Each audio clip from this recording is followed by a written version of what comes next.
A German deserter's war experience. And I? Marching into Belgium. At the end of July, our garrison at Koblenz was feverishly agitated. Part of our men were seized by an indescribable enthusiasm, others became subject to a feeling of great depression. The declaration of war was in the air. I belonged to those who were depressed, for I was doing my second year of military service and was to leave the barracks in 6 weeks' time. Instead of the long wished for return home, war was facing me. Also, during my military service, I had remained the anti-militarist I had been before. I could not imagine what interest I could have in the mass murder, and I also pointed out to my comrades that under all circumstances war was the greatest misfortune that could happen to humanity. Our sapper battalion No. 30 had been in feverish activity 5 days before the mobilization. Work was being pushed on day and night so that we were fully prepared for war already on the 23rd of July. And on the 30th of July, there was no person in our barracks who doubted that war would break out. Moreover, there was the suspicious amiability of the officers and sergeants, which excluded any doubt that any one PG2 might still have had. Officers who had never before replied to the salute of a private soldier now did so with the utmost attention. Cigars and beer were distributed in those days by the officers with great, uncommon liberality, so that it was not surprising that many soldiers were scarcely ever sober and did not realize the seriousness of the situation. But there were also others. There were soldiers who also in those times of good humor and the grinning comradeship of officer and soldier could not forget that in military service they had often been degraded to the level of brutes, and who now thought with bitter feelings that an opportunity might perhaps be offered in order to settle accounts. The order of mobilization became known on the 1st of August, and the following day was decided upon as the real day of mobilization. But without awaiting the arrival of the reserves, we left our garrison town on August 1st. Who was to be our enemy, we did not know. Russia was for the present the only country against which war had been declared. We marched through the streets of the town to the station between crowds of people numbering many thousands. Flowers were thrown at us from every window. Everybody wanted to shake hands with the departing soldiers. All the people, even soldiers, were weeping. Many marched arm in arm with their wife or sweetheart. The music played songs of leave-taking. People cried and sang at the same time. Entire strangers, men and women, embraced and kissed each other. Men embraced men and kissed each other. It was a real witches' Sabbath of emotion. Like a wild torrent, that emotion carried away the whole assembled humanity. Nobody, not even the strongest and most PG3 determined spirit, could resist that ebullition of feeling. But all that was surpassed by the taking leave at the station, which we reached after a short march. Here final adieus had to be said, here the separation had to take place. I shall never forget that leave-taking, however old I may grow to be. Desperately many women clung to their men. Some had to be removed by force. Just as if they had suddenly had a vision of the fate of their beloved ones, as if they were beholding the silent graves in foreign lands in which those poor nameless ones were to be buried, they sought to cling fast to their possession, to retain what already no longer belonged to them. Finally, that too was over. We had entered a train that had been kept ready and had made ourselves comfortable in our cattle trucks. Darkness had come, and we had no light in our comfortable six-class carriages. The train moved slowly down the Rhine. It went along without any great shaking, and some of us were seized by a worn-out feeling after those days of great excitement. Most of the soldiers lay with their heads on their knapsacks and slept. Others again tried to pierce the darkness, as if attempting to look into the future.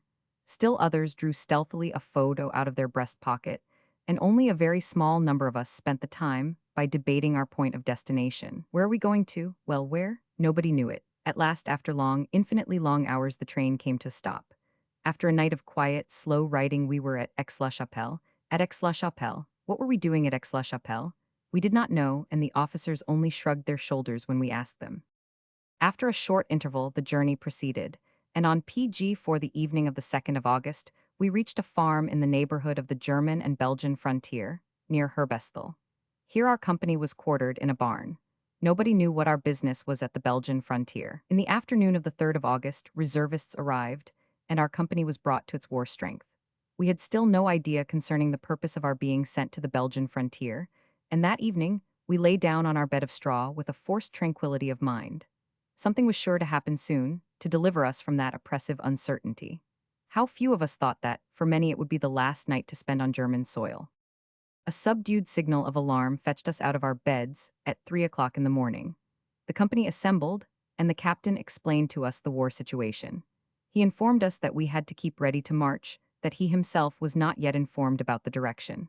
Scarcely half an hour later, 50 large traction motors arrived and stopped in the road before our quarters. But the drivers of these wagons, too, knew no particulars and had to wait for orders.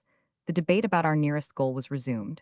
The orderlies, who had snapped up many remarks of the officers, ventured the opinion that we would march into Belgium the very same day. Others contradicted them. None of us could know anything for certain. But the order to march did not arrive, and in the evening all of us could lie down again on our straw. But it was a short rest. At 1 o'clock in the morning, an alarm aroused us again, and the captain honored us with an address. He told us we were at war with Belgium, that we should acquit ourselves as brave soldiers, earn iron crosses, and do honor to our German name. Then PG5 he continued somewhat as follows. We are making war only against the armed forces, that is the Belgium army. The lives and property of civilians are under the protection of international treaties, international law, but you soldiers must not forget that it is your duty to defend your lives as long as possible for the protection of your fatherland, and to sell them as dearly as possible. We want to prevent useless shedding of blood as far as the civilians are concerned, but I want to remind you that a too great considerateness borders on cowardice, and cowardice in face of the enemy is punished very severely. After that humane speech by our captain, we were laden into the automobiles and crossed the Belgian frontier on the morning of August 5th. In order to give special solemnity to that historical moment, we had to give 3 cheers. At no other moments the fruits of military education have presented themselves more clearly before my mind. The soldier is told, the Belgian is your enemy, and he has to believe it. The soldier, the workman in uniform, had not known till then who was his enemy. If they had told us, the Hollander is your enemy, we would have believed that too. We would have been compelled to believe it and would have shot him by order. We, the German citizens in uniform, must not have an opinion of our own, must have no thoughts of our own, for they give us our enemy and our friend according to requirements, according to the requirements of their own interests. The Frenchman, the Belgian, the Italian is your enemy. Never mind, shoot as we order and do not bother your head about it. You have duties to perform, perform them, and for the rest, cut it out. PG6. Those were the thoughts that tormented my brain when crossing the Belgian frontier. And to console myself, and so as to justify before my own conscience the murderous trade that had been thrust upon me, I tried to persuade myself that though I had no fatherland to defend, I had to defend a home and protect it from devastation. But it was a weak consolation, and did not even outlast the first few days. Traveling in the fairly quick motor cars, we reached, towards 8 o'clock in the morning, our preliminary destination, a small but pretty village. The inhabitants of the villages which we had passed stared at us in speechless astonishment, so that we all had the impression that those peasants, for the most part 999, not know why we had come to Belgium. They had been roused from their sleep, and half-dressed, they gazed from their windows after our automobiles. After we had stopped and alighted, the peasants of that village came up to us without any reluctance, offered us food, and brought us coffee, bread, meat, etc. As the field kitchen had not arrived, we were glad to receive those kindly gifts of the enemy, the more so because those fine fellows absolutely refused any payment.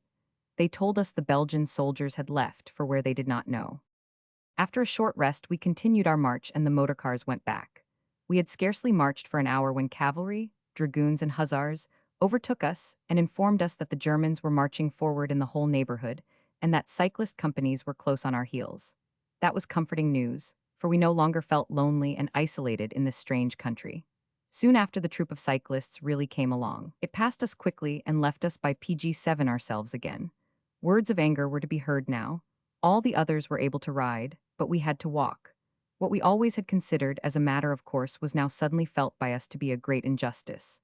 And though our scolding and anger did not help us in the least, it turned our thoughts from the heaviness of the monkey knapsack which rested like a leaden weight on our backs. The heat was oppressive, the perspiration issued from every pore. The new and hard leather straps, the new stiff uniforms rubbed against many parts of the body and made them sore, especially round the waist. With great joy, we therefore hailed the order that came at 2 o'clock in the afternoon to halt before an isolated farm and rest in the grass. PG8. Roman 2. Fighting in Belgium. About 10 minutes we might have lain in the grass when we suddenly heard rifle shots in front of us.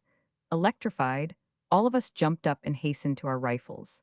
Then the firing of rifles that was going on at a distance of about a mile or a mile and a half began steadily to increase in volume. We set in motion immediately. The expression and the behavior of the soldiers betrayed that something was agitating their mind, that an emotion had taken possession of them, which they could not master and had never experienced before. On myself, I could observe a great restlessness. Fear and curiosity threw my thoughts into a wild jumble. My head was swimming, and everything seemed to press upon my heart. But I wished to conceal my fears from my comrades. I know I tried to with a will, but whether I succeeded better than my comrades, whose uneasiness I could read in their faces, I doubt very much.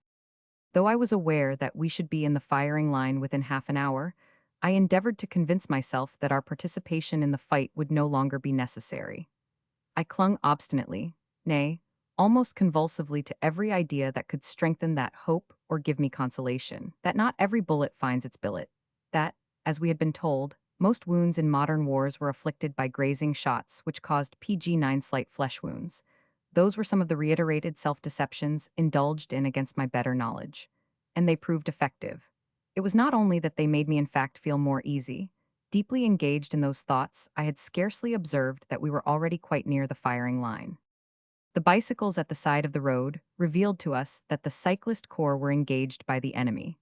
We did not know, of course, the strength of our opponents as we approached the firing line in leaps. In leaping forward, everyone bent down instinctively, whilst to our right and left and behind us the enemy's bullets could be heard striking. Yet we reached the firing line without any casualties and were heartily welcomed by our hard-pressed friends. The cyclists, too, had not yet suffered any losses. Some, it is true, had already been slightly wounded, but they could continue to participate in the fight.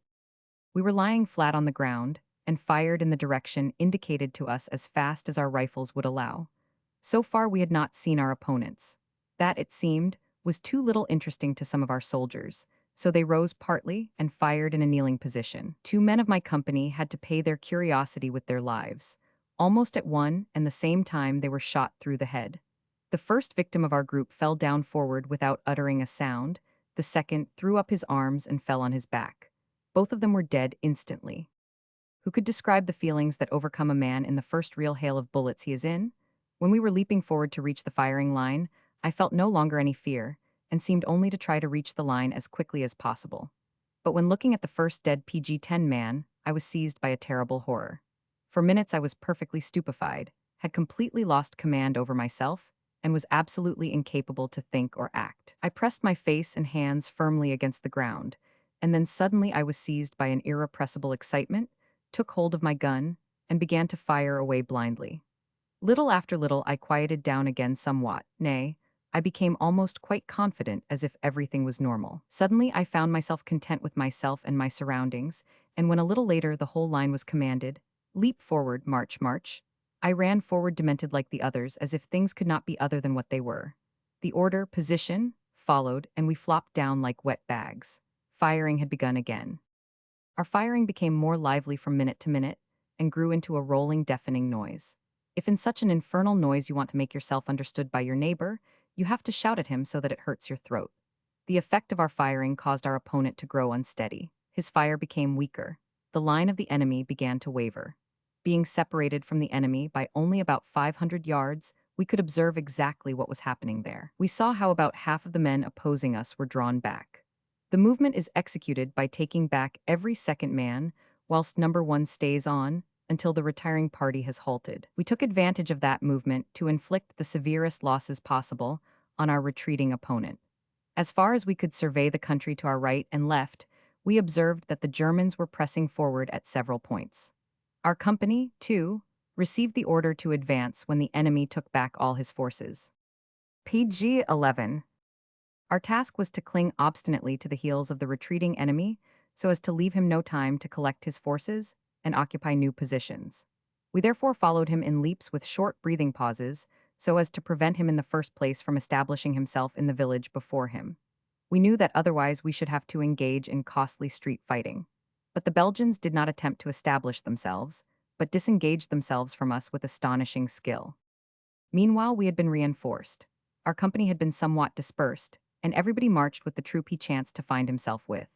My troop had to stay in the village to search every house systematically for soldiers that had been dispersed or hidden. During that work, we noticed that the Germans were marching forward from all directions. Field artillery, machine gun sections, etc., arrived, and all of us wondered whence all of this came so quickly. There was, however, no time for long reflections. With fixed bayonets, we went from house to house, from door to door, and though the harvest was very meager, we were not turned away quite empty-handed, as the inhabitants had to deliver up all privately owned firearms, ammunition, etc. The chief functionary of the village who accompanied us had to explain to every citizen that the finding of arms after the search would lead to punishment by court-martial. And court-martial means death. After another hour had passed, we were alarmed again by rifle and gun firing. A new battle had begun. Whether the artillery was in action on both sides could not be determined from the village, but the noise was loud enough, for the air was almost trembling with the PG-12 rumbling, rolling, and growling of the guns which steadily increased in strength. The ambulance columns were bringing in the first wounded. Orderly officers whizzed past us. War had begun with full intensity. Darkness was falling before we had finished searching all the houses. We dragged mattresses, sacks of straw, feather beds, whatever we could get hold of, to the public school and the church where the wounded were to be accommodated. They were put to bed as well as it could be done. Those first victims of the horrible massacre of nations were treated with touching care. Later on, when we had grown more accustomed to those horrible sights, less attention was paid to the wounded. The first fugitives now arrived from the neighboring villages. They had probably walked for many an hour, for they looked tired, absolutely exhausted. There were women, old, white-haired men, and children, all mixed together, who had not been able to save anything but their poor lives. In a perambulator or a pushcart, those unfortunate beings carried away all that the brutal force of war had left them. In marked contrast to the fugitives that we had hitherto met, these people were filled with the utmost fear, shivering with fright, terror-stricken in face of the hostile world. As soon as they beheld one of us soldiers, they were seized with such a fear that they seemed to crumple up. How different they were from the inhabitants of the village in which we were, who showed themselves kind, friendly, and even obliging towards us. We tried to find out the cause of that fear, and heard that those fugitives had witnessed bitter street fighting in their village. They had experienced war, had seen their houses burnt, their simple belongings perish, PG-13, and had not yet been able to forget their streets filled with dead and wounded soldiers. It became clear to us that it was not fear alone that made these people look like the hunted quarry. It was hatred, hatred against us. The invaders who, as they had to suppose, had fallen upon them unawares, had driven them from their home. But their hatred was not only directed against us. The German soldiers, nay, their own, the Belgian soldiers, too, were not spared by it. We marched away that very evening and tried to reach our section. When darkness fell, the Belgians had concentrated still farther to the rear. They were already quite near the fortress of Liege. Many of the villages we passed were in flames. The inhabitants who had been driven away passed us in crowds. There were women whose husbands were perhaps also defending their fatherland, children, old men who were pushed hither and thither and seemed to be always in the way. Without any aim, any plan, any place in which they could rest, those processions of misery and unhappiness crept past us. The best illustration of man-murdering, nation-destroying war. Again, we reached a village which to all appearances had once been inhabited by a well-to-do people, by a contented little humanity. There were nothing but ruins now, burnt, destroyed houses and farm buildings, dead soldiers, German and Belgian, and among them several civilians who had been shot by sentence of the court-martial. Towards midnight we reached the German line, which was trying to get possession of a village, which was already within the fortifications of Liege, and was obstinately defended by the Belgians. Here we had to employ all our forces to wrench from our opponent house after house, street after street. It was not yet PG-14 completely dark, so that we had to go through that terrible struggle, which developed with all our senses awake and receptive. It was a hand-to-hand fight. Every kind of weapon had to be employed. The opponent was attacked with the butt end of the rifle, the knife, the fist, and the teeth. One of my best friends fought with a gigantic Belgian. Both had lost their rifle. They were pummeling each other with their fists. I had just finished with a Belgian who was about 22 years of age and was going to assist my friend, as the Herculean Belgian was so much stronger than he. Suddenly, my friend succeeded with a lightning motion in biting the Belgian in the chin. He bit so deeply that he tore away a piece of flesh with his teeth. The pain the Belgian felt must have been immense, for he let go his hold and ran off screaming with terrible pain. All that happened in seconds. The blood of the Belgian ran out of my friend's mouth. He was seized by a horrible nausea, an indescribable terror. The taste of the warm blood nearly drove him insane. That young, gay, lively fellow of 24 had been cheated out of his youth in that night. He used to be the jolliest among us. After that, we could never induce him even to smile. Whilst fighting during the night, I came for the first time in touch with the butt end of a Belgian rifle. I had a hand-to-hand fight with a Belgian when another one from behind hit me with his rifle on the head, with such force that it drove my head into the helmet up to my ears. I experienced a terrific pain all over my head, doubled up, and lost consciousness. When I revived, I found myself with a bandaged head in a barn among other wounded. I had not been severely wounded, but I felt as if my PG-15 head was double its normal size, and there was a noise in my ears as of the wheels of an express engine. The other wounded and the soldiers of the ambulance corps said that the Belgians had been pushed back to the fortress. We heard, however, that severe fighting was still going on. Wounded soldiers were being brought in continuously, and they told us that the Germans had already taken in the first assault several fortifications, like outer forts, but that they had not been able to maintain themselves because they had not been sufficiently provided with artillery. The defended places and works inside the forts were still practically completely intact, and so were their garrisons.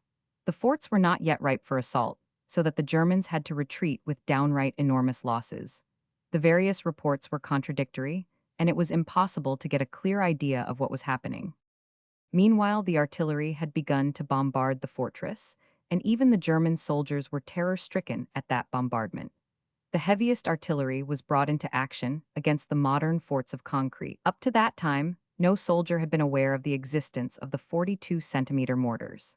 Even when Liege had fallen into German hands, we soldiers could not explain to ourselves how it was possible that those enormous fortifications, constructed partly of reinforced concrete of a thickness of 1 to 6 meters, could be turned into a heap of rubbish after only a few hours' bombardment. Having been wounded, I could of course not take part in those operations, but my comrades told me later on how the various forts were taken. Guns of all sizes were turned on the forts, but it was the 21 and 42-centimeter mortars that really did the work.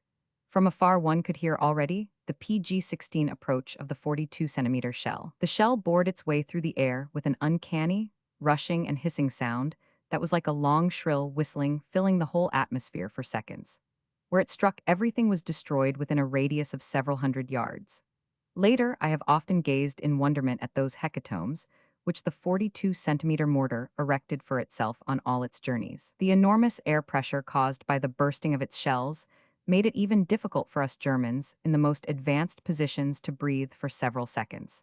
To complete the infernal row, the Zeppelins appeared at night in order to take part in the work of destruction. Suddenly, the soldiers would hear above their heads the whirring of the propellers and the noise of the motors, well known to most Germans. The Zeppelins came nearer and nearer, but not until they were in the immediate neighborhood of the forts were they discovered by our opponents, who immediately brought all available searchlights into play in order to search the sky for the dreaded flying enemies. The whirring of the propellers of the airships which had been distributed for work on the various forts suddenly ceased. Then, right up in the air, a blinding light appeared, the searchlight of the Zeppelin, which lit up the country beneath it for a short time. Just as suddenly it became dark and quiet until a few minutes later, powerful detonations brought the news that the Zeppelin had dropped its ballast. That continued for quite a while. Explosion followed explosion, interrupted only by small fiery clouds, shrapnel which the Belgian artillery sent up to the airships, exploding in the air. Then the whirring of the propellers began again, first loud and coming from near, from right above our heads, PG-17 then softer and softer, until the immense ship of the air had entirely disappeared from our view and hearing. Thus the forts were made level with the ground.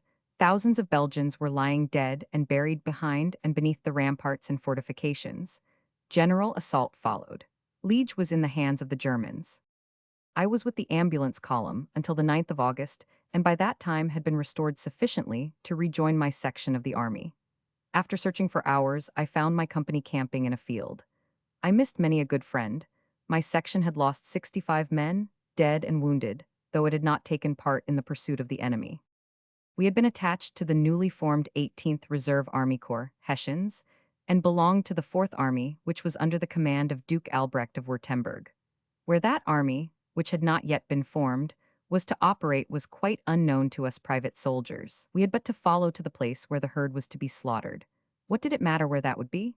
On the 11th of August, we began to march and covered 25-45 miles every day. We learned later on that we always kept close to the Luxembourg frontier so as to cross it immediately should necessity arise. Had it not been so oppressively hot, we should have been quite content, for we enjoyed several days of rest which braced us up again. On the 21st of August, we came in contact with the first German troops belonging to the Fourth Army, about 15 miles to the east of the Belgian town of Neufchâteau. The Battle of Neufchâteau, which lasted from the 22nd to the 24th of August, had already PG-18 begun. A French army here met with the Fourth German Army, and a murderous slaughter began. As is always the case, it commenced with small skirmishes of advance guards and patrols. Little after little, ever-growing masses of soldiers took part, and when, in the evening of the 22nd of August, we were led into the firing line, the battle had already developed to one of the most murderous of the World War. When we arrived, the French were still in possession of nearly three-quarters of the town. The artillery had set fire to the greatest part of Neufchâteau, and only the splendid villas in the western part of the town escaped destruction for the time being. The street fighting lasted the whole night. It was only towards noon of the 23rd of August, when the town was in the hands of the Germans, that one could see the enormous losses that both sides had suffered. The dwelling places, the cellars, the roads and sidewalks were thickly covered with dead and horribly wounded soldiers.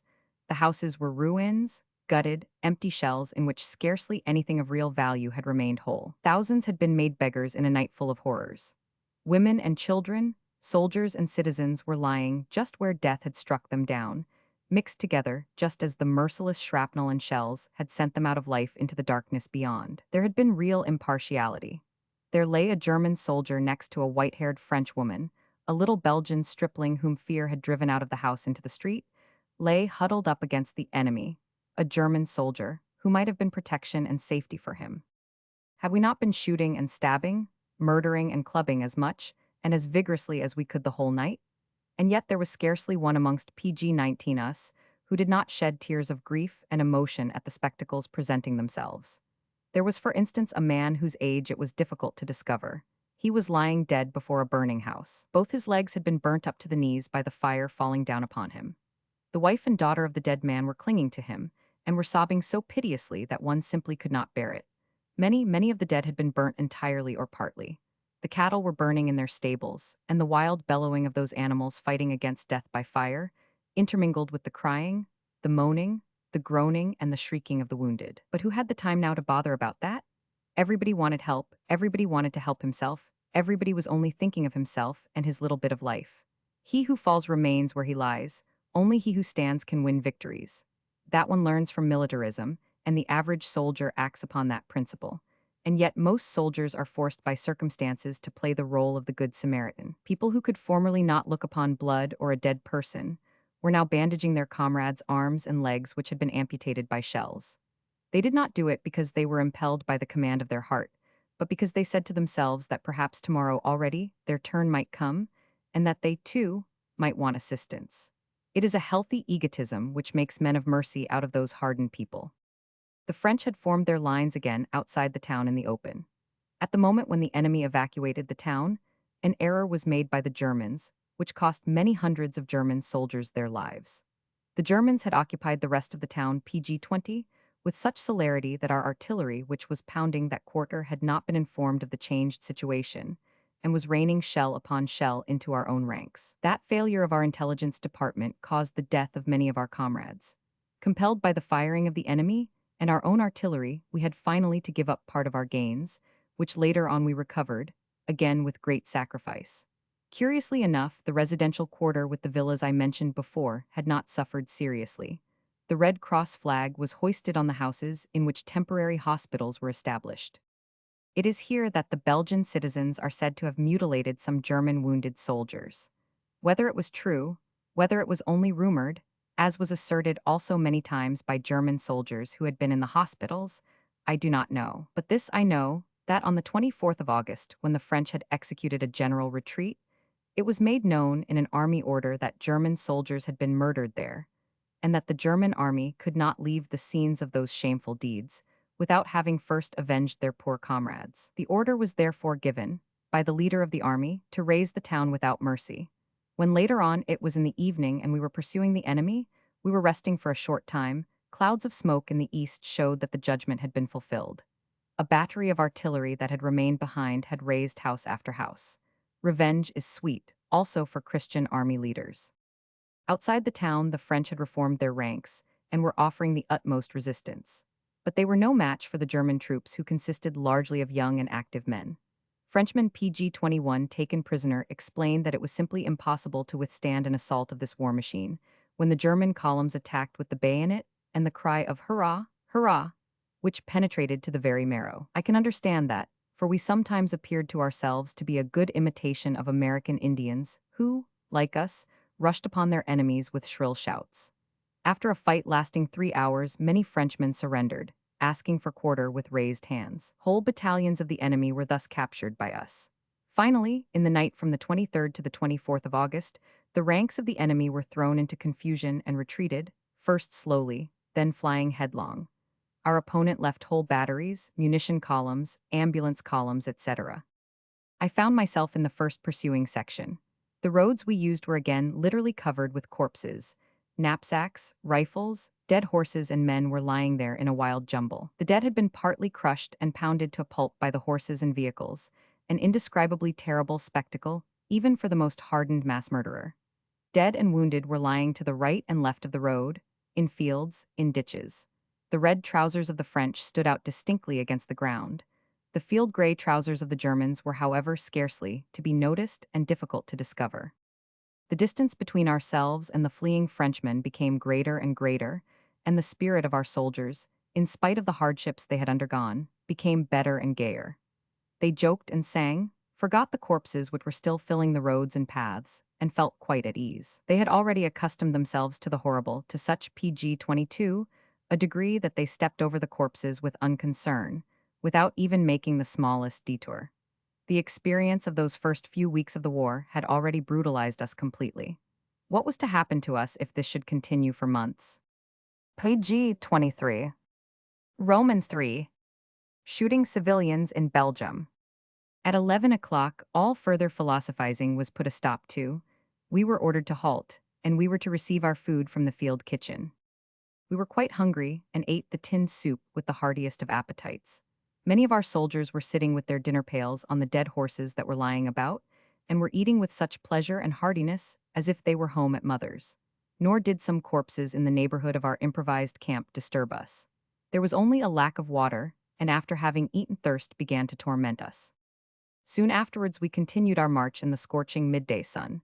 Dust was covering our uniforms and skin to the depth of almost an inch. We tried in vain to be jolly, but thirst tormented us more and more, and we became weaker and weaker from 1/4 of an hour to another. Many in our ranks fell down exhausted, and we were simply unable to move. So the commander of our section had no other choice but to let us halt again if he did not want every one of us to drop out. Thus it happened that we stayed behind a considerable distance, and were not amongst the first that were pursuing the French. Finally, towards 4 o'clock, we saw a village in front of us. We began at once to march at a much brisker pace. Among other things, we saw a PG-24 farm cart on which were several civilian prisoners, apparently snipers. There was also a Catholic priest among them who had, like the others, his hands tied behind his back with a rope. Curiosity prompted us to inquire what he had been up to, and we heard that he had incited the farmers of the village to poison the water. We soon reached the village and the first well, at which we hoped to quench our thirst thoroughly. But that was no easy matter, for a military guard had been placed before it who scared us off with the warning, "Poisoned." Disappointed and terribly embittered, the soldiers, half dead with thirst, gnashed their teeth. They hurried to the next well, but everywhere the same devilish thing occurred, the guard preventing them from drinking. In a square in the middle of the village, there was a large village well which sent, through 2 tubes, water as clear as crystal into a large trough. 5 soldiers were guarding it and had to watch that nobody drank of the poisoned water. I was just going to march past it with my pal when suddenly the second, larger portion of our company rushed like madmen to the well. The guards were carried away by the rush, and everyone now began to drink the water with the avidity of an animal. All quenched their thirst, and not one of us became ill or died. We heard later on that the priest had to pay for it with his death, as the military authorities knew that the water in all the wells of that village was poisoned, and that the soldiers had only been saved by a lucky accident. Faithfully, the God of the Germans had watched over us. The captured Belgians did not seem to be under his protection. They had to die. PG-25. In most places we passed at that time, we were warned against drinking the water. The natural consequence was that the soldiers began to hate the population, which they now had to consider to be their bitterest enemies. That again aroused the worst instincts in some soldiers. In every army, one finds men with the disposition of barbarians. The many millions of inhabitants in Germany or France are not all civilized people, much as we like to convince ourselves of the contrary. Compulsory military service in those countries forces all without distinction into the army, men, and monsters. I have often bitterly resented the wrong one did to our army in calling us all barbarians, only because among us, as naturally also among the French and English, there were to be found elements that really ought to be in the penitentiary. I will only cite one example of how we soldiers ourselves punished a wretch whom we caught committing a crime. One evening, it was dark already. We reached a small village to the east of the town of Bertrix, and there, too, found poisoned water. We halted in the middle of the village. I was standing before a house with a low window, through which one could see the interior. In the miserable, poverty-stricken working man's dwelling, we observed a woman who clung to her children as if afraid they would be torn from her. Though we felt very bitter on account of the want of water, every one of us would have liked to help the poor woman. Some of us were just going to sacrifice our little store of victuals, and to say a few comforting words to the woman, when all at once a stone as big as a fist was thrown through the window pane into the room and hurt a little girl in the right hand. There were sincere cries of indignation, but at the same PG-26 moment 20 hands at least laid hold of the wretch, a reservist of our company, and gave him such a hiding as to make him almost unconscious. If officers and other men had not interfered, the fellow would have been lynched there and then. He was to be placed before a court-martial later on, but it never came to that. He was drowned in the river at the Battle of the Meuse. Many soldiers believed he drowned himself, because he was not only shunned by his fellow soldiers, but was also openly despised by them. We were quartered on that village and had to live in a barn. I went with some pals into the village to buy something to eat. At a farmer's house we got ham, bread, and wine, but not for money. The people positively refused to take our money as they regarded us as their guests. So they said, only we were not to harm them. Nevertheless, we left them an adequate payment in German money. Later on we found the same situation in many other places. Everywhere people were terribly frightened of us. They began to tremble almost when a German soldier entered their house. 4 of us had formed a close alliance. We had promised each other to stick together and assist each other in every danger. We often also visited the citizens in their houses and tried to the best of our ability to comfort the sorely tried people and talk them out of their fear of us. Without exception, we found them to be lovable, kindly, and good people who soon became confidential and free of speech when they noticed that we were really their friends. But when, at leaving, we wrote with chalk on the door of their houses, Bit Skonen, Hire Wonen Brave, Gut Lut, please spare, here live good and decent people. Their joy and thankfulness knew no bounds. If so much bad blood PG-27 was created, if so many incidents happened that led to the shooting by court-martial of innumerable Belgians, the difference of language and the mistakes arising therefrom were surely not the least important causes. Of that I and many others of my comrades became convinced during that time in Belgium. But the at first systematically nourished suspicion against the enemy, too, was partly responsible for it. In the night, we continued our march, after having been attached to the 21-centimeter mortar battery of the 9th Regiment of Foot Artillery, which had just arrived. We were not only to serve as covering troops for that battery, but were also to help it place those giants in position when called upon. The gun is transported apart from the carriage on a special wagon. Gun carriage and guns are drawn each by 6 horses. Those horses, which are only used by the foot artillery, are the best and strongest of the German army, and yet even those animals are often unable to do the work required of them, so that all available men, 70 or 80 at times, have to help transport the gun with ropes specially carried for that purpose. That help is chiefly resorted to when the guns leave the road to be placed in firing position. In order to prevent the wheels from sinking into the soil, other wheels, half a yard wide, are attached round them. These guns are high-angle guns. 1. Their shot rises into the air for several thousand yards, all according to the distance of the spot to be hit, and then drops at a great angle. That is the reason why neither hill nor mountain can protect an enemy battery placed behind those elevations. At first the French had almost no transportable heavy artillery, so that it was quite impossible for them to fight successfully against our guns PG-28 of large caliber. Under those conditions, the German gunners, of course, felt themselves to be top dog, and decorated their 21-centimeter guns with inscriptions like the following: "Here declarations of war are still being accepted." We felt quite at ease with the artillery, and were still passably fresh when we halted at 6 o'clock in the morning, though we had been marching since 2 o'clock. Near our halting place, we found a broken German howitzer, and next to it 2 dead soldiers. When firing, a shell had burst in the gun, destroying it entirely. 2 men of the crew had been killed instantly, and some had been seriously wounded by the flying pieces. We utilized the pause to bury the 2 dead men, put both of them in one grave, placed both their helmets on the grave, and wrote on a board, "Here rest 2 German artillerymen." We had to proceed, and soon reached the town of Bertrix. Some few houses to the left and right of the road were burning fiercely. We soon got to know that they had been set alight because soldiers marching past were said to have been shot at from those houses. Before one of these houses, a man and his wife and their son, a boy of 15 or 16, lay half burnt to cinders. All had been covered with straw. 3 more civilians lay dead in the same street. We had marched past some more houses when all at once shots rang out. They had been shooting from some house, and 4 of our soldiers had been wounded. For a short while there was confusion.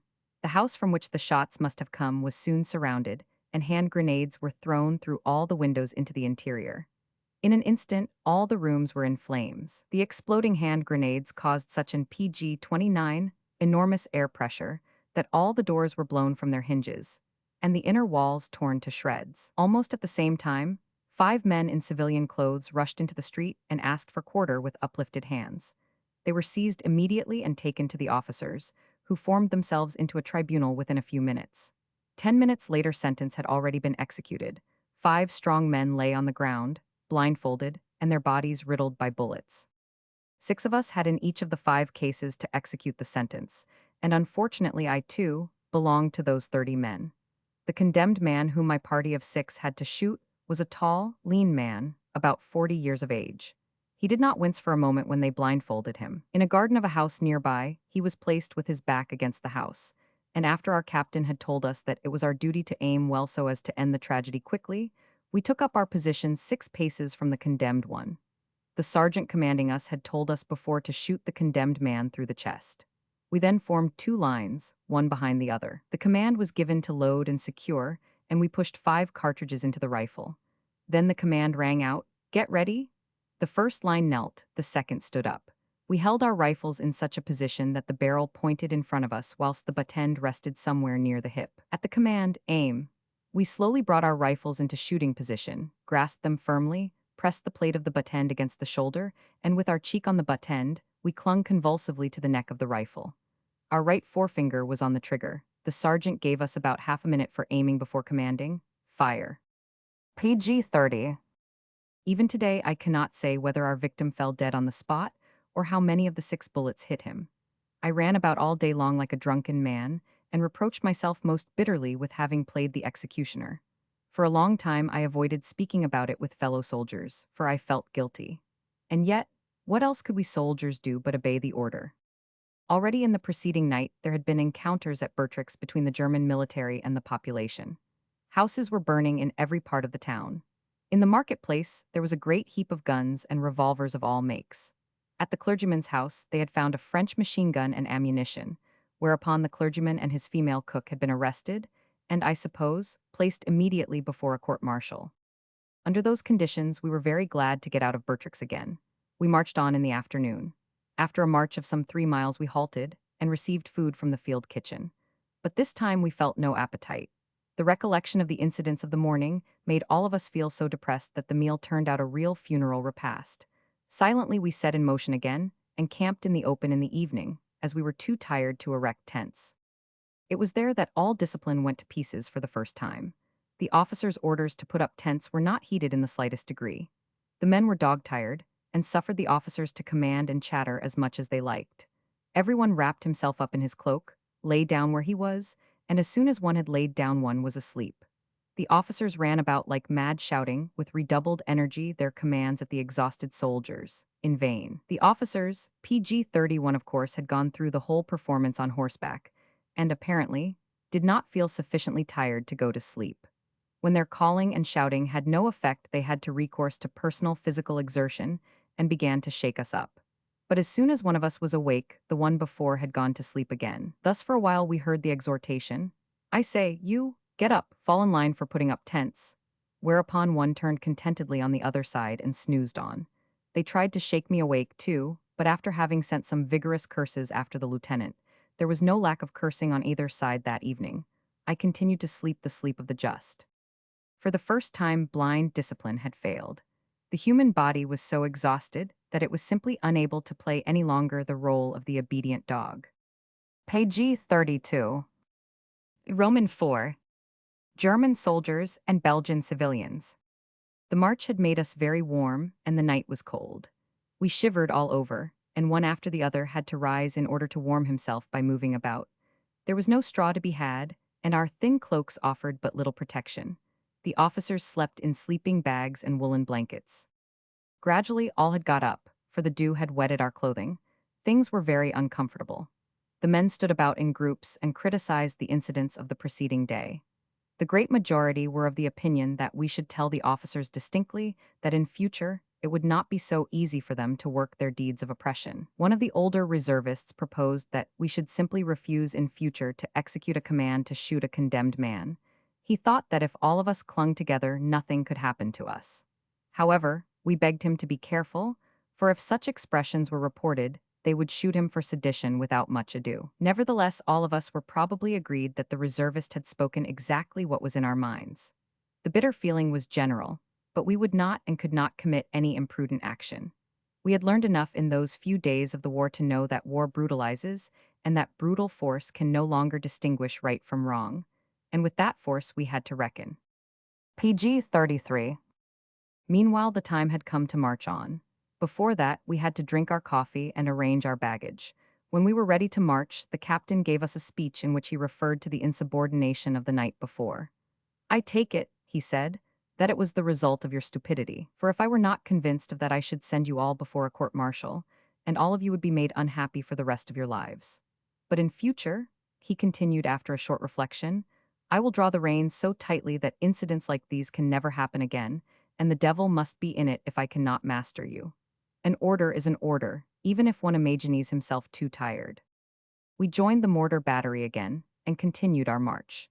The country we were passing was rather dreary and monotonous, so that part of our march offered few interesting changes. The few tiny villages we came through were all abandoned by their inhabitants, and the poverty-stricken dwellings were mostly devastated. However, we met long lines of refugees. These people had as a rule fled with the French army, and were returning now, only to find their homes destroyed by the brutal hand of war. After a lengthy march broken by rests and bivouacs, we neared the fairly large village of Sugny on the Belgo-French frontier, just inside Belgian territory. It was about noon, and though the steadily increasing thunder of guns pointed to the development of another battle, we hoped to be able to stay at the place during the night. We entered it towards 1 o'clock, and were again quartered in a large barn. Most of the soldiers refused the food from the field kitchen, and requisitioned eggs, chicken, geese, and even small pigs, and soon general cooking was in full swing. PG 34 everywhere the pots were steaming. Unfortunately, most had taken the animals and foodstuffs from the inhabitants without paying for them. Several soldiers arrived with barrels and bottles of wine, which were at once beheaded and emptied in spite of the warnings and admonitions of the wiser amongst us. It naturally followed that several sergeants and men were soon almost helplessly drunk. The proprietor of our barn had 3 medium-sized pigs left. One of those intoxicated sergeants attempted to kill one of the pigs with a blunt pocket knife. He had tormented the poor beast almost to death when some sober soldiers caught him in the act. The animal was killed by a shot through the head, and the sergeant had to go to sleep at once. But that was only one incident of many, and not at all the worst one. The inhabitants of Sugny had to suffer much from the drunkenness of our men. The open and secret plundering of gardens, stables, and houses was quite a common thing, and as the soldiers were practically left to do what they pleased, no matter what happened or how many complaints were made, matters could naturally not improve. The people of Sugny were to be pitied. First, they had been plundered by the flying French soldiers, the allies of the Belgians, who had taken along with them everything they could get together in a hurry, and now the Germans were acting in no better way. In a family of 7, we were told that the French had taken away all the bread and meat. They had gone through all the cupboards and shelves, and had even stolen the gold watches belonging to the daughters of the house. These and similar tales we heard from several families of the place, and what at first we did not think possible on our side, we now beheld with our PG-35 own eyes, even our well-trained soldiers robbed, pillaged, and stole. War makes no difference between friend and foe. The roaring of the guns, which could be heard very distinctly, kept the inhabitants in constant fear and excitement, so that we were finally quite able to understand why those people prayed to God to be so kind as to give victory to the Germans.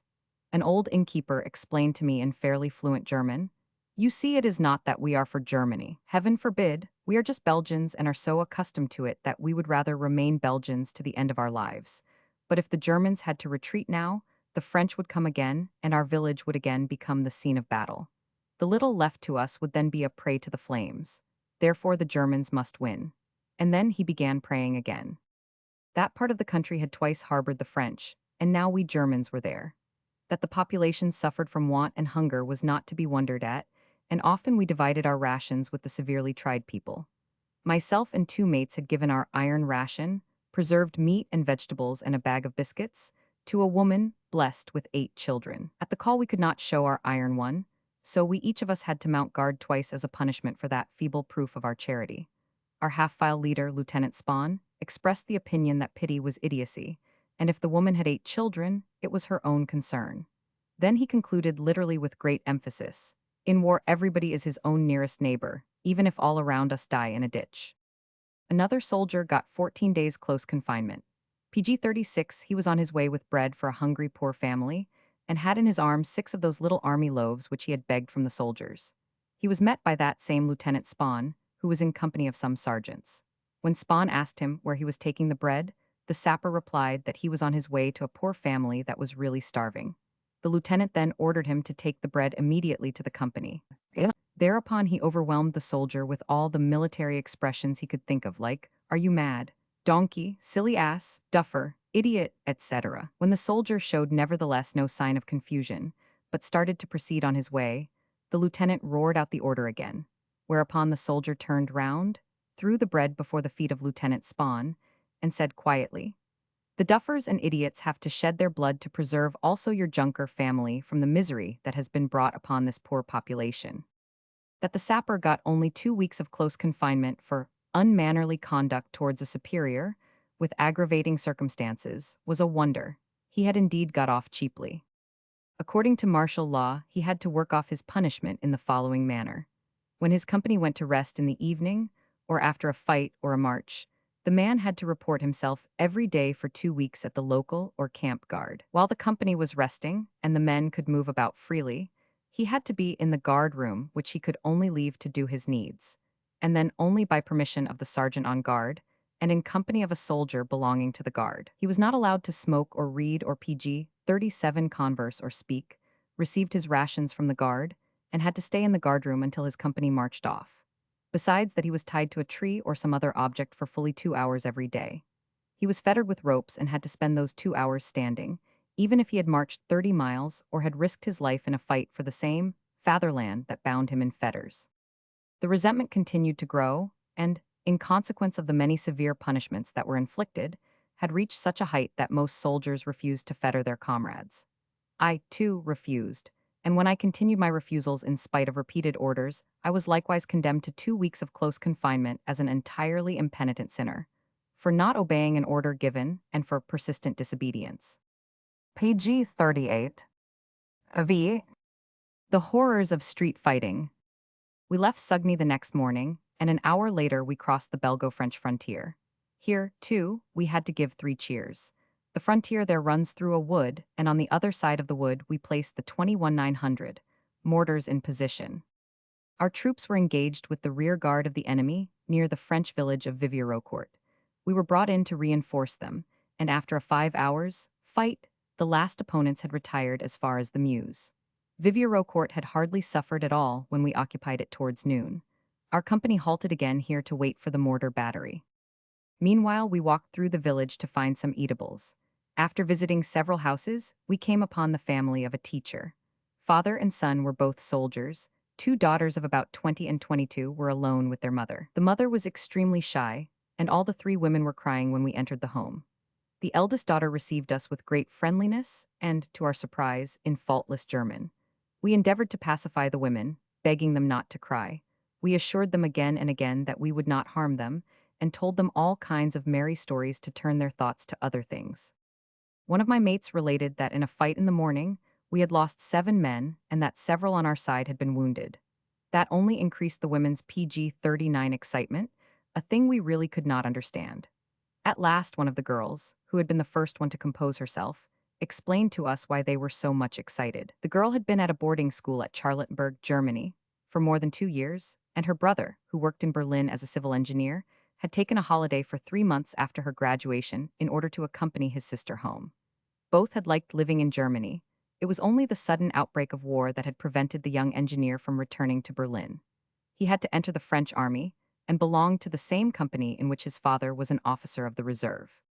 After a short interval, the girl continued, "My father and brother were here only this morning. They have fought against you. It may have been one of their bullets which struck your comrades down. Oh, how terrible it is. Now they are away, they who had only feelings of respect and friendship for the Germans, and as long as the Germans are between them and us, we shall not be able to know whether they are dead or alive. Who is it that has this terrible war, this barbaric crime on his conscience?" Tears were choking her speech, and our own eyes did not remain dry. All desire to eat had gone. After a silent pressing of hands, we slunk away. We remained in the village till the evening, meanwhile moving about freely. In the afternoon, 9 men of my company were arrested. It was alleged against them that they had laid hands on a woman. They were disarmed and kept at the local guardhouse. The same thing happened to some men of the infantry. 7 men of my company returned in the evening. What became of the other 2 I have not been able to find out. PG 40. At that time, a great tobacco famine reigned amongst us soldiers. I know that 1 mark and more was paid for a single cigarette, if any could be got at all. At Vivierocourt, there was only one tobacco store run by a man employed by the state. I have seen that man being forced by sergeants at the point of the pistol to deliver his whole store of tobacco for a worthless order of requisition. The gentleman later on sold that tobacco for half a mark a packet.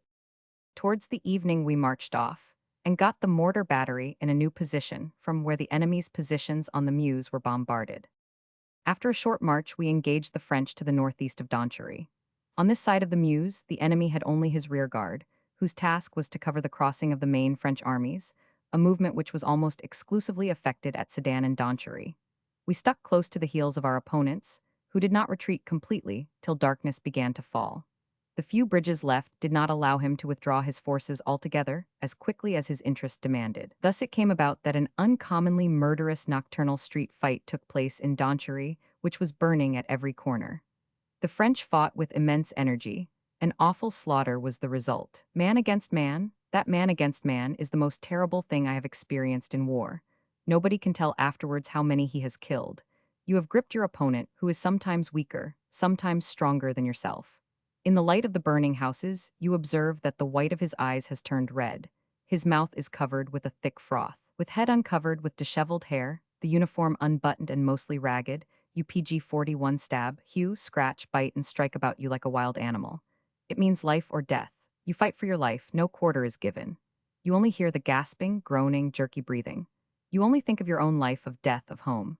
In feverish haste, as in a whirlwind, old memories are rushing through your mind. Yet you get more excited from minute to minute, for exhaustion tries to master you. But that must not be, not now. And again the fight is renewed. Again there is hewing, stabbing, biting. Without rifle, without any weapon, in a life and death struggle. You are one, I. Never, you, the exertion becomes superhuman. Now a thrust, a vicious bite, and you are the victor. Victor for the moment, for already the next man, who has just finished off one of your mates, is upon you.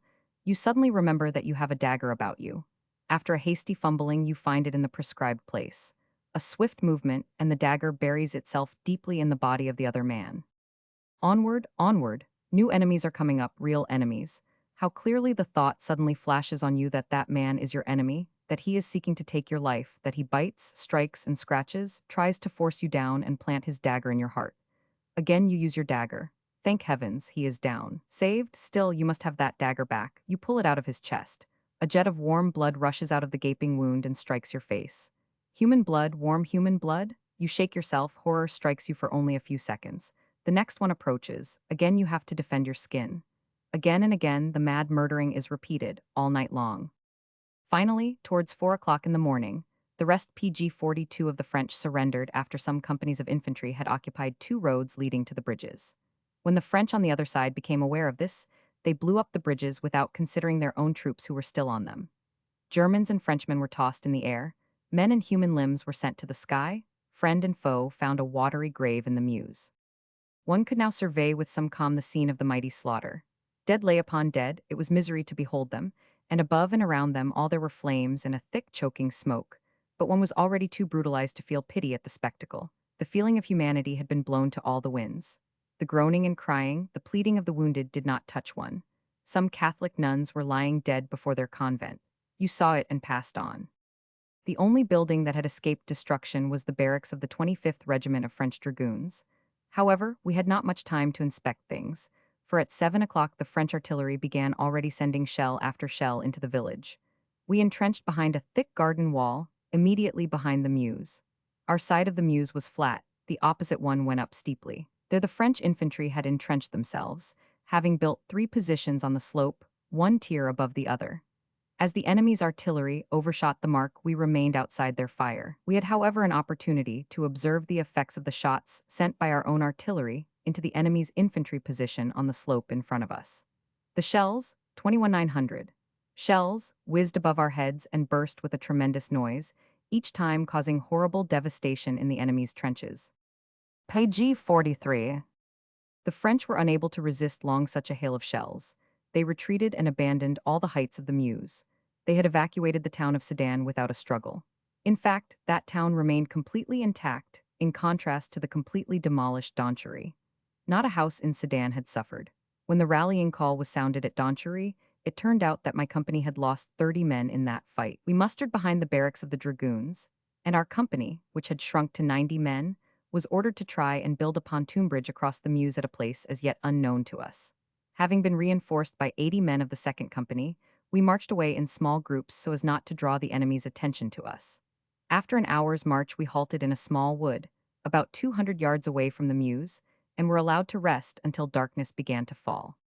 When it had become dark, the bridge transportation column, it was that belonging to our division, came up across the fields, to be followed soon after by that of the Army Corps. All preparations having been made and the chief preliminaries, like the placing of the trestle and the landing boards, gone through, the various pontoon wagons drove up noiselessly, in order to be unloaded just as noiselessly and with lightning speed. We had already finished 4 pontoons, 20 yards of bridge without being observed by our opponent. Everything went on all right. Suddenly, the transportable searchlights of the enemy went into action, and swept up and down the river. Though we had thrown ourselves flat upon the ground wherever we stood, our opponents had observed us. For the searchlights kept moving a little to and fro, and finally kept our spot PG-44 under continual illumination. We were discovered. We scarcely had time to consider, for an artillery volley almost immediately struck the water to our left and right. We were still lying flat on the ground when 4 more shots came along. That time, a little nearer to the bridge, and 1 shot struck the bank of the river. Immediately another volley followed, and 2 shells struck the bridge. Some sappers fell into the water, and 2 fell dead on the bridge. Those in the water swam ashore and escaped with a cold ducking. 1 only was drowned. It was the man of whom I told before that he was despised by his fellow soldiers because he had hurt the child of a poor woman with a stone he had thrown through the window into her room. PG 45. Roman 6. Crossing the Meuse. In spite of the continual and severe cannonading of the artillery, we succeeded in fetching away the 2 dead soldiers and bringing them on land. The bridge had been much damaged so that we could do nothing but replace the ruined pontoons by new ones. When the firing of the artillery had died down somewhat, we began the difficult task for the second time. But we had scarcely begun when another salvo found its mark and damaged the bridge severely. Fortunately, no losses were inflicted upon us that time. We were now ordered to retire, only to begin afresh after half an hour. The enemy's searchlights had been extinguished, and we were able to take some 10 pontoons into line without being molested. Then, suddenly, we were again overwhelmed by the fire of the artillery. The enemy's patrols had noticed us. Several batteries had opened fire on us at the same time, and in 10 minutes' time, all our work was nothing but a heap of sinking pontoons. 12 men were killed. We now were ordered to march away. Only 8 of our party were left behind to look after the dead and wounded. We set out to get out of the danger zone. After having marched upstream for a distance of about a mile and a quarter, we halted, and observed that the bridge-building section of the Army Corps was present again. We were told that we should complete the PG-46 individual links of the bridge on land. Those bridge links, consisting each of 2 pontoons, were firmly tied together, provided with anchors and all accessories, completed on land, and then let down into the water. The site of the bridge, which had meanwhile been determined upon, was made known to us, and we rowed with all our might down the river towards that spot.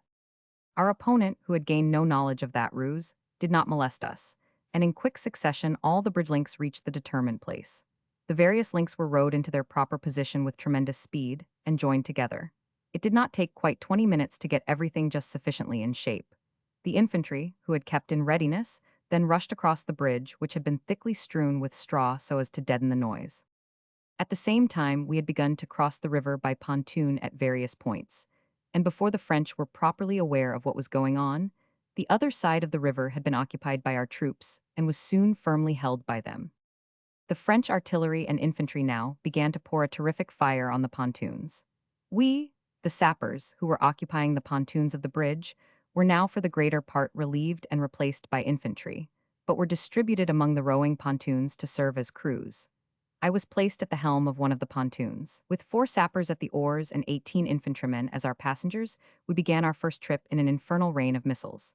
We were lucky enough to reach the other side of the river with only one slightly wounded sapper. I relieved that man, who then took the steering part. On the return trip, our pontoon was hit by some rifle bullets, but happily only above the PG-47 waterline. To our right and left the pontoons were crossing the river, some of them in a sinking condition. The sappers, who are all able to swim, sought to reach the bank of the river and simply jumped into the water, whilst the infantrymen were drowned in crowds. Having landed and manned another pontoon, we pushed off once more, and pulling the oars through the water with superhuman strength, we made the trip a second time. That time we reached the other side with 2 dead men and a wounded infantryman. We had not yet reached the other side when all the infantry jumped into the shallow water and waded ashore. We turned our boat to row back with the 2 dead men on board. Our hands began to hurt much from the continual rowing and were soon covered with blisters and blood blisters. Still, we had to row, however much our hands might swell and hurt. There was no resting on your oars then. We were about 20 yards from shore when our pontoon was hit below the waterline by several rifle bullets at the same time. A shot entering a pontoon leaves a hole no bigger than the shot itself, but its exit on the other side of the pontoon may be as big as a fist or a plate. Our pontoon then began to sink rapidly so that we sappers had no choice but to jump into the icy water. Scarcely had we left the boat when it disappeared, but all of us reached the riverbank safely. We were saved for the moment. In spite of our wet clothes, we had to man another boat immediately, and without properly regaining breath, we placed our torn hands again on the oars. We had scarcely reached the middle of the river when we collided with another boat. That other boat, which had lost her helmsman and 2 oarsmen, rammed PG-48 us with such force that our pontoon turned turtle immediately and took down with her all the 18 infantrymen besides one of the sappers. 4 of us saved ourselves in another pontoon, and thoroughly wet, we steered her to the left bank. We had just landed when we were commanded to bring over a pontoon laden with ammunition, and the joyride was renewed. We crossed the Meuse about another 5 times after that. Meanwhile, day had come. On the left bank, a terrible fight had begun between the German troops that had been landed and the French. The Germans enjoyed the advantage that they were no longer exposed to the French artillery. We got a short rest and lay wet to the skin in an old trench, shivering all over with cold. Our hands were swollen to more than double their ordinary size. They hurt us so much that we could not even lift our water bottle to our mouths. It must have been a harrowing sight to watch us young, strong fellows lying on the ground helpless and broken. PG-49. Romans 7. In pursuit. After a short rest, we were commanded to search the burning houses for wounded men. We did not find many of them, for most of the severely wounded soldiers who had not been able to seek safety, unaided, had been miserably burnt to death, and one could only judge by the buttons and weapons of the poor wretches for what fatherland they had suffered their terrible death by fire. With many it was even impossible to find out the nationality they belonged to. A little heap of ashes, a ruined house were all that was left of whole families, whole streets of families. It was only the wine cellars, which were mostly of strong construction, that had generally withstood the flames. The piping hot wine in bottles and barrels proved a welcome refreshment for the soldiers who were wet to their skins and stiff with cold. Even at the risk of their lives, for many of the cellars threatened to collapse, The soldiers would fetch out the wine and drink it greedily, however hot the wine might be. And strangely enough, former scenes were repeated. After the hot wine had taken effect, after again feeling refreshed and physically well, that same brutality which had become our second nature in war showed itself again in the most shameful manner. Most of us behaved as if we had not taken part in the unheard of events of the last hours, as if we did not see the horrible reminders of the awful slaughter, as if we had PG-50 entirely forgotten the danger of extinction, which we had so narrowly escaped. No effort was made to do honor to the dead, though everyone had been taught that duty by his mother from the earliest infancy. There was nothing left of that natural shyness which the average man feels in the presence of death. The pen refuses even to attempt a reproduction of the expressions used by officers and soldiers, or a description of their actions, when they set about to establish the nationality or sex of the dead. Circumstances were stronger than we men, and I convinced myself again that it was only natural that all feelings of humanity should disappear after the daily routine of murdering, and that only the instinct of self-preservation should survive in all its strength. The longer the war lasted, the more murderous and bestial the men became. Meanwhile, the fight between our troops that had crossed the river and the French on the other side of the Meuse had reached its greatest fury. Our troops had suffered great losses. Now our turn came. While we were crossing, the German artillery pounded the enemy's position with unheard-of violence. Scarcely had we landed and taken our places when our section proceeded to the assault. The artillery became silent, and running forward, we tried to storm the slope leading to the enemy positions. We got as near as 200 yards when the French machine guns came into action. We were driven back with considerable losses. 10 minutes later, we attempted again to storm the positions, but had only to go back again exactly as before. Again, we took up positions in our trenches, but all desire for fighting had left us. Everyone stared stupidly in front of him. Of course, we were not allowed to lose courage, though the victims of our useless assaults PG-51 were covering the field, and our dead mates were constantly before our eyes. The artillery opened fire again. Reinforcements arrived. Half an hour later, we stormed for the third time over the bodies of our dead comrades. That time we went forward in rushes, and when we halted before the enemy's trench for the last time, some 20 yards away from it, our opponent withdrew his whole first line. The riddle of that sudden retreat we were able to solve some time later. It turned out that the main portions of the French army had retreated long ago. We had merely been engaged in rearguard actions, which, however, had proved very costly to us. During the next hour, the enemy evacuated all the heights of the Meuse. When we reached the ridge of those heights, we were able to witness a horrifying sight with our naked eyes. The roads which the retreating enemy was using could be easily surveyed. In close marching formation, the French were drawing off. The heaviest of our artillery, 21,900, was pounding the retreating columns, and shell after shell fell among the French infantry and other troops. Hundreds of French soldiers were literally torn to pieces. One could see bodies and limbs being tossed in the air and being caught in the trees bordering the roads. We sappers were ordered to rally, and we were soon going after the fleeing enemy. It was our task to make again passable for our troops the roads which had been pounded and dug up by the shells. That was all the more difficult in the midday sun, as we had first to remove the dead and wounded. 2 men would take a dead soldier by his head and feet and fling him in a ditch. Human corpses were here treated and used exactly as a board in bridge building. Severed arms PG-52 and legs were flung through the air into the ditch in the same manner. How often since have I not thought of these and similar incidents, asking myself whether I thought those things improper or immoral at the time? Again and again I had to return a negative answer, and I am therefore fully convinced of how little the soldiers can be held responsible for the brutalities which all of them commit, to whatever nation they belong. They are no longer civilized human beings. They are simply bloodthirsty brutes, for otherwise they would be bad, very bad soldiers. When, during the first months of the war, a social democratic member of parliament announced that he had resolved to take voluntary service in the army, because he believed that in that manner he could further the cause of humanity on the battlefield, many a one began to laugh, and it was exactly our socialist comrades in our company who made pointed remarks. For all of us were agreed that that representative of the people must either be very simple-minded or insincere. The dead horses and shattered batteries had also to be removed. We were not strong enough to get the bodies of the horses out of the way, so we procured some horse roaming about without a master, and fastened it to a dead one to whose leg we had attached a noose, and thus we cleared the carcass out of the road. The portions of human bodies hanging in the trees we left, however, undisturbed. For who was there to care about such trifles? We searched the bottles and knapsacks of the dead for eatable and drinkable things, and enjoyed the things found with the heartiest appetite imaginable.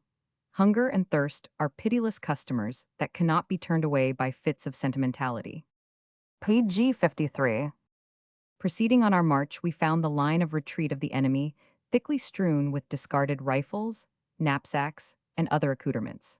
French soldiers that had died of sunstroke were covering the roads in masses. Others had crawled into the fields to the left and right, where they were expecting help or death. But we could not assist them, for we judged ourselves happy if we could keep our worn-out bodies from collapsing altogether. But even if we had wanted to help them, we should not have been allowed to do so, for the order was forward. At that time, I began to notice in many soldiers what I had never observed before. They felt envious. Many of my mates envied the dead soldiers and wished to be in their place in order to be at least through with all their misery. Yet all of us were afraid of dying, be it noted, not of death.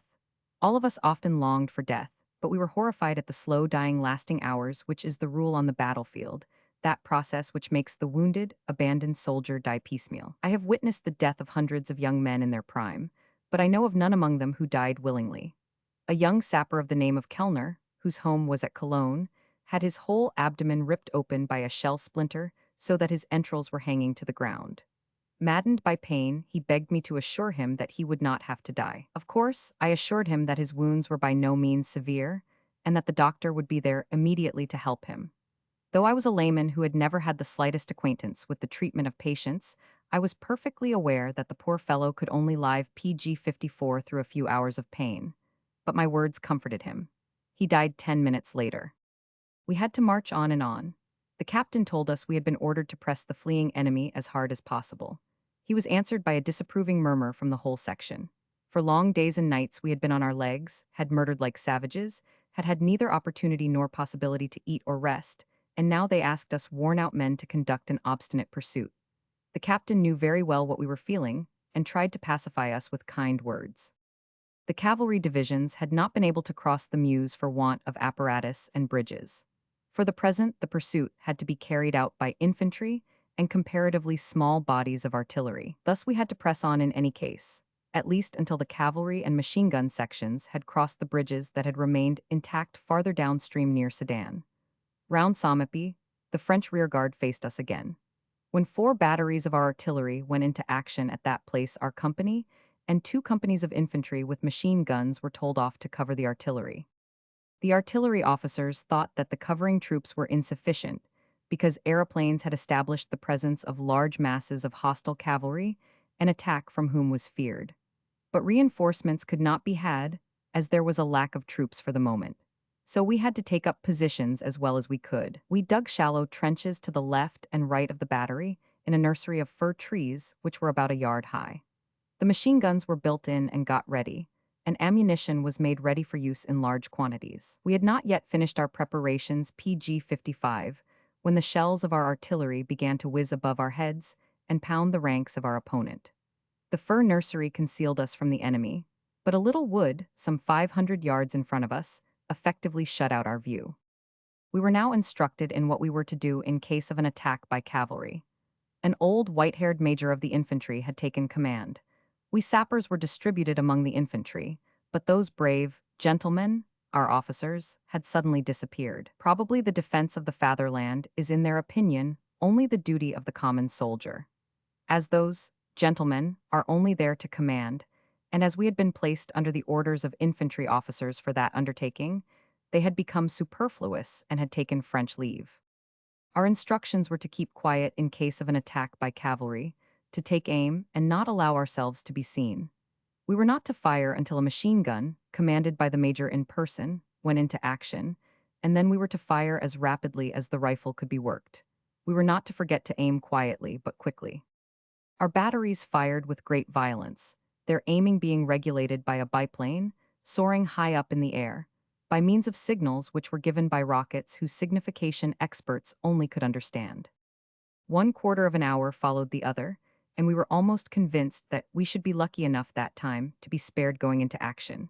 Suddenly things became lively.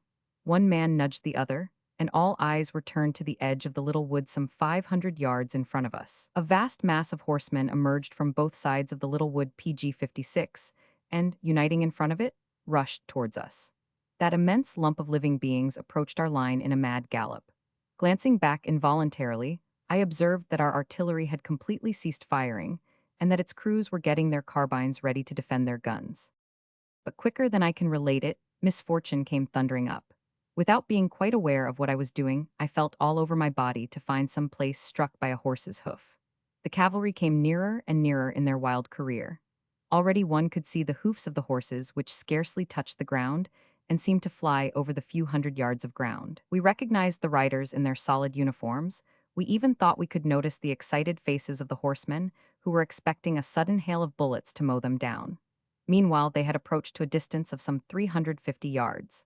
The snorting of the horses was every moment becoming more distinct. No machine gun firing was yet to be heard. 300 yards, 250. My neighbor poked me in the ribs rather indelicately, saying, "Has the old mass murderer?" I did not doubt for a moment that he meant the major, gone mad. "It's all up with us, to be sure." I paid no attention to his talk. Every nerve in my body was hammering away. Convulsively, I clung to my rifle and awaited the calamity. 200 yards, nothing as yet. Was the old chap blind or? 180 yards. I felt a cold sweat running down my back and trembled as if my last hour had struck. 150. My neighbor pressed close to me. The situation became unbearable. 130. An infernal noise had started. R. An overwhelming hail of PG-57 bullets met the attacking party, and scarcely a bullet missed the lump of humanity and beasts. The first ranks were struck down. Men and beasts formed a wall on which rolled the waves of succeeding horses, only to be smashed by that terrible hail of bullets. "Continue firing," rang out the command which was not needed. More lively, the murderous work was carried out more rapidly and with more crushing effect. Hundreds of volleys were sent straight into the heap of living beings struggling against death. Hundreds were laid low every second. Scarcely 100 yards in front of us lay more than 600 men and horses, on top of each other, beside each other, apart in every imaginable position. What 5 minutes ago had been a picture of strength, proud horsemen, joyful youth, was now a bloody, shapeless, miserable lump of bleeding flesh. And what about ourselves? We laughed about our heroic deed and cracked jokes. When danger was over, we lost that anxious feeling which had taken possession of us. Was it fear? It is, of course, supposed that a German soldier knows no fear. At the most he fears God, but nothing else in the world. And yet it was fear, low, vulgar fear, that we feel just as much as the French, the English, or the Turks. And he who dares to contradict this and talk of bravery and the fearless courage of the warrior has either never been in war or is a vulgar liar and hypocrite. Why were we joyful and why did we crack jokes? Because it was the others and not ourselves who had to lose their lives that time. Because it was a life and death struggle. It was either we or they. We had a right to be glad and chase all sentimentality to the devil. Were we not soldiers, mass murderers, barbarians? PG-58. Roman 8. Nearly buried alive on the battlefield. The commander of the artillery smilingly came up to the major of the infantry and thanked and congratulated him. We then went after the rest of our attackers who were in full flight. The machine guns kept them under fire. Some 200 might have escaped. They fled in all directions. The artillery thereupon began again to fire, whilst we set about to care for our wounded enemies. It was no easy job, for we had to draw the wounded from beneath the horses, some of which were still alive. The animals kicked wildly about them, and whenever they succeeded in getting free, they rushed off like demented, however severely they had been hurt. Many a wounded man who otherwise might have recovered was thus killed by the hoofs of the horses. With the little packet of bandaging material which we all had on us, we bandaged the men, who were mostly severely wounded, but a good many died in our hands while we were trying to put on a temporary dressing. As far as they were still able to speak, they talked to us with extreme vivacity. Though we did not understand their language, we knew what they wanted to express, for their gestures and facial expressions were very eloquent. They desired to express their gratitude for the charitable service we were rendering them, and like ourselves, they did not seem to be able to understand how PG-59 men could first kill each other, could inflict pain on each other, and then assist each other to the utmost of their ability. To them, as well as to us, this world seemed to stand on its head. It was a world in which they were mere marionettes, guided and controlled by a superior power. How often were we not made aware in that manner of the uselessness of all this human slaughter? We common soldiers were here handling the dead and wounded as if we had never done anything else. And yet, in our civilian lives, most of us had an abhorrence and fear of the dead and the horribly mangled. War is a hard schoolmaster who bends and reshapes his pupils. One section was busy with digging a common grave for the dead. We took away the papers and valuables of the dead, took possession of the eatable and drinkable stores to be found in the saddle bags attached to the horses, and, when the grave was ready, we began to place the dead bodies in it. They were laid close together in order to utilize fully the available space. I, too, had been ordered to bring in the dead. The bottom of the grave was large enough for 23 bodies if the space was well utilized. When 2 layers of 23 had already been buried, a sergeant of the artillery, who was standing near, observed that one of the dead was still alive. He had seen the corpse move the fingers of his right hand. On closer examination, it turned out that we came near burying a living man, for after an attempt lasting 2 hours, we succeeded in restoring him to consciousness. The officer of the infantry who supervised the work now turned to the 2 soldiers charged with getting the corpses ready and asked them whether they were sure that all the men buried were really dead. Yes, the PG-62 replied. We suppose they are all dead. That seemed to be quite sufficient for that humane officer, for he ordered the interments to proceed. Nobody doubted that there were several more among the 138 men whom we alone buried in one grave. 2 other, still bigger, graves had been dug by different burial parties, from whose bodies life had not entirely flown. To be buried alive is just one of those horrors of the battlefield which your barroom patriot at home, or in America, does not even dream of in his philosophy. Nothing was to be seen of the enemy's infantry. It seemed that our opponent had sent only artillery and cavalry to face us. Meanwhile, the main portions of our army came up in vast columns. Cavalry divisions with mounted artillery and machine gun sections left all the other troops behind them. The enemy had succeeded in disengaging himself almost completely from us, wherefore our cavalry accelerated their movements with the intention of getting close to the enemy and as quickly as possible in order to prevent his demoralized troops from resting at night. We, too, got ready to march, and were just going to march off when we received orders to form camp. The camping ground was exactly mapped out, as was always the case, by the superior command, so that they would know where we were to be found in case of emergency. We had scarcely reached our camping grounds when our field kitchen, which we thought had lost us, appeared before our eyes as if risen from out of the ground.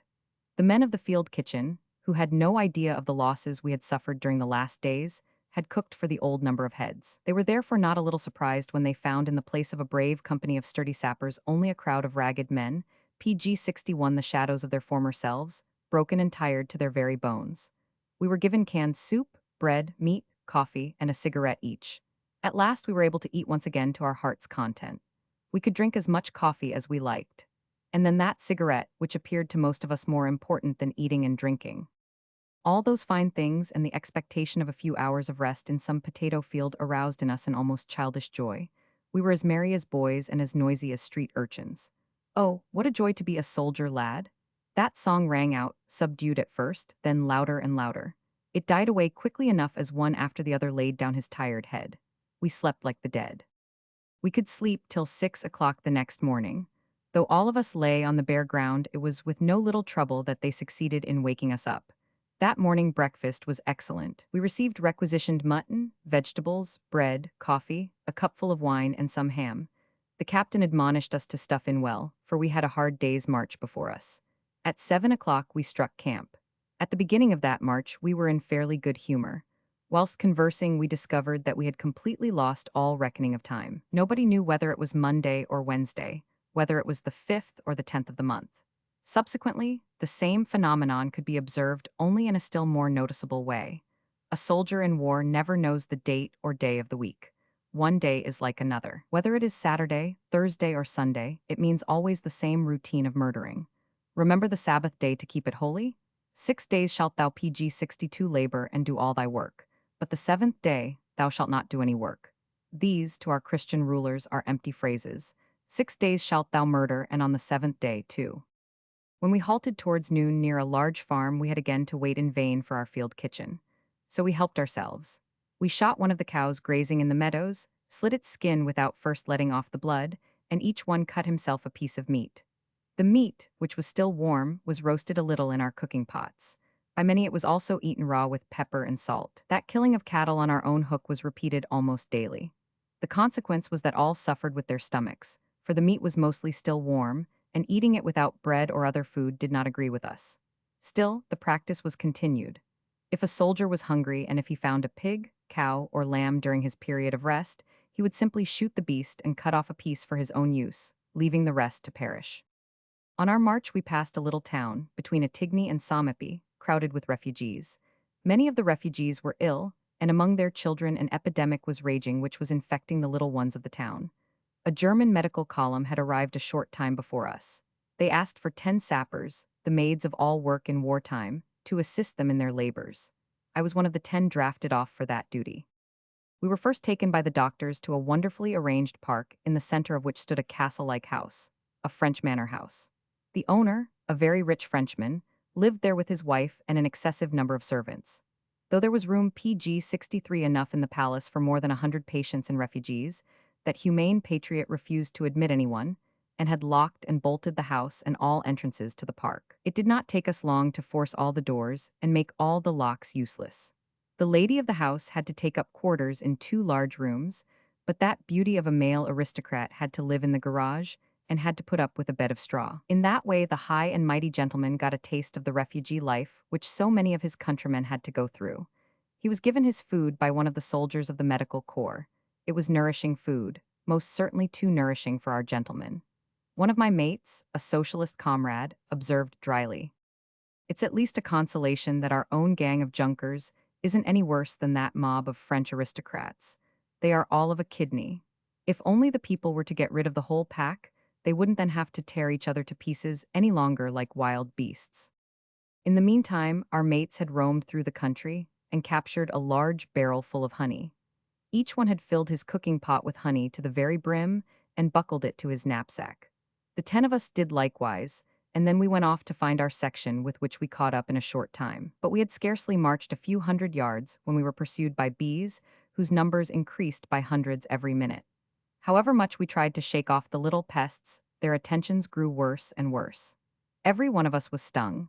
Many had their faces swollen to such an extent that they were no longer able to see. The officers who were riding some 20 yards in front of us began to notice our slow movements.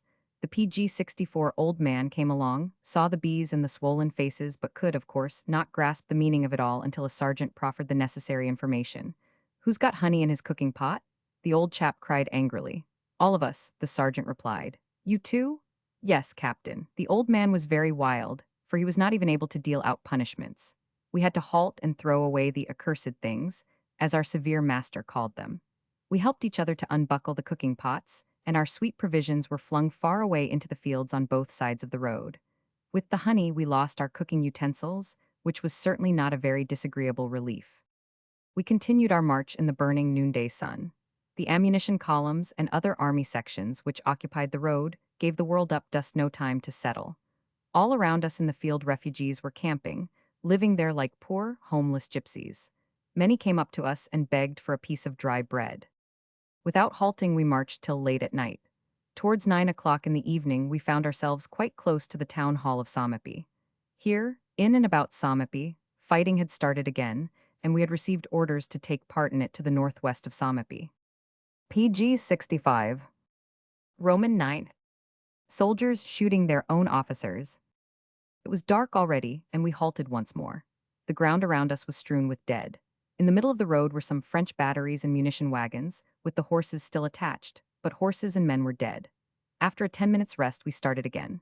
Marching more quickly, we now approached a small wood in which dismounted cavalry and infantry were waging a desperate hand-to-hand struggle with the enemy. So as to astonish the latter, we had to rush in with a mighty yell. Under cover of darkness, we had succeeded in getting to the enemy's rear. Taken by surprise by the unexpected attack and our war whoop, most of the Frenchmen lifted their hands and begged for quarter, which was, however, not granted by the infuriated cavalrymen and infantry. When, on our side, now and then the murdering of defenseless men seemed to slacken, it was encouraged again by the loud commands of the officers. "No quarter. Cut them all down." Such were the orders of those estimable gentlemen, the officers. We sappers, too, had to participate in the cold-blooded slaughtering of defenseless men. The French were defenseless because they threw away their arms and asked for quarter the moment that they recognized the futility of further resistance. But the officers then saw to it, as on many earlier and later occasions, that too many prisoners were not made. The sapper PG-66 carries a bayonet which must not be fixed to the rifle according to international agreement, because the back of that bayonet is an extremely sharp steel saw, 3 millimeters in thickness. In times of peace, the sapper never does bayonet practice, the bayonet being exclusively reserved for mechanical purposes. But what does militarism care for international law? We here had to fix the saw, as had always been done since the beginning of the war. Humanity was a jest when one saw an opponent with the toothed saw in his chest, and the victim, who had long given up all resistance, endeavoring to remove the deadly steel from the wound. Often that terrible tool of murder had fastened itself so firmly in the victim's chest that the attacker, in order to get his bayonet back, had to place his foot on the chest of the miserable man and try with all his might to remove the weapon. The dead and wounded lay everywhere covered with terrible injuries, and the crying of the wounded, which might soften a stone, but not a soldier's heart, told of the awful pain which those defenders of their country had to suffer. However, not all the soldiers approved of that senseless, that criminal murdering. Some of the gentlemen who had ordered us to massacre our French comrades were killed, by mistake in the darkness of the night, by their own people, of course. Such mistakes repeat themselves almost daily, and if I keep silence with regard to many such mistakes which I could relate, giving the exact name and place, the reader will know why. During that night, it was a captain and first lieutenant who met his fate. An infantryman who was serving his second year stabbed the captain through the PG-67 stomach with his bayonet, and almost at the same time, the first lieutenant got a stab in the back. Both men were dead in a few minutes. Those that did the deeds showed not the slightest signs of repentance, and not one of us felt inclined to reproach them. On the contrary, everyone knew that despicable, brutal murderers had met their doom. In this connection, I must mention a certain incident which necessitates my jumping a little ahead of events. When on the following day, I conversed with a mate from my company and asked him for the loan of his pocket knife, he drew from his pocket 3 cartridges besides his knife. I was surprised to find him carrying cartridges in his trousers pockets and asked him whether he had no room for them in his cartridge case. "There's room enough," he replied, "but those 3 are meant for a particular purpose. There's a name inscribed on each of them." Some time after, we had meanwhile become fast friends, I inquired again after the 3 bullets. He had one of them left. I reflected and remembered 2 sergeants who had treated us like brutes in times of peace, whom we had hated as one could only hate slave drivers. They had found their grave in French soil. The murder did not cease as long as an opponent was alive. We were then ordered to see whether all the enemies lying on the ground were really dead or unable to fight. Should you find one who pretends to be dead, he must be killed without mercy. That was the order we received for that tour of inspection. However, the soldiers who had meanwhile quieted down a little, and who had thus regained their senses, took no trouble to execute the shameful command. What the soldiers thought of it is shown by the remark of a man PG-68 belonging to my company who said, "Let's rather look if the 2 officers are quite dead. If not, we shall have to kill them too, without mercy." An order was an order, he added. We now advanced quickly, but our participation was no longer necessary, for the whole line of the enemy retired and then faced us again, a mile and a quarter southwest of Somepi. Somepi itself was burning for the greater part, and its streets were practically covered with the dead. The enemy's artillery was still bombarding the place, and shells were falling all around us. Several hundred prisoners were gathered in the marketplace. A few shells fell at the same time among the prisoners, but they had to stay where they were. An officer of my company, lieutenant of the reserve Nisan, observed humanely that that could not do any harm, for thus the French got a taste of their own shells. He was rewarded with some cries of shame. A socialist comrade, a reservist, had the pluck to cry aloud, "Do you hear that, comrades? That's the noble sentiment of an exploiter. That fellow is the son of an Elberfeld capitalist, and his father is a sweating den keeper of the worst sort. When you get home again, do not forget what this capitalist massacre has taught you. Those prisoners are proletarians, are our brethren, and what we are doing here in the interest of that gang of capitalist crooks is a crime against our own body. It is murdering our own brothers." He was going to continue talking, but the sleuths were soon upon him, and he was arrested. He threw down his gun with great force, then he quietly suffered himself to be led away. All of us were electrified. Not one spoke a word. One suddenly beheld quite a different world. We had a PG-69 vision which kept our imagination prisoner. Was it true what we had heard, that those prisoners were not our enemies at all, that they were our brothers? That which formerly, oh how long ago might that have been? In times of peace had appeared to us as a matter of course had been forgotten. In war we had regarded our enemies as our friends and our friends as our enemies. Those words of the Elberfeld comrade had lifted the fog from our brains and from before our eyes. We had again a clear view. We could recognize things again. One looked at the other and nodded without speaking. Each one felt that the brave words of our friend had been a boon to us, and none could refrain from inwardly thanking and appreciating the bold man. The man in front of me, who had been a patriot all along as far as I knew, but who was aware of my views, pressed my hand, saying, "Those few words have opened my eyes. I was blind. We are friends." Those words came at the proper time. Others again I heard remark, "You can't surpass Scotes. Such a thing requires more courage than all of us together possess." For he knew exactly the consequences that follow when one tells the truth. Did you see the last look he gave us? That meant as much as, "Don't be concerned about me. I shall fight my way through to the end. Be faithful workers, remain faithful to your class." The place, overcrowded with wounded soldiers, was almost entirely occupied by the Germans. The medical corps could not attend to all the work, for the wounded kept streaming in enormous numbers. So we had to lend a helping hand and bandaged friend and enemy to the best of our ability. But contrary to earlier times PG-70, when the wounded were treated considerately, things were now done more roughly. The fighting to the south of the place had reached its greatest violence towards 1 o'clock in the afternoon, and when the Germans began to storm at all points, the French retired from their positions in the direction of Suippes. Whether our ragged company was no longer considered able to fight, or whether we were no longer required, I do not know, but we got orders to seek quarters. We could find neither barn nor stable, so we had to camp in the open. The houses were all crowded with wounded men. On that day, I was commanded to mount guard and was stationed with the camp guard. At that place, arrested soldiers had to call to submit to the punishment inflicted on them. Among them were 7 soldiers who had been sentenced to severe confinement, which consisted in being tied up for 2 hours. The officer on guard ordered us to tie the criminals to trees in the neighborhood. Every arrested soldier had to furnish for that purpose the rope with which he cleaned his rifle. The victim I had to attend to was Sapper Lomer, a good socialist. I was to tie his hands behind his back, wind the loose end of the rope round his chest, and tie him with his back towards the tree. In that position my comrade was to stand for 2 hours, exposed to the mockery of officers and sergeants. But Comrade Lomer had been marching with the rest of us in a broiling sun for a whole day, had all night fought and murdered for the dear fatherland, which was now giving him thanks by tying him up with a rope. I went up to him and told him that I would not tie PG-71 him to the tree. "Do it, man," he tried to persuade me. "If you don't do it, another one will. I shan't be cross with you, you know. Let others do it, I won't fetter you." The officer, our old friend Lieutenant Spahn, who was getting impatient, came up to us.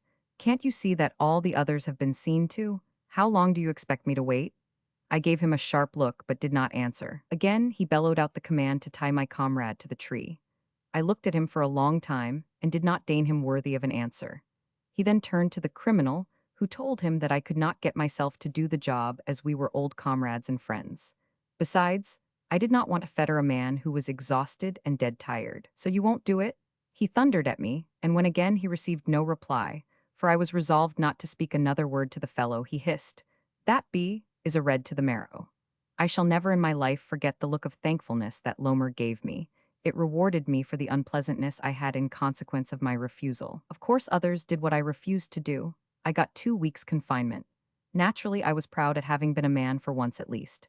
As a comrade, I had remained faithful to my mate, yet I had gained a point. They never ordered me again to perform such duty, and I was excluded from the guard that day. I could move about freely and be again a free man for a few hours.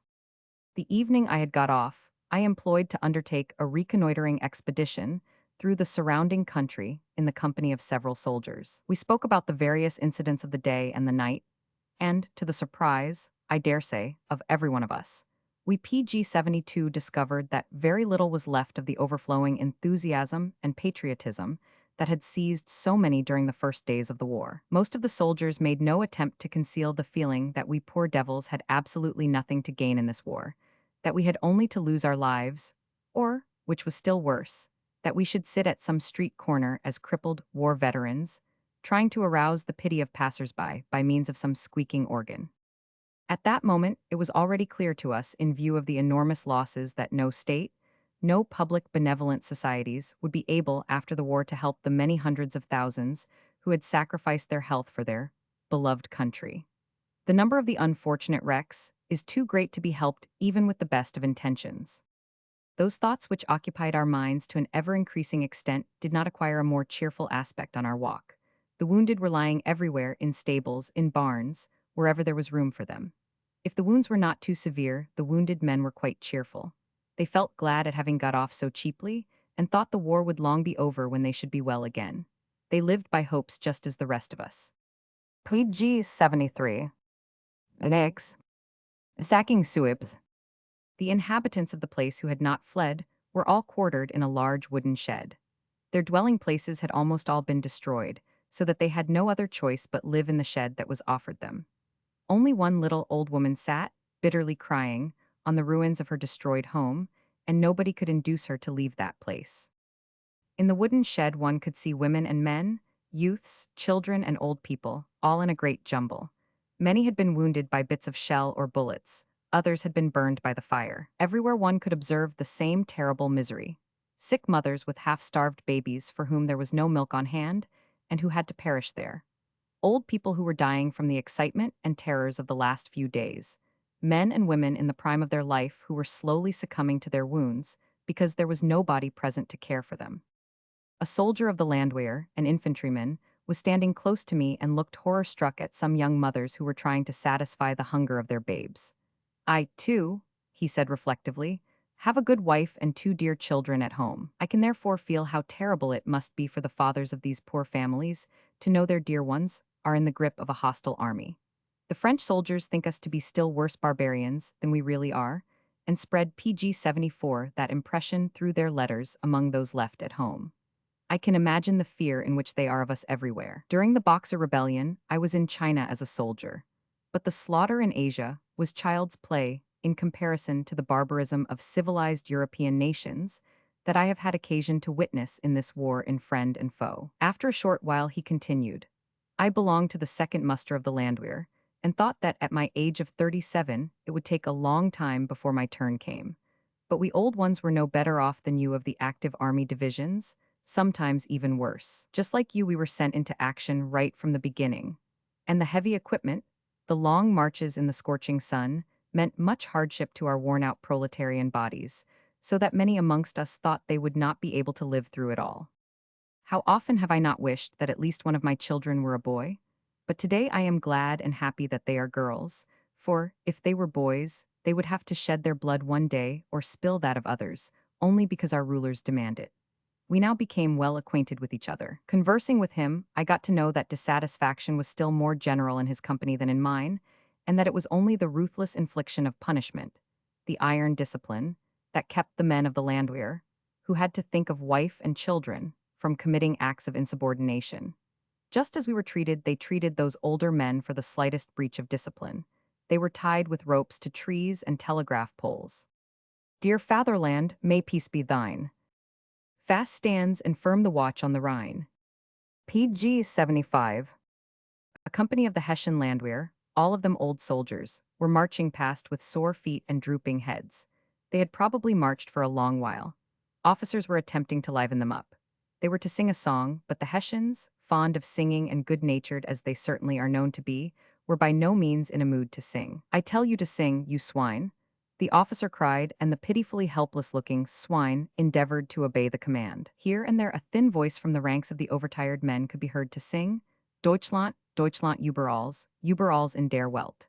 With sore feet and broken energy, full of disgust with their glorious trade of warriors, they sang that symphony of super-Germanism that sounded then like blasphemy, nay, like a travesty. Deutschland, Überalls in der Welt. Some of my mates who had watched the procession like myself came up to me saying, "Come, let's go to the bivouac. Let's sleep, forget, and think no more." We were hungry, and going home, we caught some chicken, candidates for the cooking pot, as we used to call them. They were eaten half-cooked. Then we lay down in the open and slept till 4 o'clock in the morning, when we had to be ready to march off. Our goal for that day was Suips. Before starting on the march, an army order was read out to us. "Soldiers," it said, "His Majesty, the Emperor, our supreme warlord, thanks the soldiers of the Fourth Army, and expresses to all his imperial thankfulness and appreciation. You have protected our dear Germany from the invasion of hostile hordes. We shall not rest until the last opponent lies beaten on the ground, and before the leaves fall from the trees, we shall be at home again as PG 76 victors. The enemy is in full retreat, and the Almighty will continue to bless our arms. Having duly acknowledged receipt of the message, by giving those 3 cheers for the supreme warlord, which had become almost a matter of daily routine, we started on our march and had now plenty of time and opportunity to talk over the imperial thankfulness. We were not quite clear as to the fatherland we had to defend here in France. One of the soldiers thought the chief thing was that God had blessed our arms, whereupon another one, who had been president of a free-thinking religious community in his native city for many a long year, replied that a religious man who babbled such stuff was committing blasphemy if he had ever taken religion seriously. All over the fields, and in the ditches, lay the dead bodies of soldiers, whose often sickening wounds were terrible to behold. Thousands of big flies, of which that part of the country harbors great swarms, were covering the human corpses which had partly begun to decompose and were spreading a stench that took away one's breath. In between these corpses, in the burning sun, the poor, helpless refugees were camping, because they were not allowed to use the road as long as the troops were occupying it. But when were the roads not occupied by troops? Once, when resting, we chanced to observe a fight between 3 French and 4 German aeroplanes. We heard above us the well-known hum of a motor and saw 3 French and 2 German machines approach one another. All of them were at a great altitude, when all at once we heard the firing of machine guns high up in the air. The 2 Germans were screwing themselves higher up, unceasingly peppered by their opponents, PG-77, and were trying to get above the Frenchmen. But the French, too, rose in great spirals in order to frustrate the intentions of the Germans. Suddenly, one of the German flying men threw a bomb and set alight a French machine, which at the same time was enveloped in flames and, toppling over, fell headlong to the ground a few seconds after. Burning rags came slowly fluttering to the ground after it. Unexpectedly, 2 more strong German machines appeared on the scene, and then the Frenchmen took to flight immediately, but not before they had succeeded in disabling a German Rumplertaube by machine gun fire to such an extent that the damaged aeroplane had to land in a steep glide. The other undamaged machines disappeared on the horizon. That terrible and beautiful spectacle had taken a few minutes. It was a small, unimportant episode which had orphaned a few children, widowed a woman, somewhere in France. In the evening, we reached the little town of Suippes after a long march.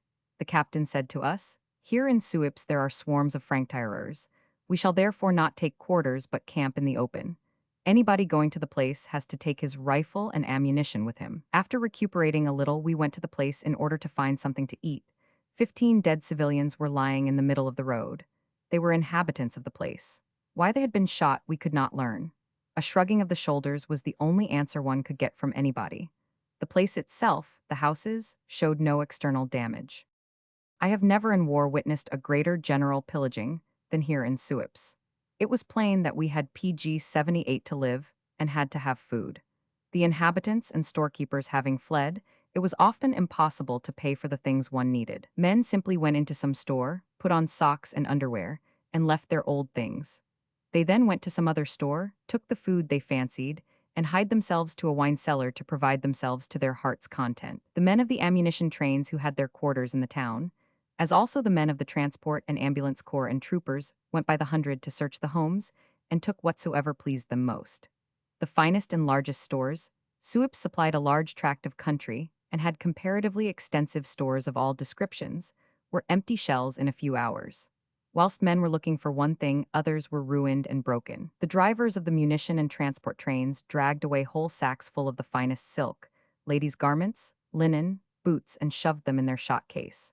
Children's shoes, ladies' shoes, everything was taken along, even if it had to be thrown away again soon after. Later on, when the field post was running regularly, many things acquired in that manner were sent home. But all parcels did not reach their destination on account of the unreliable service of the field post, and the maximum weight that could be sent proved another obstacle. Thus a pair of boots had to be divided, and each sent in a separate parcel if they were to be dispatched by field post. One of our sappers had for weeks carried about with him a pair of handsome boots for his fiancée, and then had them sent to her in 2 parcels. However, the field post did not guarantee delivery, and thus the war bride got the left boot, and not the right one. An important chocolate factory was completely PG-79 sacked. Chocolates and candy lay about in heaps trodden underfoot. Private dwellings that had been left by their inhabitants were broken into, the wine cellars were cleared of their contents, and the windows were smashed, a speciality of the cavalry. As we had to spend the night in the open, we tried to procure some blankets and entered a grocer's store in the marketplace. The store had been already partly demolished. The living rooms above it had remained, however, untouched, and all the rooms had been left unlocked. It could be seen that a woman had had charge of that house. Everything was arranged in such a neat and comfortable way that one was immediately seized by the desire to become also possessed of such a lovely little nest. But all was surpassed by a room of medium size where a young lady had apparently lived. Only with great reluctance we entered that sanctum. To our surprise, we found hanging on the wall facing the door a caustic drawing on wood bearing the legend in German: Ehret die Frauen, sei flechten und weben himmlisch Rosen ins irdische Leben. Honor the women, they work and they weave heavenly roses in life's short reprieve. The occupant was evidently a young bride, for the various pieces of the trousseau, trimmed with dainty blue ribbons, could be seen in the wardrobes in a painfully spick and span condition. All the wardrobes were unlocked. We did not touch a thing. We were again reminded of the cruelty of war. Millions it turned into beggars in one night. The fondest hopes and desires were destroyed. When, the next morning, we entered the house again, driven by a presentiment of misfortune, we found everything completely destroyed. Real barbarians had been raging here, who had lost that thin varnish with which civilization covers PG-80 the brute in man. The whole trousseau of the young bride had been dragged from the shelves and was still partly covering the floor. Portraits, photographs, looking-glasses, all lay broken on the floor. 3 of us had entered the room, and all 3 of us clenched our fists in helpless rage. Having received the command to remain in Suips till further orders, we could observe the return of many refugees the next day. They came back in crowds from the direction of Chalon-sur-Marne and found a wretched, dreary waste in the place of their peaceful homes. The owner of a dry goods store was just returning as we stood before his house. He collapsed before the door of his house, for nothing remained of his business. We went up to the man. He was a Hebrew and spoke German. After having somewhat recovered his self-possession, he told us that his business had contained goods to the value of more than 8,000 francs, and said, "If the soldiers had only taken what they needed, I should have been content, for I expected nothing less. But I should have never believed of the Germans that they would destroy all of my possessions." In his living rooms, there was not even a cup to be found. The man had a wife and 5 children, but did not know where they were at that time, and his fate was shared by uncounted others, here and elsewhere. I should tell an untruth if I were to pretend that his misery touched me very deeply. It is true that the best among us, and those were almost always the men who had been active in the labor movement at home, who hated war and the warrior's trade from the depth of their soul, were shaken out of their lethargy and indifference by some especially harrowing incident.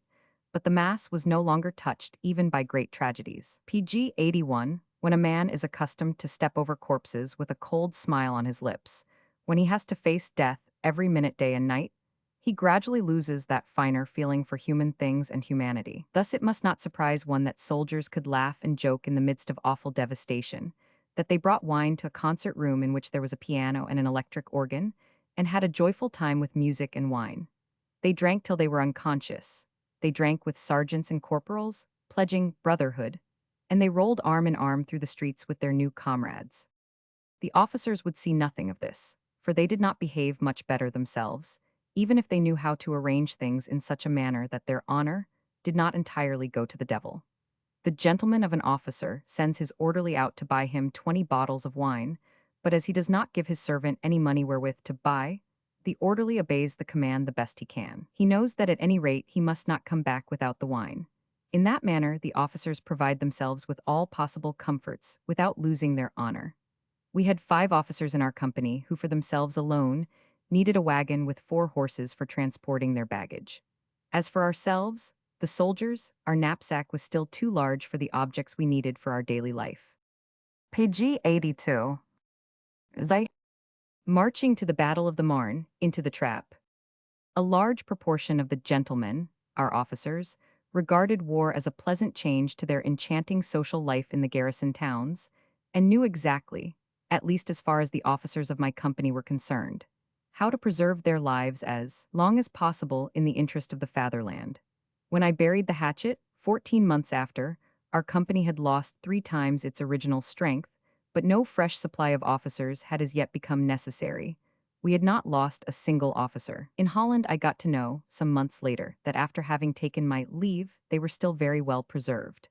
One day at Rotterdam, I saw a photo in the magazine Die Watch showing 6 members of the 1st Company of the Sapper Regiment No. 30 with the Iron Cross of the 1st Class. The picture had been taken at the front and showed the 5 officers and Corporal Bach with the Iron Cross of the 1st Class. Unfortunately, Sherrill 1 did not betray whether those gentlemen had got the distinction for having preserved their lives for further service. We spent the following night at the place, and then had to camp again in the open, because the place swarmed with Frankterrors. In reality, no Frankterrors could be observed, so that it was quite clear to us that PG-83 it was merely an attempt to arouse again our resentment against the enemy which was dying down. They knew very well that a soldier is far more tractable and pliant when animated by hatred against the enemy. The next day, Chalons-sur-Marne was indicated as the next goal of our march. That day was one of the most fatiguing we experienced. Early in the morning already, when we started, the sun was sending down its fiery shafts. Suippes is about 21 miles distant from Chalons-sur-Marne. The distance would not have been the worst thing, in spite of the heat.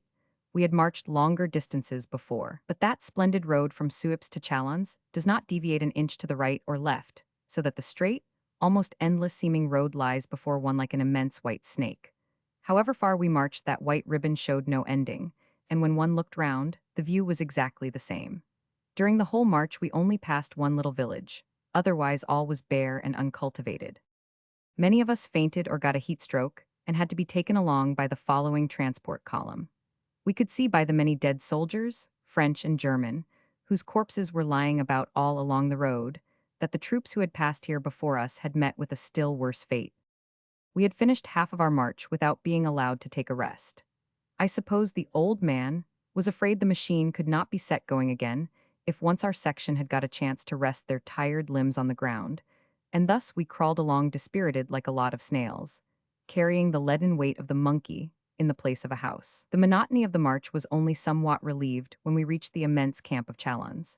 It is one of the greatest PG-84 military camps in France. Towards 3 o'clock in the afternoon, we beheld Chalons in the distance, and when we halted towards 4 o'clock in an orchard outside the town, all of us, without an exception, fell down exhausted. The field kitchen, too, arrived, but nobody stirred for a time to fetch food. We ate later on and then desired to go to the town to buy several things, chiefly, I dare say, tobacco, which we missed terribly. Nobody was allowed, however, to leave camp. We were told that it was strictly forbidden to enter the town. Chalons, so the tale went, had paid a war contribution, and nobody could enter the town.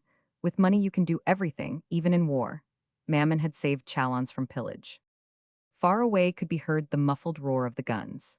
We had the presentiment that our rest would not be of long duration.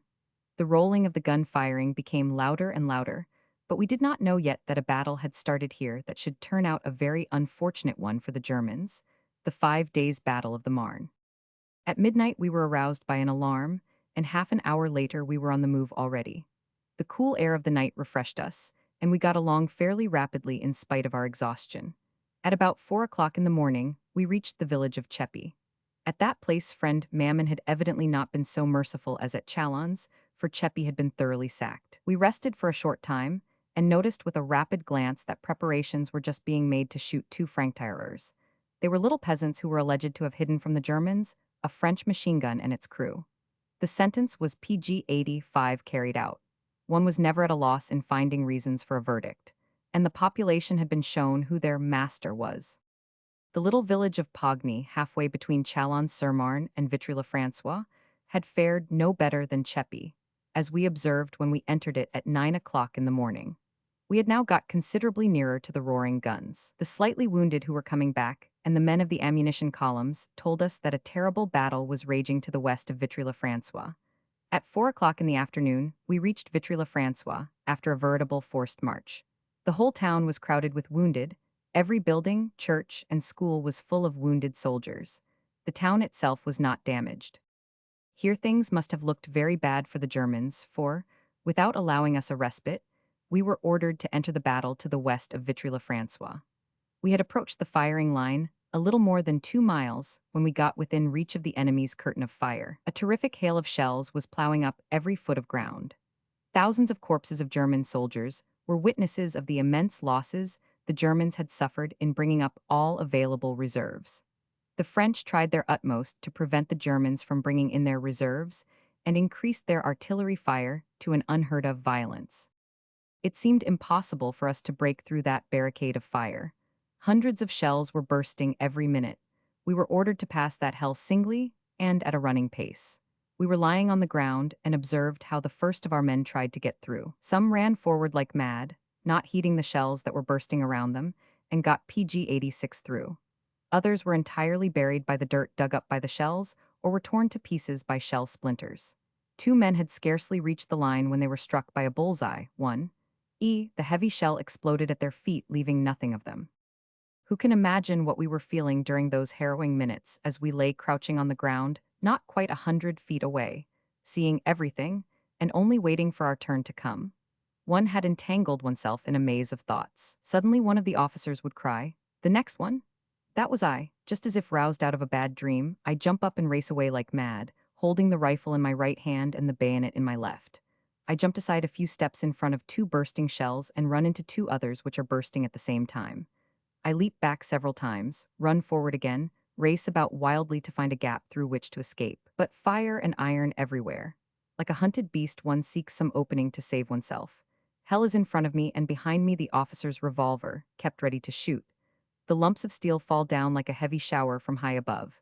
Hell and damnation. I blindly run and run and run until somebody gets me by my coat. "We're there," somebody roars into my ear. "Stop, are you wounded? Have a look, perhaps you are and don't know it?" Here I am trembling all over. "Sit down, you will feel better." We trembled too. Slowly I became more quiet. One after the other arrived, many were wounded. We were about 40 when the sergeants took over the command. Nothing was again to be seen of the officers. We proceeded and passed several German batteries. Many had suffered great losses. The crews were lying PG-87 dead or wounded around their demolished guns. Others again could not fire as they had no more ammunition. We rested. Some men of the artillery who had nothing to do for lack of ammunition came up to us. A sergeant asked why they did not fire. "Because we have used up all our ammunition," a gunner replied. "Oh yes, it would be quite impossible to bring up ammunition through that curtain of fire." "It's not that," announced the gunner. "It's because there isn't any more that they can't bring it up." And then he went on. "We started at Neufchâteau to drive the French before us like hunted beasts. We rushed headlong after them like savages. Men and beasts were used up in the heat. All the destroyed railroads and means of transportation could not be repaired in those few days. Everything was left in the condition we found it. And in a wild intoxication of victory, we ventured to penetrate into the heart of France. We rushed on without thinking or caring. All the lines of communication in our rear were interrupted. We confidently marched into the traps the French set for us. Before the first ammunition and the other accessories, which had all to be transported by wagon, have reached us, we shall be all done for." Up to that time, we had had blind confidence in the invincible strategy of our great general staff, and now they told us this. We simply did not believe it, and yet it struck us that the French, as was made clear by everything around us, were in their own country, in the closest proximity of their largest depot, Paris, and were in possession of excellent railroad communications. The French were, besides, maintaining a terrible artillery fire with guns of such a large size as had never yet been used by them. All that led to the PG-88 conclusion that they had taken up positions prepared long before, and that the French guns had been placed in such a manner that we could not reach them.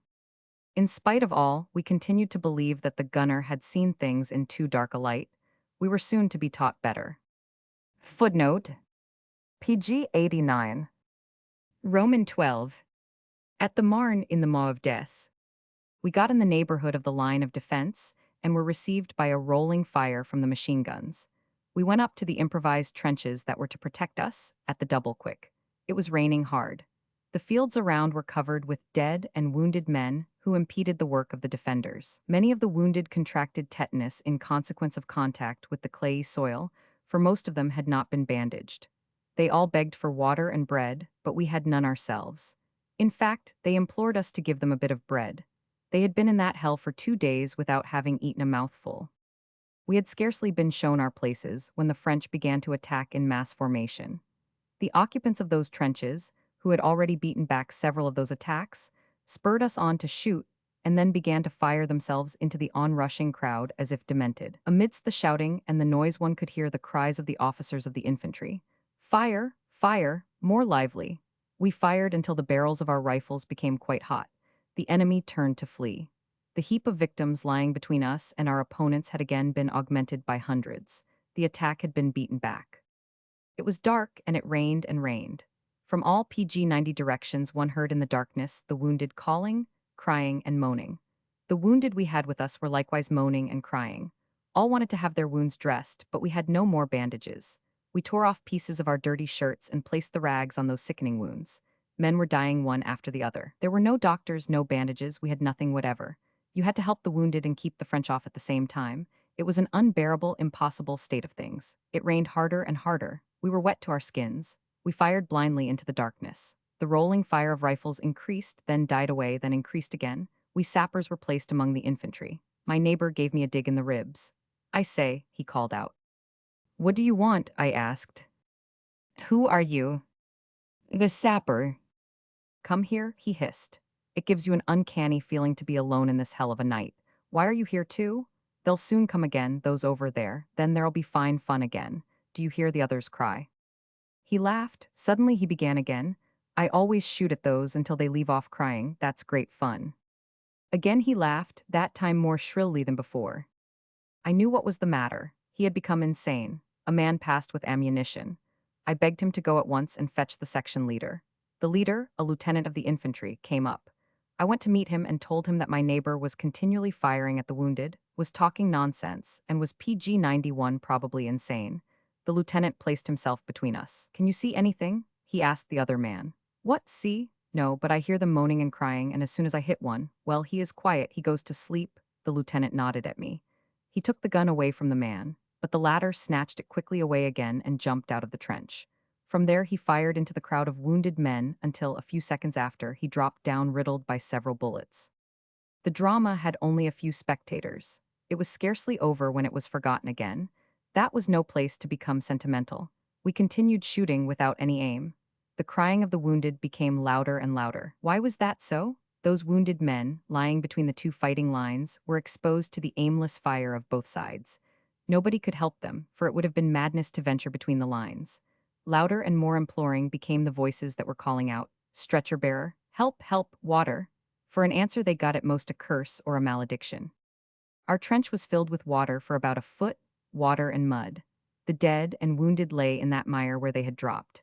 We had to make room, so we threw the dead out of the trench.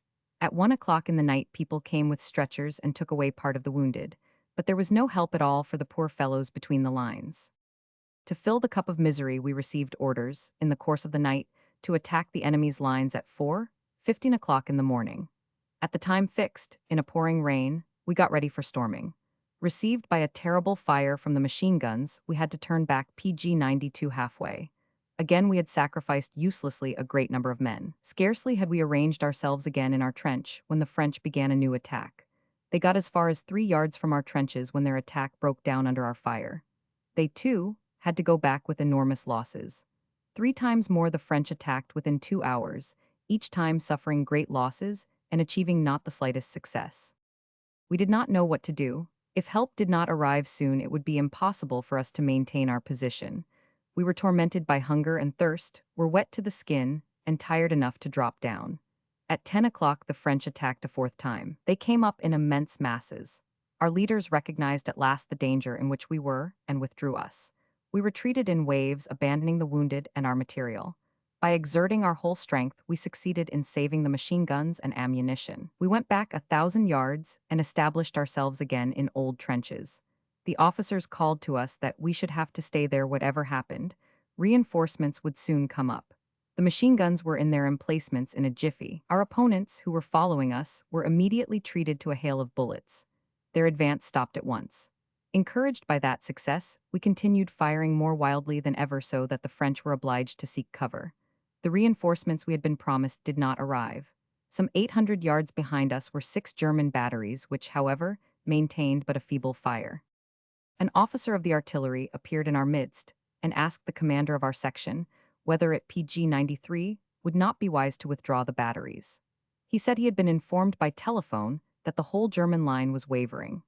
Before the commander had time to answer, another attack in mass formation took place, the enemy being 5 or 7 times as numerous as we were. As if by command, we quitted our position without having been told to do so, completely demoralized.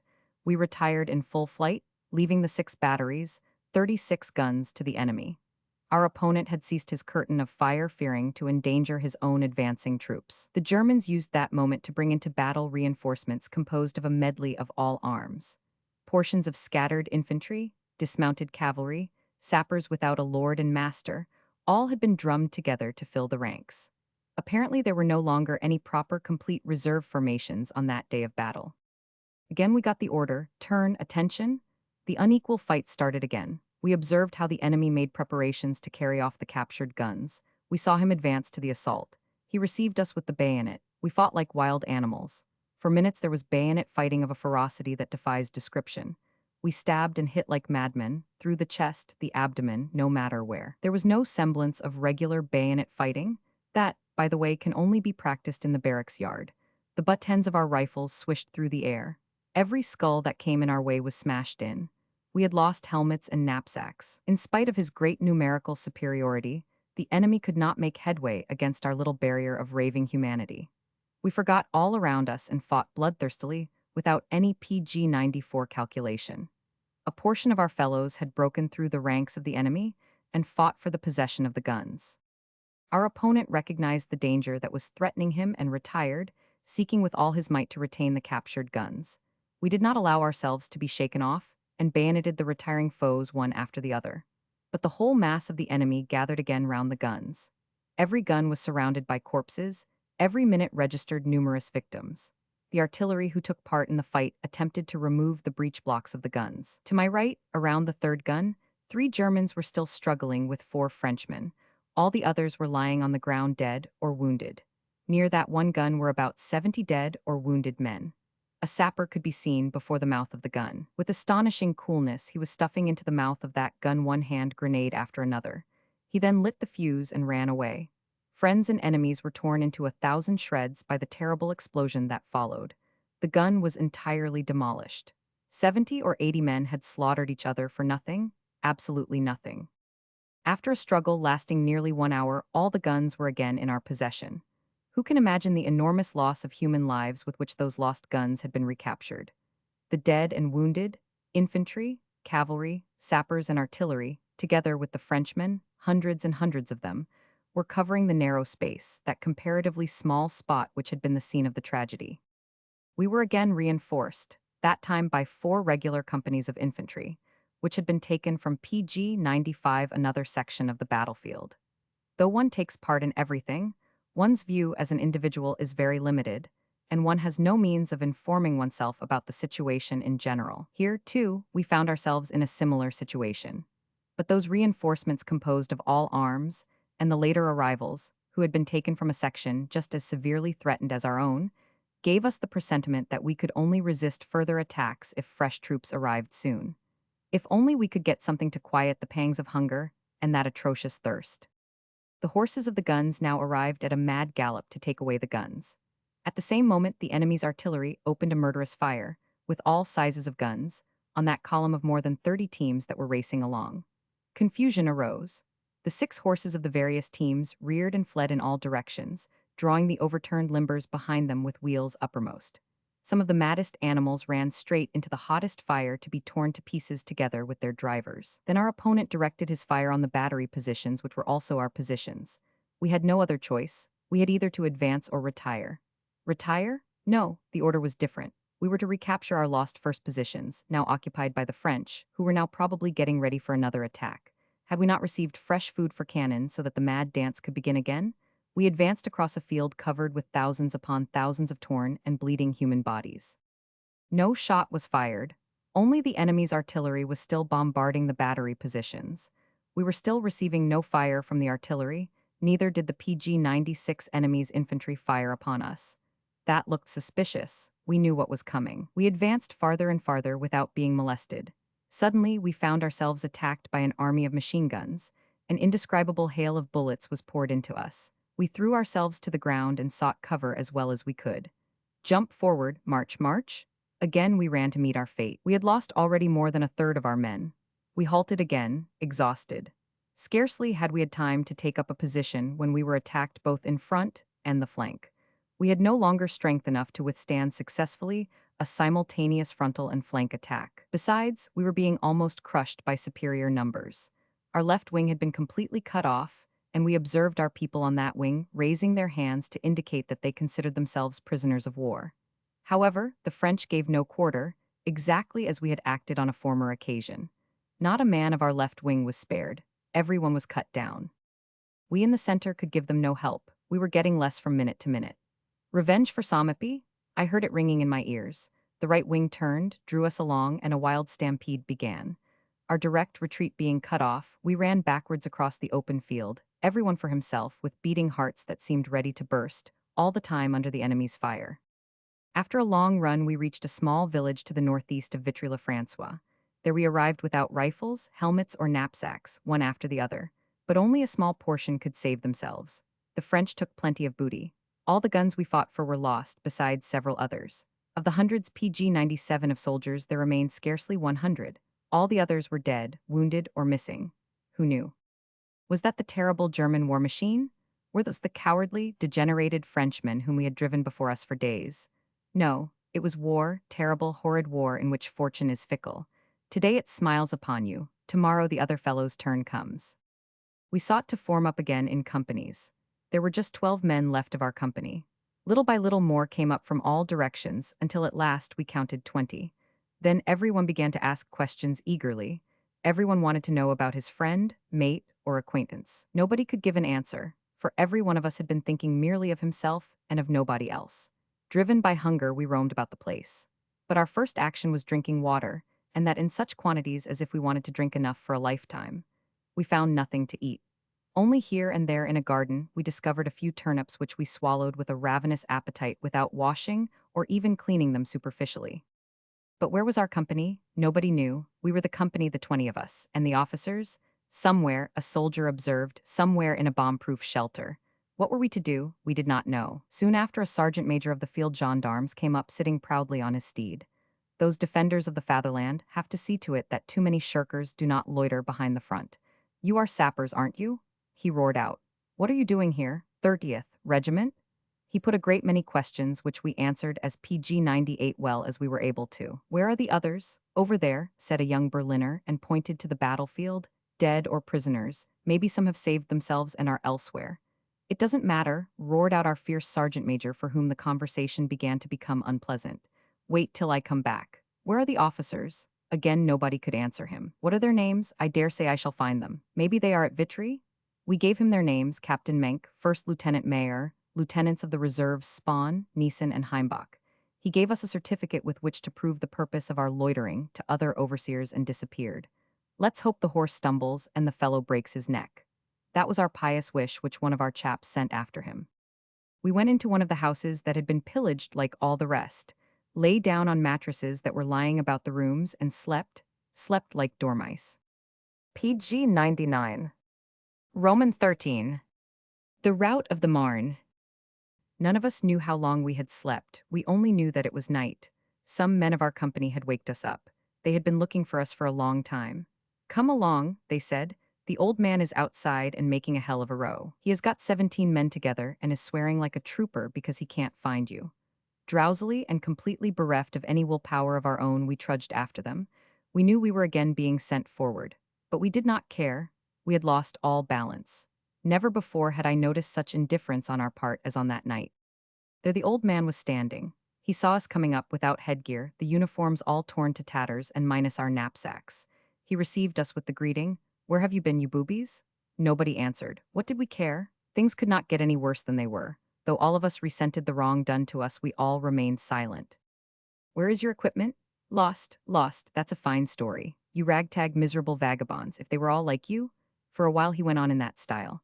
That pretty fellow had suffered the miserable vagabonds to go forward while he himself had been defending his fatherland at Vitry, 3 or 4 miles behind the front. We picked out the best PG-100 from among the rifles that were lying about, and soon we were again ready for battle. We were standing half asleep, leaning on the barrel of our rifles and waiting to be led forth again to slaughter, when a shot was fired right in our midst. The bullet had shattered the entire right hand of a spoiled ensign, as the officers expressed themselves. His hand was bandaged. How did that happen? Asked the officers. An eyewitness related the incident saying, Like all of us, he put his hand on the mouth of the barrel when it happened. I did not see any more. Had he secured the gun? Don't you know that it is forbidden to lean with your hand on the mouth of your rifle, and that you have been ordered to secure your rifle when it is loaded? Then, turning to the spoiled ensign, who was writhing with pain, he bawled at him, I shall report you for punishment on account of gross negligence and self-mutilation on the battlefield. We all knew what was the matter. The ensign was a sergeant, but a poor devil. He was fully aware that he had no career before him. We soldiers liked him because we knew that military life disgusted him. Though he was a sergeant, he chose his companions solely among the common soldiers.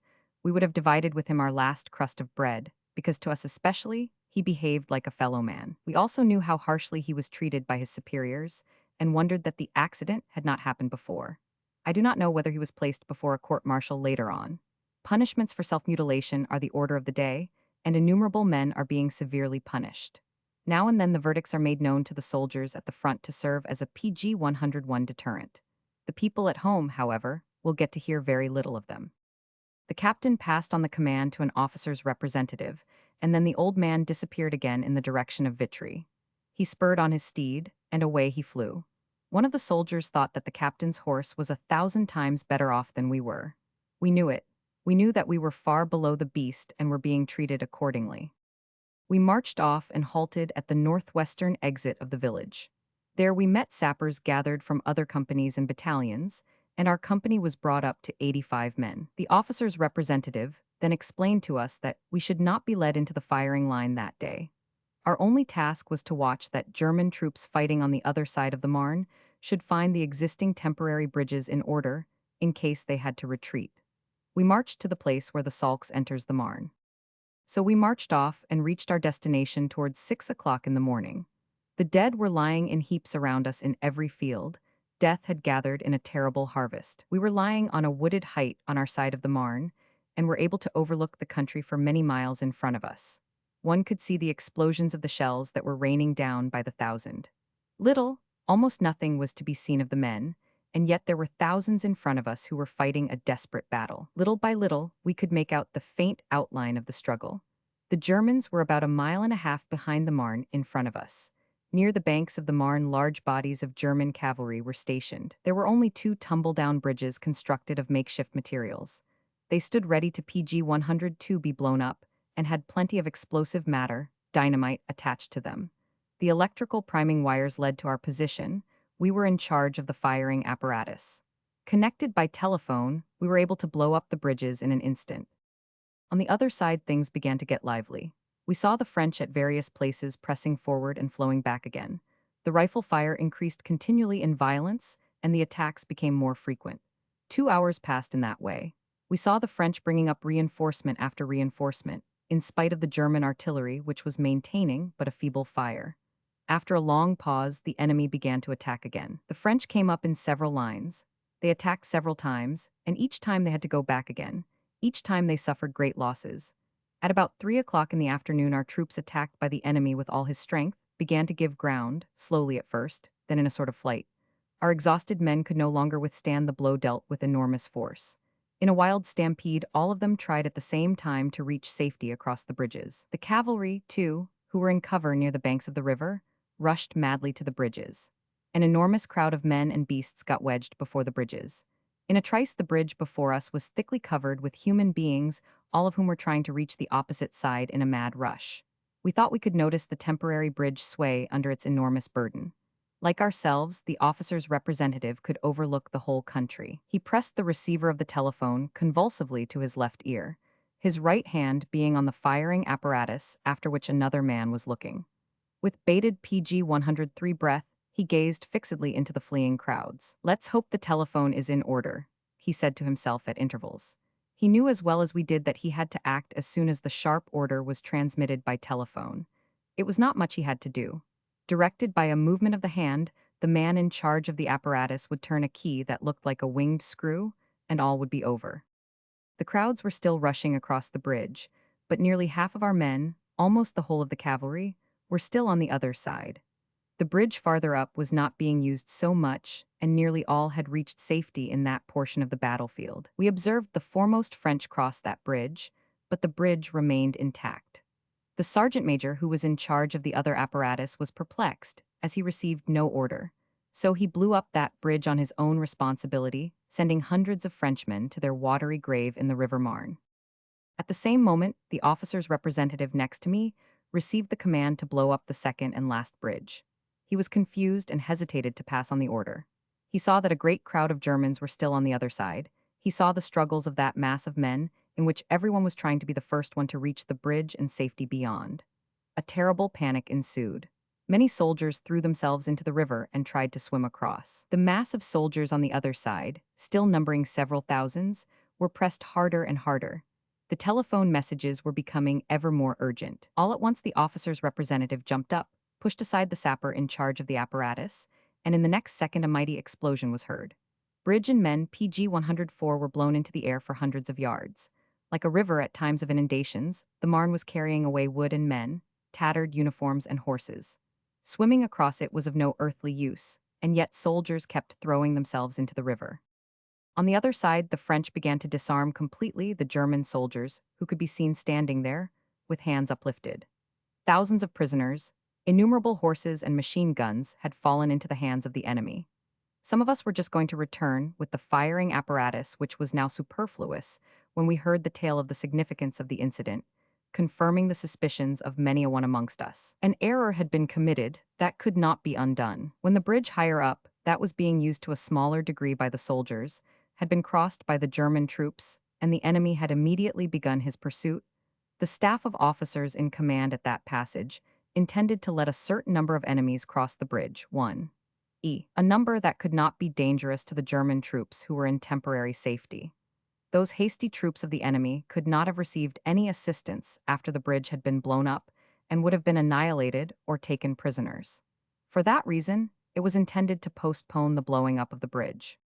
However, the sergeant major in charge of the firing apparatus imagined, as his thoughts kept whirling through his head, that the telephone wires must have been destroyed, and blew up on his own initiative the bridge that was densely crowded with Frenchmen, before our opponent succeeded in interrupting the wires. But at the same time, the officer's representative in charge of the firing apparatus of the second bridge PG 105 received an order, the words of which, as he later himself confessed, were not at all clear to him, threw aside the receiver, lost the absolutely necessary assurance, killed all the people on the bridge, and delivered hundreds upon hundreds into the hands of the enemy.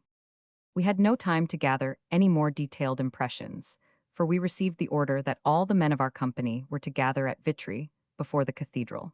We began to sling our hook with a sigh of relief, that time a little more quickly than ordinarily, for the enemy's artillery was already beginning to sweep the country systematically. We heard from wounded men of other sections, whom we met on the way, that the French had crossed the Marne already at various places.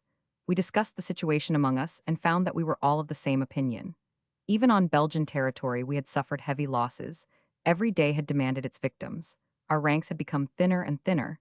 Many companies had been used up entirely, and generally speaking, all companies had suffered severely. These companies, furnished and reduced to a minimum strength, now found themselves opposed to an enemy excellently provided with all necessaries. Our opponent was continually bringing up fresh troops, and we were becoming fewer every hour. We began to see that it was impossible for us to make a stand at that place. Soldiers of the various arms confirmed again and again that things were looking just as bad with them as with us, that the losses in men and material were truly enormous. I found myself thinking of the God of the Germans. Had he cast them aside? I thought it so loudly that the others could hear me. Well, one of them remarked, whom God wants to punish he first strikes with blindness. PG 106 perhaps he thought of Belgium, of Druchars, of Sommepy, of Suips, and of so many other things, and suffered us to rush into this ruin in our blind rage. We reached Vitry. There the general misery seemed to us to be greater than outside. There was not a single house in the whole town that was not overcrowded with wounded men. Amidst all that misery, pillaging had not been forgotten. To make room for the wounded, all the warehouses had been cleared, and their contents thrown into the streets. The soldiers of the ambulance corps walked about, and everything that was of value and that pleased them they annexed. But the worst hyenas of the battlefield are to be found in the ammunition and transport trains. The men of these two branches of the army have sufficient room in their wagons to store things away. The assertion is, moreover, proved by the innumerable confiscations, by the German Imperial Post Office, of soldiers' parcels, all of them containing gold rings, chains, watches, precious stones, etc. The cases discovered in that or any other way are closely gone into, and the criminals are severely punished, but it is well known that only a small percentage of the crimes see the light of day. What are 1,000 convictions or so for 100,000 crimes? In Vitry, the marauders' business was again flourishing. The soldiers of the transport trains, above all, are in no direct danger in war. Compared with the soldiers fighting at the front, it is easy for them to find food. Besides, it is they who transport the provisions of the troops. They know that their lives are not endangered directly, and that they have every reason to suppose that they will return unscathed. To them, war is a business, because they largely take PG 107 possession of all that is of any value. We could therefore comprehend that they were enthusiastic patriots and said quite frankly that they hoped the war would continue for years. Later on, we knew what had happened when the emperor had made one of his rousing speeches somewhere in the West and had found the troops in an excellent mood and full of fight. Among that sort of troops, there were, besides the transport soldiers, numerous cavalry distributed among the various divisions, army corps staffs, and general staffs. PG 108. Roman 14. The flight from the Marne. We soon reached the cathedral and reported to Lieutenant Spahn, whom we found there. He, too, had defended his fatherland in that town.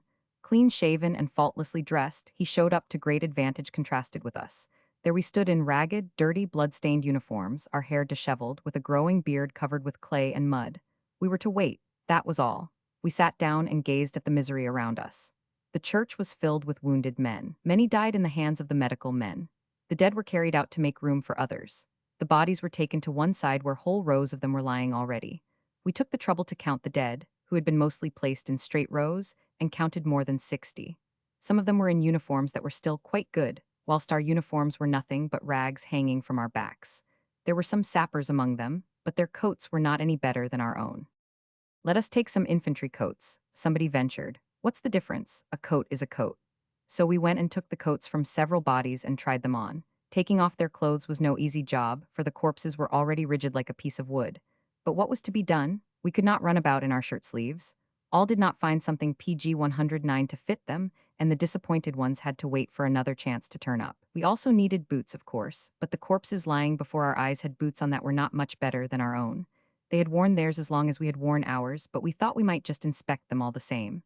We looked and found a pair of fairly good ones. They were very small, but we guessed they might fit one or the other amongst us. Two of us tried to remove them. "But they are a tight fit," one of the two remarked. Two more came up to help. Two were holding the leg of the dead man while the two others tugged at the boot. It was of no use. The leg and the foot were so rigid that it was found impossible to get the boot off. "Let it go," one of those holding the leg remarked. "You will sooner pull off his leg than remove that boot." We let go just as the doctor passed. "What are you doing there?" he asked us. "We want to get some boots." "Then you will have to cut them open. Don't waste your time. The rigid leg will not release the boot." He passed on. The situation was not complete without a brutal joke. An infantryman standing near said, pointing to the dead, "Now you know it, let them keep their old boots, they don't want to walk on their bare feet." The joke was laughed at, and why not? Here we were out of danger. What were the others to us? We were still alive, and those lying there could hear no longer. We saw no other things in war, and better things we had not been taught. It is true that on the way we had got some bread by begging for it, but we were still quite hungry. Nothing was to be seen of our field kitchen. The crew of our field kitchen and the foraging officer and sergeant always preferred to defend their fatherland several tens, PG 110 of miles behind the front. What were others to them? What were we to them? As long as they did not need to go within firing range of the artillery, they were content. Comradeship ceases where the field kitchen begins. There were, however, some field kitchens belonging to other parts of the army. They had prepared meals, but could not get rid of the food, even if their company, the rest of their company, should have arrived. They would have had far too much food. Many a one for whom they had prepared a meal was no longer in need of one. Thus we were most willingly given as much to eat as we wanted. We had scarcely finished eating when we had to form up again. Gradually, several men of our company had come together. We lined up in a manner one is used to in war. The old man arrived. One of the officers reported the company to him, but evidently did not report the number of the missing. Perhaps the old man did not care, for he did not even ask whether we knew anything about the one or the other. He stepped in front of the company and said, a sign of his good temper, "Good morning, men." It was 7 o'clock in the evening. As an answer, he got a grunting noise such as is sometimes made by a certain animal, and a sneering grin. Without much ado, we were ordered to go to the tool wagons which were standing near the northern exit of the town and provide ourselves with rifle ammunition and 3 hand grenades each. At 9:30 tonight you have to line up here. Each man must have 500 cartridges, 3 hand grenades, and fuses for igniting them. Step aside. On our way to the implement wagons, we noticed that everywhere soldiers that had lost their companies were PG 111 being drawn together, and that new formations were being got together with the greatest speed. We felt that something was in the air, but could not tell what it might be. The rain had started again and was coming down in torrents. When we were at the appointed place at 9:30 in the evening, we saw all the principal streets filled with troops, all of them in storming outfit like ourselves. A storming outfit consists of a suit made of cloth, a cap, light marching baggage, tent canvas, cooking utensils, tent pegs, the iron ration, and in the case of sappers, trench tools also. During the day we got our clammet, our equipment together again. We were standing in the rain and waited. We did not yet know what was going to happen. Then we were ordered to take off the lock of our rifles and put them in our bread bags. The rifles could not now be used for shooting. We began to feel what was coming, viz., a night attack with bayonets and hand grenades. So as not to shoot each other in the dark, we had to remove the lock from the rifle. We stood there till about 11 o'clock when we were suddenly ordered to camp. We did not know what the whole thing meant, and were especially puzzled by the last order, which was, however, welcomed by all of us. We judged from the rolling thunder that the battle had not yet decreased in violence, and the sky was everywhere red from the burning villages and farmhouses. Returning home, we gathered from the conversation the officers had among themselves that a last attempt was to be made to repel the French. That explained the night assault, the order for which had now been cancelled. They had evidently made, or been obliged to make, another resolution at the general staff. PG 112, perhaps they had recognized that no more could be done, and had rescinded the order for the attack and decided upon a retreat, which began the next morning at 6 o'clock. We, however, had no idea that it should be our last night at Vitry. We lodged in a shanty for the night. Being sufficiently tired, we were soon in a deep slumber. We had to rise at 4 o'clock in the morning. Each of us received a loaf of bread. We filled our water bottles and marched off. Whether we were marching we were not told, but we guessed it. The remaining population of Vitry, too, seemed to be informed. Some were lining the streets, and their glances were eloquent. Everywhere a feverish activity was to be observed. We halted outside the town. The captain called us to gather round him and addressed us as follows. Our troops will evacuate their positions on account of the difficult terrain and retire to those heights where they will take up new positions. In saying that, he turned round and pointed to a ridge near the horizon. He continued, "There we shall settle down and expect the enemy. New reinforcements will arrive there today, and some days hence you will be able to send a picture postcard home from Paris." I must avow that the majority of us believed that humbug at the time. Other portions of the army were already arriving from all directions. We had been marching for some hours when we heard that Vitry had already been occupied again by the French, and that all the materials stored at Vitry, together with all the hospitals, doctors and men, and whole companies of the medical service, had been taken there. Towards 2 o'clock in the afternoon, we reached the heights the captain had shown us, but he had evidently PG 113 forgotten everything, for we marched on and on. Even the most stupid amongst us now began to fear that we had been humbugged. The streets became ever more densely crowded with retreating troops and trains. From all sides they came and wanted to use the main road that was also being used by us, and the consequence was that the road became too congested and that we were continually pushed more to the rear. Munition wagons raced past us singly, without any organization. Order was no longer observed. Canteen and baggage wagons went past, and here already a wild confusion arose. Every moment there was a stop and all got wedged. Many would not wait, and some wagons were driven by the side of the road, through fields turned sodden by the rain, in an attempt to get along. One wagon would be overturned, another one would stick in the mud. No great trouble was taken to recover the vehicles. The horses were taken out and the wagon was left. The drivers took the horses and tried to get along. Every one was intent upon finding safety. Thus one incident followed upon another. An officer came riding up and delivered an order to our captain. We did not know what it was, but we halted and stepped into the field. Having stacked our rifles, we were allowed to lie down. We lay down by the side of the road and gazed at the columns, field kitchens, transports, medical trains, field post wagons, all filing past us in picturesque confusion. Wounded men were lying or sitting on all the vehicles. Their faces showed that riding on those heavy wagons caused them pain. But they, too, wanted to get along at any price, for they knew from personal experience what it meant to fall into the hands of an uncompromising enemy. They would perhaps be considered as little as they and we PG 114 ourselves had formerly considered the wounded Frenchmen left in our hands. Because they knew this, as all of us did, they did not want to be left behind for anything in the world. We had as yet not the slightest idea what we were to do. Night came upon us, and it poured again in torrents. We lay on the ground and felt very cold. Our tired bodies no longer gave out any heat, yet we stayed on the ground too tired to move. Sections of artillery now began to arrive, but most of the batteries had no longer their full number, 6 of guns. One had lost 3, another 2, many guns even arriving singly. Quite a number of limbers, some 50 or so, passed without guns. Those batteries had only been able to save the horses and had been obliged to leave the guns in the hands of the French. Others had only 2 or 4 horses instead of 6. Presently some 15 motor cars, fine solid cars, came along. We gazed in astonishment at the strong, elegant vehicles. "Ah," my neighbors exclaimed, "the general staff, Duke Albrecht of Württemberg and his faithful retainers? We were getting rebellious again." Everyone felt wild, and it rained curses. One man said, after having sent thousands to their doom, they are now making off in motor cars. We were lying in the swamp, and nobody noticed us. The automobiles raced past and soon left all behind them. We were still quite in the dark as to our purpose in that place. We lay there for hours, till 10 o'clock at night. The troops were surging back largely in dissolved formations. Machine gun sections arrived with empty wagons. They had lost all their guns. In the west, we heard the thunder of guns coming nearer and nearer. PG 115, we did not know whether we were going to be sent into battle again or not. The confusion in the road became worse and worse, and degenerated in the darkness into a panic. Refugees, who were wandering about with women and children in that dark night, and in the pouring rain, got under the wheels of wagons. Wounded men in flight were likewise crushed by the wheels, and cries for help came from everywhere out of the darkness. The streets were badly worn. Abandoned vehicles were lining the sides of the road. We began to move at 3 o'clock in the morning, and before we were fully aware of what was happening, we found ourselves with the rear guard. Regiments of infantry, shot to pieces, arrived in a pitiful condition. They had cast away their knapsacks and all unnecessary impediments, and were trying to get along as fast as possible.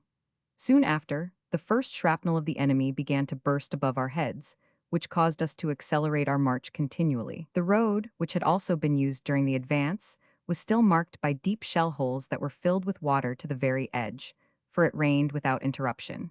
It was pitch dark, and every now and then somebody would fall into one of those shell holes. We were all wet through, but continued to press on. Some would stumble over something in the dark, but nobody paid any attention. The great thing was to get along. Dead horses and men lay in the middle of the road, but nobody took the trouble to remove the obstacle. It was almost light when we reached a small village and halted. The whole place was at once occupied and put in a state of defense as well as was possible. We took up positions behind the walls of the cemetery. PG 116 other troops arrived incessantly, but all in disorder, in a wild, confused jumble. Cavalry and artillery also arrived together with a machine gun section. These, however, had kept their formations intact. There was some disorder, but no sign of panic. One could see that they had suffered considerable losses, though their casualties had not been as heavy as ours. The enemy was bombarding us with his guns in an increasing degree, but his fire had no effect.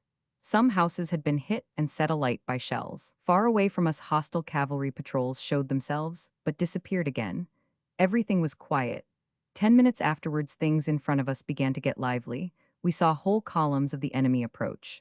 Without firing a shot, we turned and retired farther back. Mounted artillery were stationed behind the village and were firing already into the advancing enemy. A cavalry patrol came galloping across the open field, their horses being covered with foam. We heard the leader of the patrol, an officer, call out in passing to a cavalry officer that strong forces of the enemy were coming on by all the roads. We left the village behind us and sought to get along as quickly as possible. We had no idea where we were. The cavalry and artillery sections that had been left behind were keeping the enemy under fire. Towards noon, shrapnel was again exploding above our heads, but the projectiles were bursting too high up in the air to do any damage to us. Yet it was a serious warning to us, for it gave us to understand that the enemy was keeping close on our heels, a sufficient reason to convert our retreat into a flight. We therefore tried to get away as fast as our tired out bones would let us. We knew there was no chance of a rest today, so we hurried on in the drenching rain. PG 117. The number of those who dropped by the way from exhaustion became larger and larger. They belonged to various portions of the army. We could not help them, and there were no more wagons. These were more in front. Those unfortunate men, some of whom were unconscious, were left behind just as the exhausted horses. Those that had sufficient strength left crawled to the side of the road, but the unconscious ones remained where they fell, exposed to the hoofs of the horses and the wheels of the following last detachments. If they were lucky enough not to be crushed to atoms, they fell into the hands of the enemy. Perhaps those who found our men were men and acted accordingly. But if they were soldiers brutalized by war, patriots filled with hatred, as could also be found in our own ranks, then the Boche, as the French say, had to die a miserable death by the road, die for his fatherland. To our shame, be it said, we knew it from our own experience and summoned all our energy so as not to be left behind. I was thinking of the soldier of the Foreign Legion lying in the desert sand, left behind by his troop and awaiting the hungry hyenas. The road was covered with the equipment the soldiers had thrown away. We, too, had long ago cast aside all unnecessary ballast. Thus we were marching, when we passed a wood densely packed with refugees. Those hunted people had stretched blankets between the trees so as to protect themselves from the rain. There they were lying in the greatest conceivable misery, all in a jumble, women and men, children and graybeards. Their camp reached as far as the road, and one could observe that the terrible hours they had lived through had left deep furrows in their faces. They looked at us with weary, tired eyes. The children begged us to PG 118 give them some bread, but we had nothing whatsoever left and were ourselves tormented by hunger. The enemy's shrapnel was still accompanying us, and we had scarcely left the wood when shrapnel began to explode there, which caused the refugees, now exposed to the fire, to crowd into the fields in an attempt to reach safety. Many of them joined us, but before long they were forbidden to use the road because they impeded the retreat of the troops. Thus all of them were driven without pity into the fields soaked by the rain. When we came to a pillaged village towards the evening, we were at last granted a short rest, for in consequence of our quick marching, we had disengaged ourselves almost completely from the enemy. We heard the noise of the rearguard actions at a considerable distance behind us, and we wished that they would last a long time, for then we could rest for a longer period. From that village, the head man and 2 citizens were carried off by the Germans, the 3 being escorted by cavalry. We were not told why those people were being taken along, but each place had to furnish such hostages, whole troops of whom were being marched off. The remaining cattle had also been taken along. Troopers were driving along the cattle in large droves. We were part of the rear guard. It is therefore easy to understand why we found no more eatables. Hunger began to plague us more and more. Not a mouthful was to be had in the village we had reached, and without having had any food, we moved on again after half an hour's rest. We had marched 2 miles or so when we came upon a former camping place. Advancing German troops had camped there about a week ago. The bread that had evidently been plentiful at that time now lay PG 119 scattered in the field. Though the bread had been lying in the open for about a week and had been exposed to a rain lasting for days, we picked it up and swallowed it ravenously. As long as those pangs of hunger could be silenced, it mattered little what it was that one crammed into one's stomach. PG 120. Roman 15. At the end of the flight, night fell again, and there was still no prospect of sleep and recuperation. We had no idea of how far we had to retire. Altogether, we knew very little of how things were going. We saw by the strange surroundings that we were not using the same road on which we had marched before to the Marne as victors. Before, it seemed to us as if there was an eternity between that before and the present time, for many a one who was with us then was now no longer among us. One kept thinking and thinking, 1 hour chased the other. Involuntarily one was drawn along. We slept whilst walking. Our boots were literally filled with water. Complaining was of no use. We had to keep on marching. Another night passed. Next morning, troops belonging to the main army were distributed among the rear guard. In long columns, they were lying by the side of the road to let us pass in order to join up behind. We breathed a sigh of relief, for now we were no longer exposed to the enemy's artillery fire. After a march of some 5 hours, we halted and were lucky enough to find ourselves close to a company of infantry that had happily saved its field kitchen. After the infantrymen had eaten, we were given the rest, about a pint of bean soup each. Some sappers of our company were still among that section of the PG 121 infantry. They had not been able to find us and had joined the infantry. We thought they were dead or had been taken prisoners, but they had only been scattered and had lost their way. We had hopes to recover still many a one of our missing comrades in a similar manner, but we found only a few more afterwards. In the evening of the same day, we saw another fellow of our company sitting on the limber of the artillery. When he saw us, he joined us immediately and told us what had happened to him. The section he belonged to had its retreat across the Marne cut off. Nearly all had been made prisoners already, and the French were about to disarm them when he fled, and was lucky enough to reach the other side of the Marne by swimming across the river. He, too, could not or did not want to find our company, and joined the artillery so as not to be forced to walk, so he explained. Our opinion was that he would have done better by remaining a prisoner, for in that case the murdering business would have ended as far as he was concerned. We told him so, and he agreed with us. However, he observed, is it sure that the French would have spared us? I know how we ourselves acted, and if they had cut us down remorselessly, we should now be dead. Who could have known it? I knew him too well not to be aware that he for one had every reason to expect from the enemy what he had often done in his moments of bloodthirst. When he was the victor, he knew neither humanity nor pity. It was not yet quite dark when we reached a large village. We were to find quarters there and rest as long as was possible. But we knew well enough that we should be able to rest only for as long as the rear guard could keep the enemy back. Our quarters were PG 122 in the public school, and on account of the lack of food, we were allowed to consume our iron rations. Of course, we had long ago lost or eaten that can of meat and the little bag of biscuits. We therefore lay down with rumbling stomachs.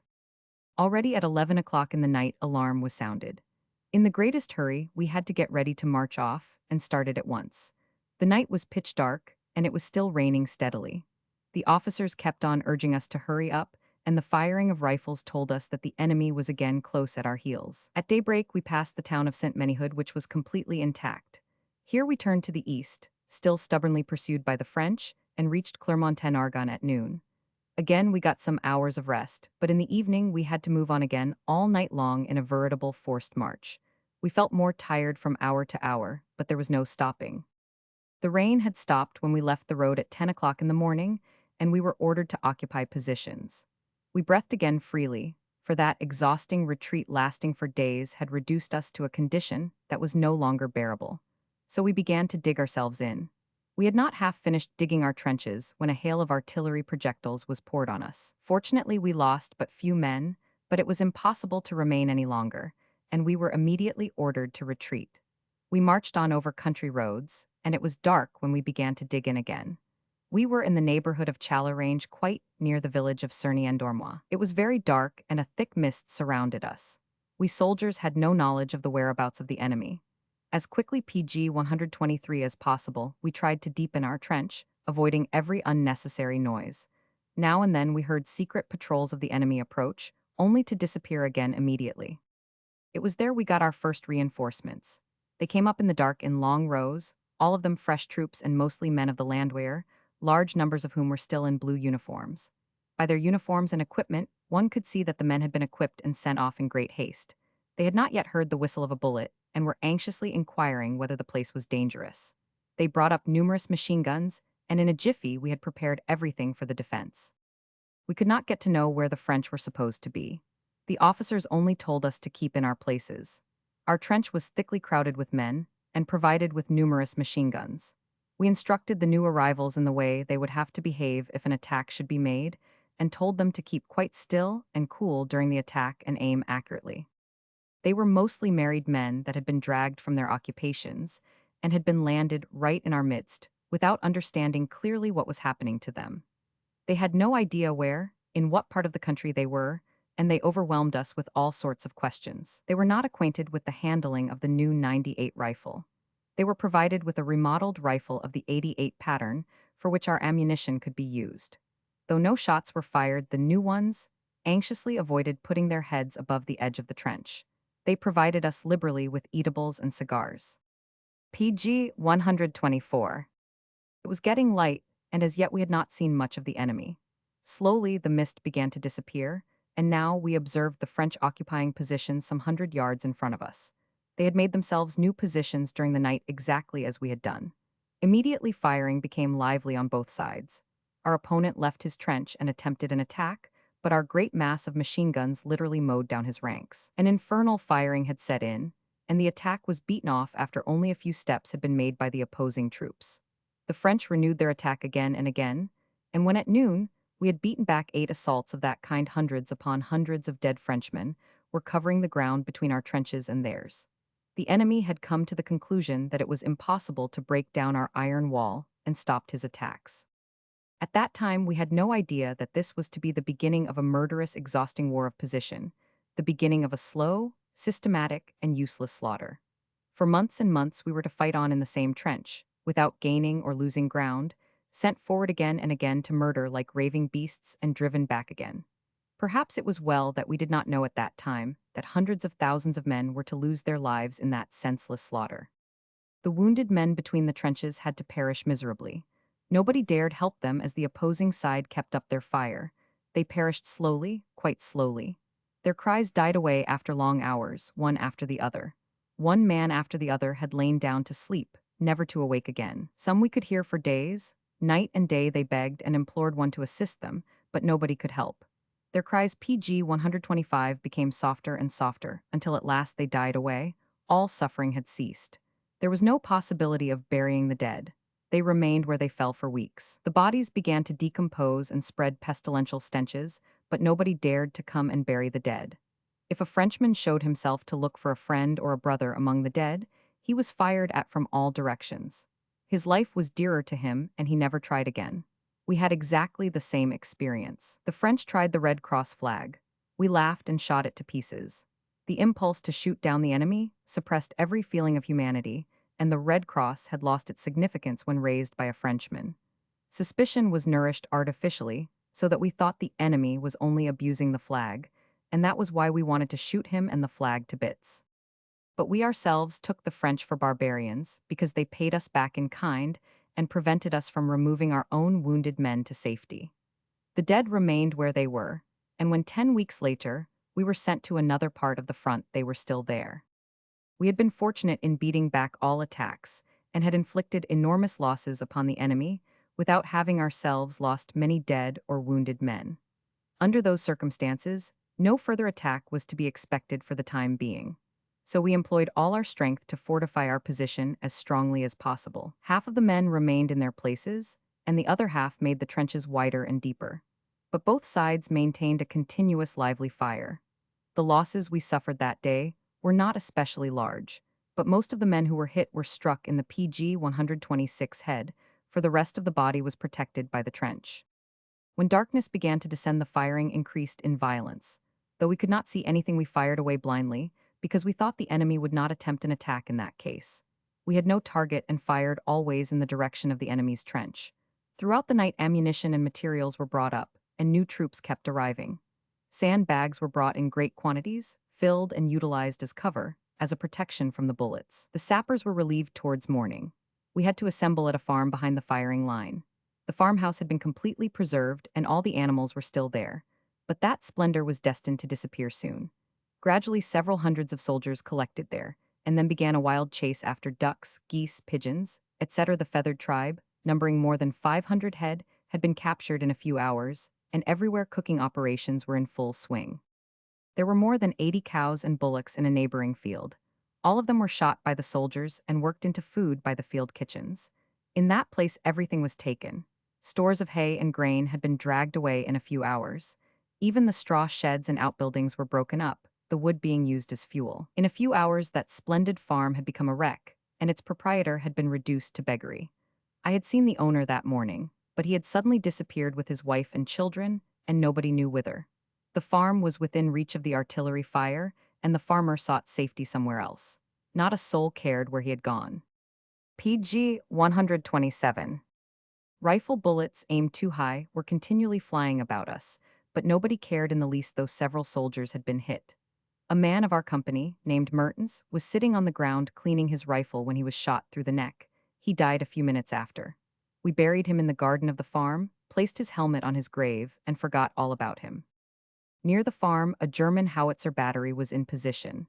The battery was heavily shelled by the enemy. Just then, a munition train consisting of 3 wagons came up to carry ammunition to the battery. We had amongst us a sergeant called Louis, from Frankfurt on the Main.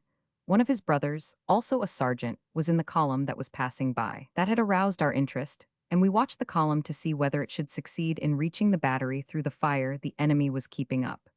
Everything seemed to go along all right when suddenly the sergeant, the brother of the sapper sergeant, was hit by a shell and torn to pieces, together with his horse.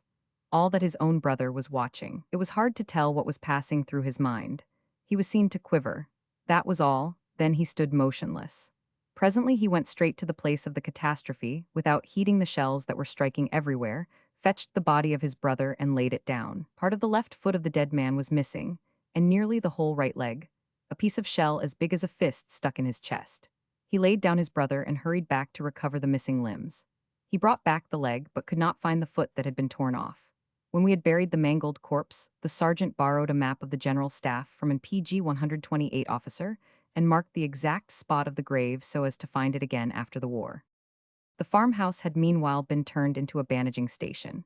Our losses increased very greatly judging from the wounded men who arrived in large numbers. The farmhouse offered a good target to the enemy's artillery. Though it was hidden by a hillock, some very high poplars towered above that elevation.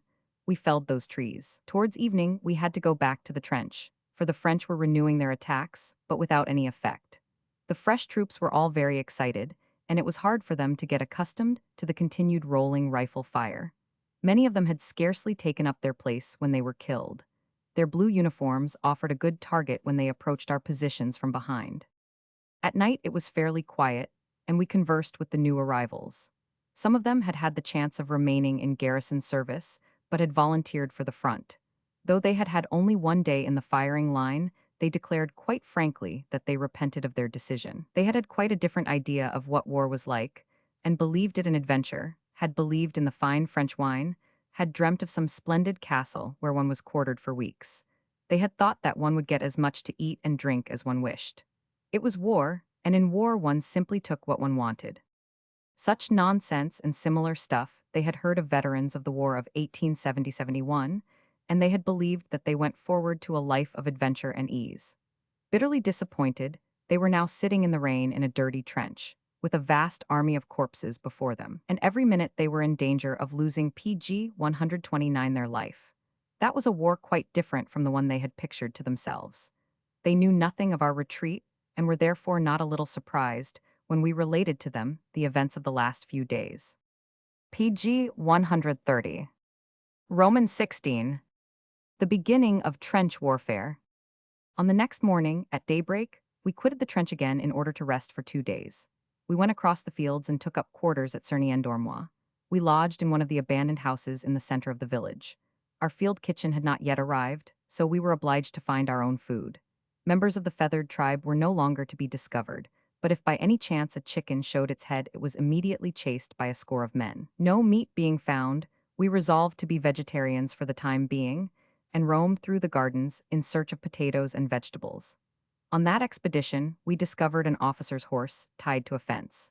We knew by experience that the saddle bags of officers' horses always concealed something that could be eaten. We were hungry enough and quickly resolved to lead the horse away. We searched him thoroughly under cover, and found in the saddle bags quite a larder of fine foodstuffs, butter and lard among them. Then we turned the horse loose and used the captured treasure to prepare a meal, the like of which we had not tasted for a long time. It tasted fine in spite of our guilty conscience. One man made the fire, another peeled the potatoes, etc. pots, and a stove we found in one of the kitchens of the houses in the neighborhood.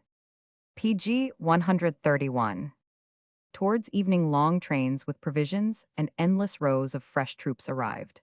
In long columns, they marched to the front and relieved the exhausted men. Soon the whole place was crowded with soldiers. After a 2 days' rest, we had to take up again the regular night duties of the sapper. Every night we had to visit the position to construct wire entanglements. The noise caused by the ramming in of the posts mostly drew the attention of the French upon us, and thus we suffered losses almost every night. But our rest during the daytime was soon to be put an end to, for the enemy's artillery began to shell the place regularly. Curiously enough, the shelling took place always at definite hours. Thus, at the beginning, every noon from 12 to 2 o'clock, from 50 to 80 shells used to fall in the place. At times the missiles were shrapnel from the field artillery. One got accustomed to it, though soldiers of other arms were killed or wounded daily.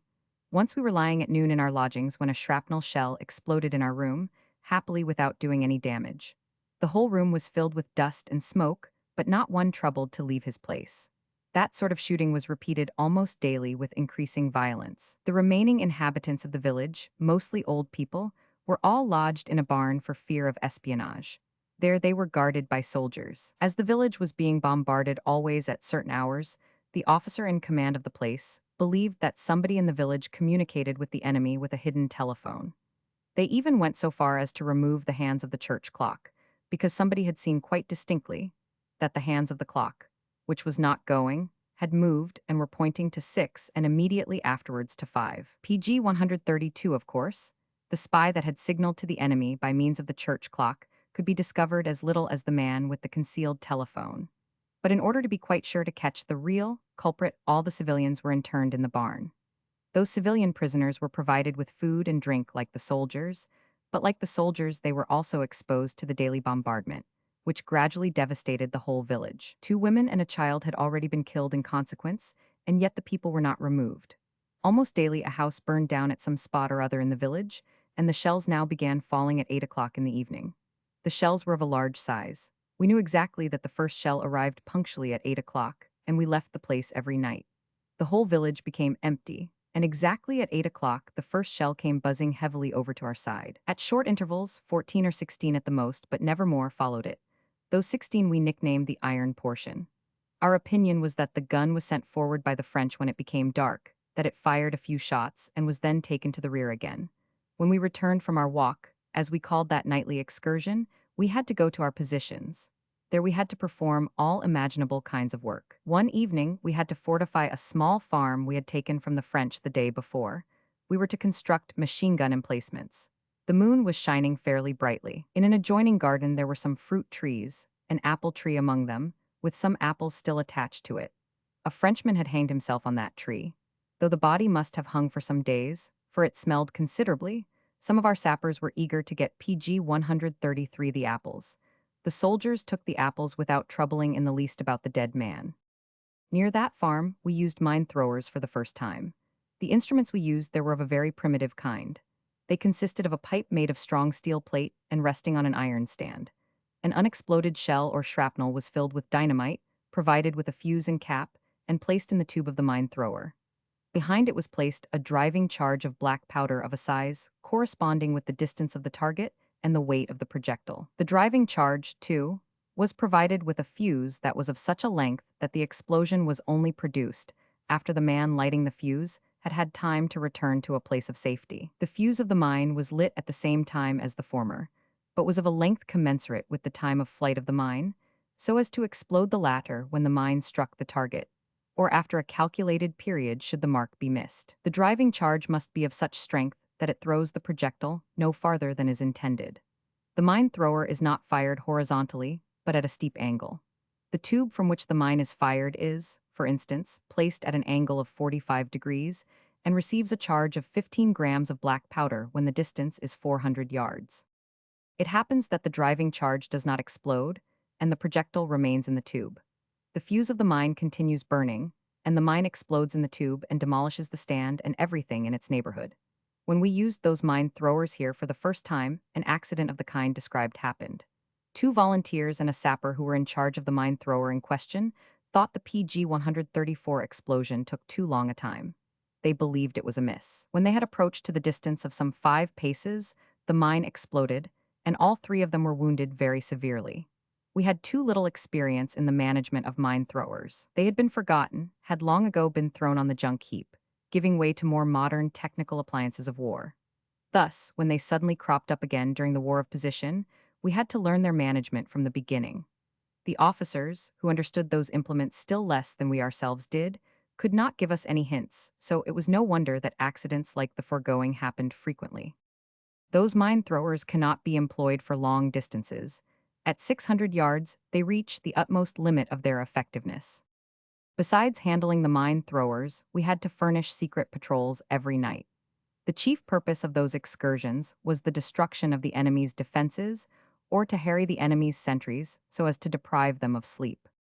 We carried hand grenades for attack and defense. When starting on such an excursion, we were always instructed to find out especially the number of the army section that an opponent we might kill belonged to.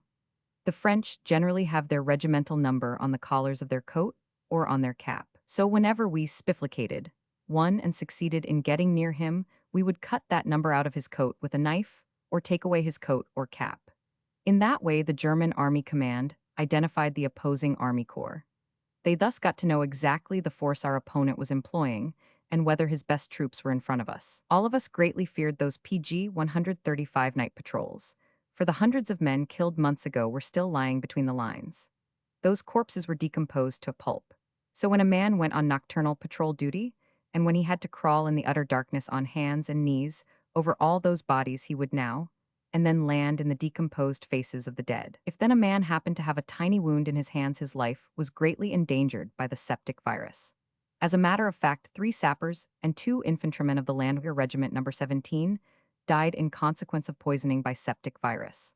Later on, that kind of patrolling was given up or only resorted to in urgent cases, and only such men were employed who were free of wounds.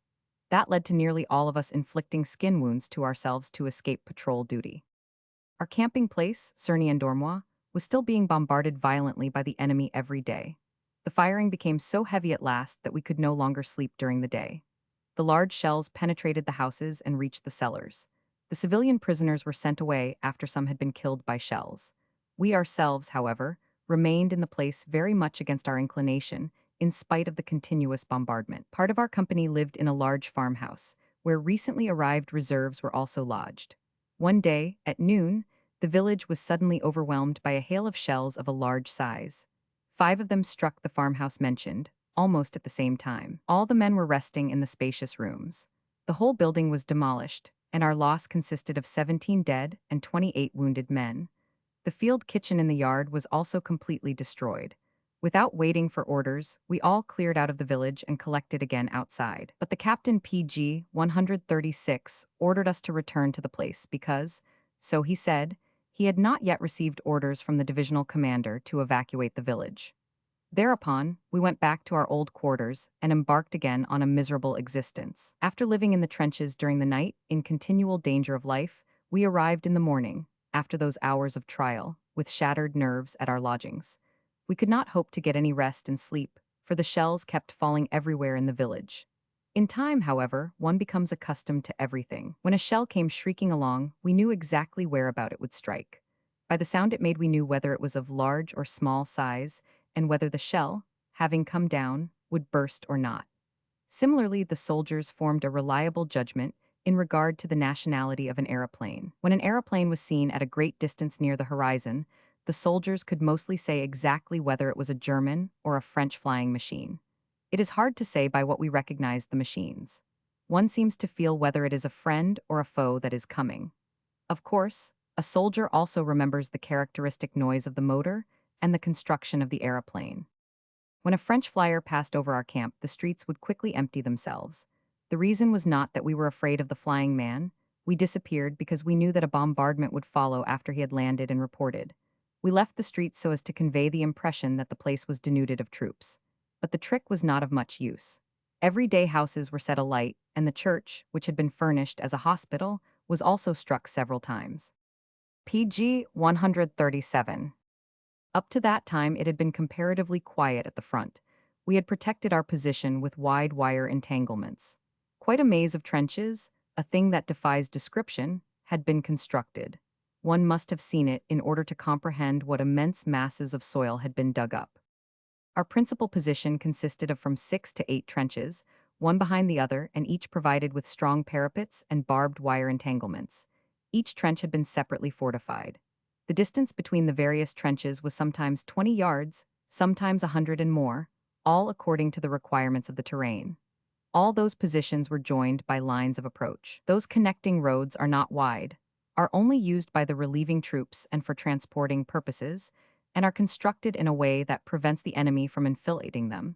They run in a zigzag course. To the rear of the communication trenches are the shelters of the resting troops, reserves. 2 companies of infantry, for instance, will have to defend in the first trench, a section of the front measuring some 200 yards. One company is always on duty, whilst the other is resting in the rear. However, the company at rest must ever be ready for the firing line, and is likely to be alarmed at any minute for service at a moment's notice should the enemy attack. The company is in telephonic communication with the one doing trench duty. Wherever the country, as on swampy ground, does not permit the construction of several trenches, and the housing of the reserves, the latter are stationed far in the rear, often in the nearest village. In such places, relieving operations, though carried out only at night, are very difficult and almost always accompanied by casualties. PG 138 relief is not brought up at fixed hours, for the enemy must be deceived. But the enemy will be informed of local conditions by his flyers, patrols, or the statements of prisoners, and will keep the country under a continual heavy curtain fire, so that the relieving troops coming up across the open field almost always suffer losses. Food and ammunition are also forwarded at night. The following incident will illustrate the difficulty even one man by himself experiences in approaching such positions.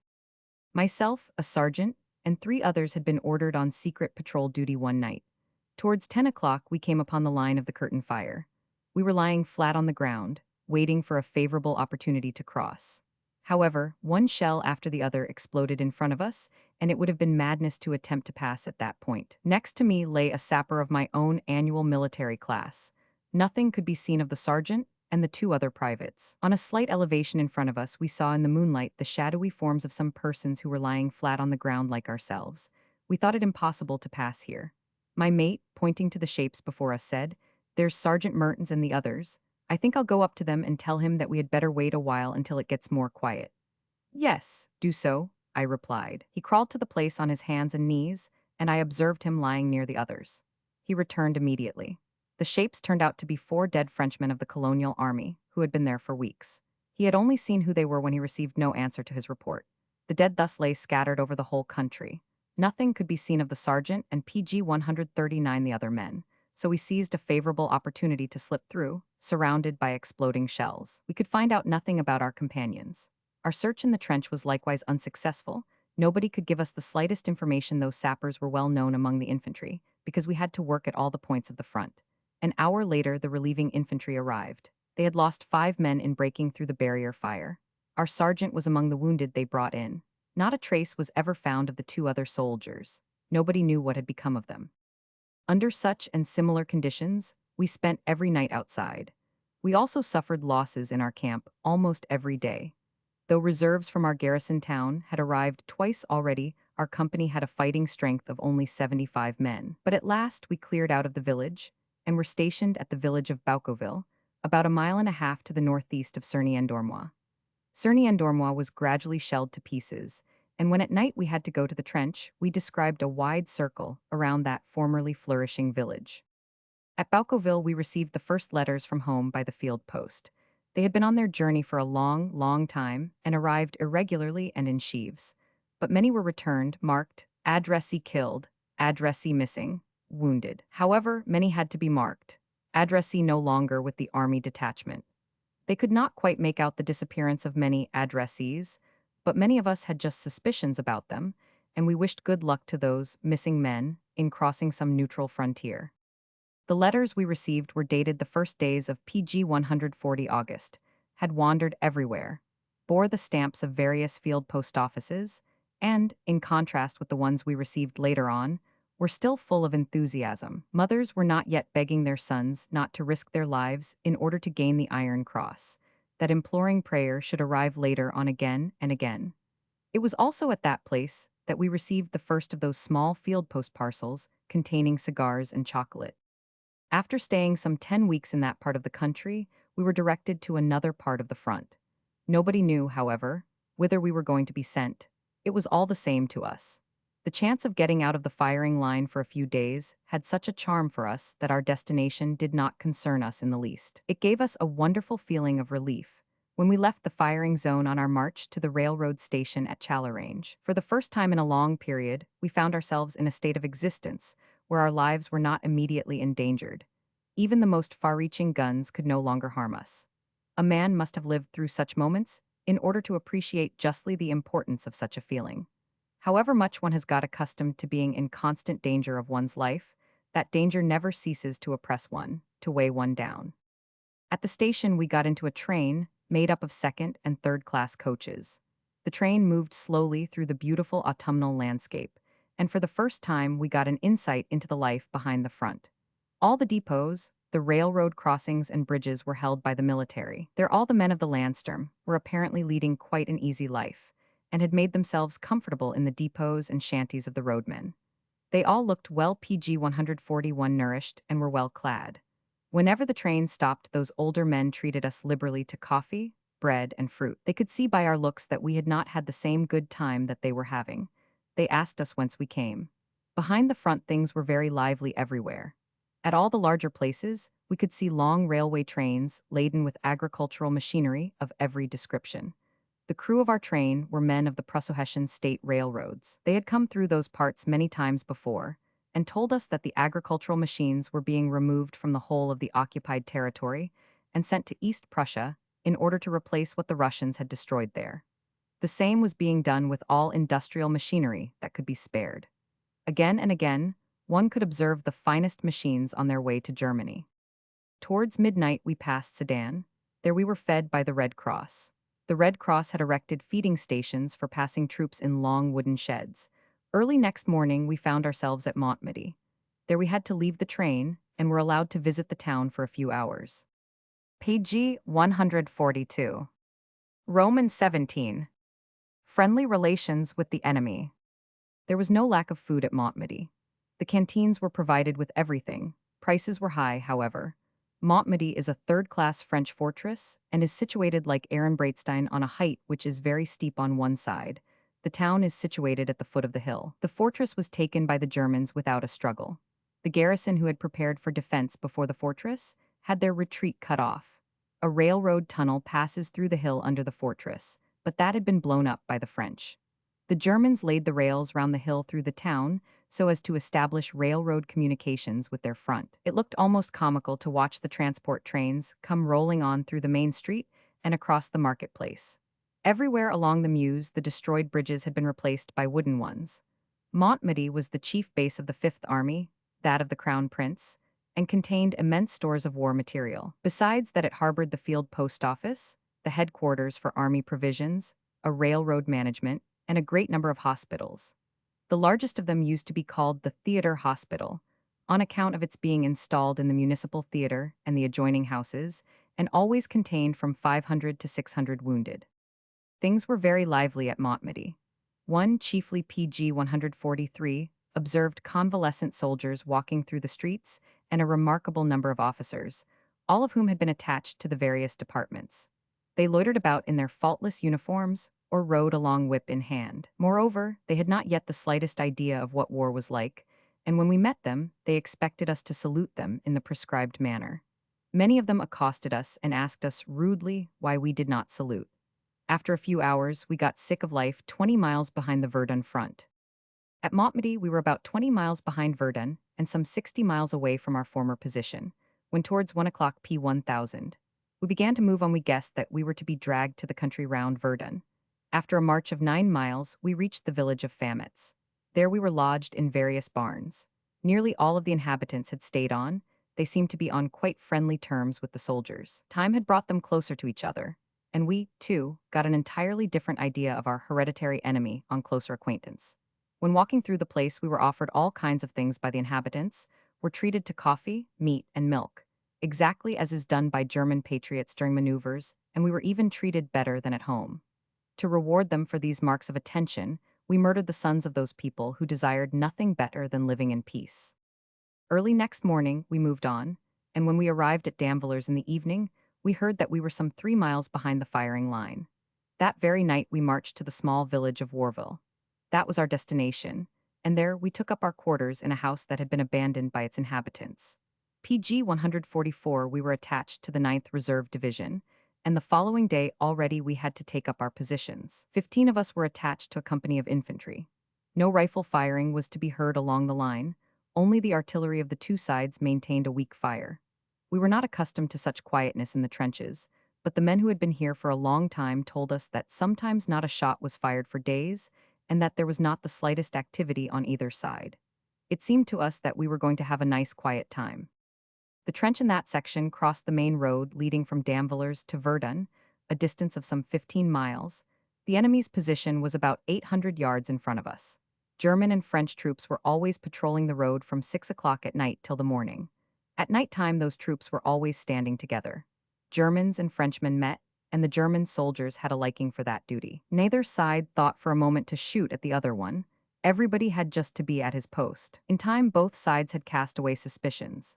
Every night, the hereditary enemies shook hands with each other, and on the following morning, the relieved sentries related to us with pleasure how liberally the Frenchmen had shared everything with them. They always exchanged newspapers with them, and so it came about that we got French papers every day, the contents of which were translated to us by a soldier who spoke the French language. By day, we were able to leave the trench, and we would be relieved across the open field without running any danger. The French had no ideas of shooting at us, neither did we think of shooting at the French. PG 145, when we were relieved, we saluted our enemies by waving our helmets, and immediately the others replied by waving their caps. When we wanted water, we had to go to a farm situated between the lines. The French, too, fetched their water from there. It would have been easy for each side to prevent the other from using that well, but we used to go up to it quite unconcerned, watched by the French. The latter used to wait till we trotted off again with our cooking pots filled, and then they would come up and provide themselves with water. At night, it often happened that we and the Frenchmen arrived at the well at the same time. In such a case, one of the parties would wait politely until the other had done. Thus it happened that three of us were at the well without any arms when a score of Frenchmen arrived with cooking pots. Though the Frenchmen were 7 times as numerous as ourselves, the thought never struck them that they might fall upon us. The 20 men just waited quietly till we had done. We then saluted them and went off. One night a French sergeant came to our trench. He spoke German very well, said he was a deserter, and begged us to regard him as our prisoner. But the infantrymen became angry and told him to get back to the French as quickly as possible. Meanwhile, a second Frenchman had come up and asked excitedly whether a man of theirs had not deserted to us a short while ago. Then our section leader, a young lieutenant, arrived upon the scene, and the Frenchman who had come last begged him to send the deserter back. For, so he remarked, if our officers get to know that one of our men has voluntarily given himself up, we shall have to say goodbye to the good time we are having, and the shooting will begin again.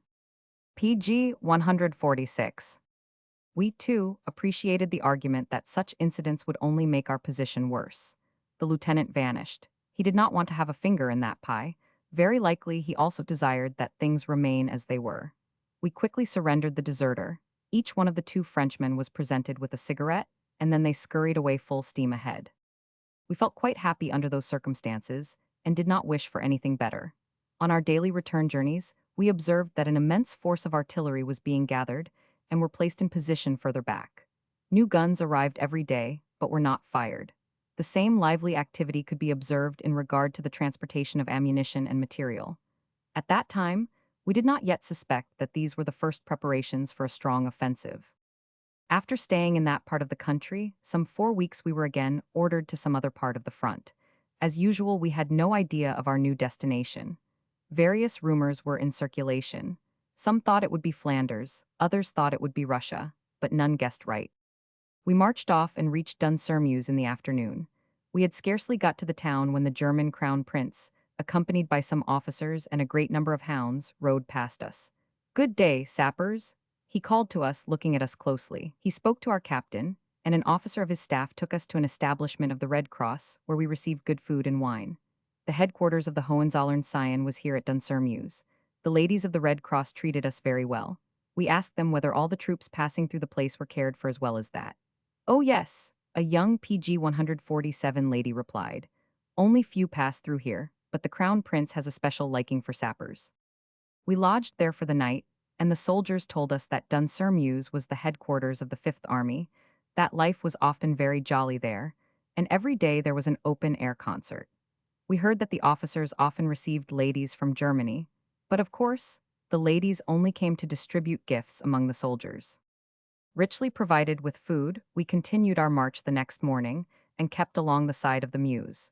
In the evening we were lodged at Stanley. PG 148. Roman 18. Fighting in the Argonnes. Finally, after 2 days, we landed at Apremont-en-Argonne. For the time being we were quartered in a large farm to the northeast of Apremont. We found ourselves quite close to the Argonnes. All the soldiers whom we met, and who had been there for some time, told us of uninterrupted daily fighting in those woods. Our first task was to construct underground shelters that should serve as living rooms. We commenced work at about 1.75 miles behind the front, but had to move on after some shells had destroyed our work again. We then constructed, about a mile and a quarter behind the front, a camp consisting of 35 underground shelters. A hole is dug, some 5 yards square and 2 yards deep. Short tree trunks are laid across it, and about 2 yards of earth piled upon them. We had no straw, so we had to sleep on the bare ground for a while. Rifle bullets coming from the direction of the front kept flying above our heads and struck the trees. We were attached to the various companies of infantry. I myself was with the 10th Company of the Infantry Regiment, number 67. The soil had been completely plowed up by continued use, and the paths and roads had been covered with sticks and tree trunks so that they could be used by men and wagons. After an arduous march, we PG 149 reached the foremost position. It was no easy task to find one's way in that maze of trenches. The water was more than a foot deep in those trenches. At last we arrived at the most advanced position and reported to the captain of the 10th Company of the 67th Regiment of Infantry. Of course, the conditions obtaining there were quite unknown to us, but the men of the infantry soon explained things to us as far as they could. After 2 or 3 days, we were already quite familiar with our surroundings, and our many-sided duty began. The French lay only some 10 yards away from us. The second day we were engaged in a fight with hand grenades. In that fight, Sapper Bechtel from Saarbrücken was killed. He was our first casualty in the Argonnes, but many were to follow him in the time that followed. In the rear trenches, we had established an engineering depot. Their 25 men made nothing but hand grenades. Thus we soon had made ourselves at home and were ready for all emergencies. At the camp, we were divided in various sections. That division in various sections gave us an idea of the endless ways and means employed in our new position. There were mining, sapping, hand grenade sections, sections for mine throwing and illuminating pistols. Others again constructed wire entanglements, chevox de frise, or projectiles for the primitive mine throwers. At one time, one worked in one section, then again in another. The forest country was very difficult. The thick, tangled underwood formed by itself an almost insuperable obstacle. All the trees were shot down up to the firing level. Cut off clean by the machine guns, they lay in all directions on the ground, forming a natural barricade. The infantrymen had told us about the difficulties PG 150 under which fighting was carried on uninterruptedly. Not a day passed without casualties. Firing went on without a pause. The men had never experienced an interval in the firing. We soon were to get an idea of that mass murder, that systematic slaughter. The largest part of our company was turned into a mine-laying section, and we began to mine our most advanced trench. For a distance of some 500 yards, a yard apart, we dug in boxes of dynamite, each weighing 50 pounds. Each of those mines was provided with a fuse, and all were connected so that all the mines could be exploded at the same instant.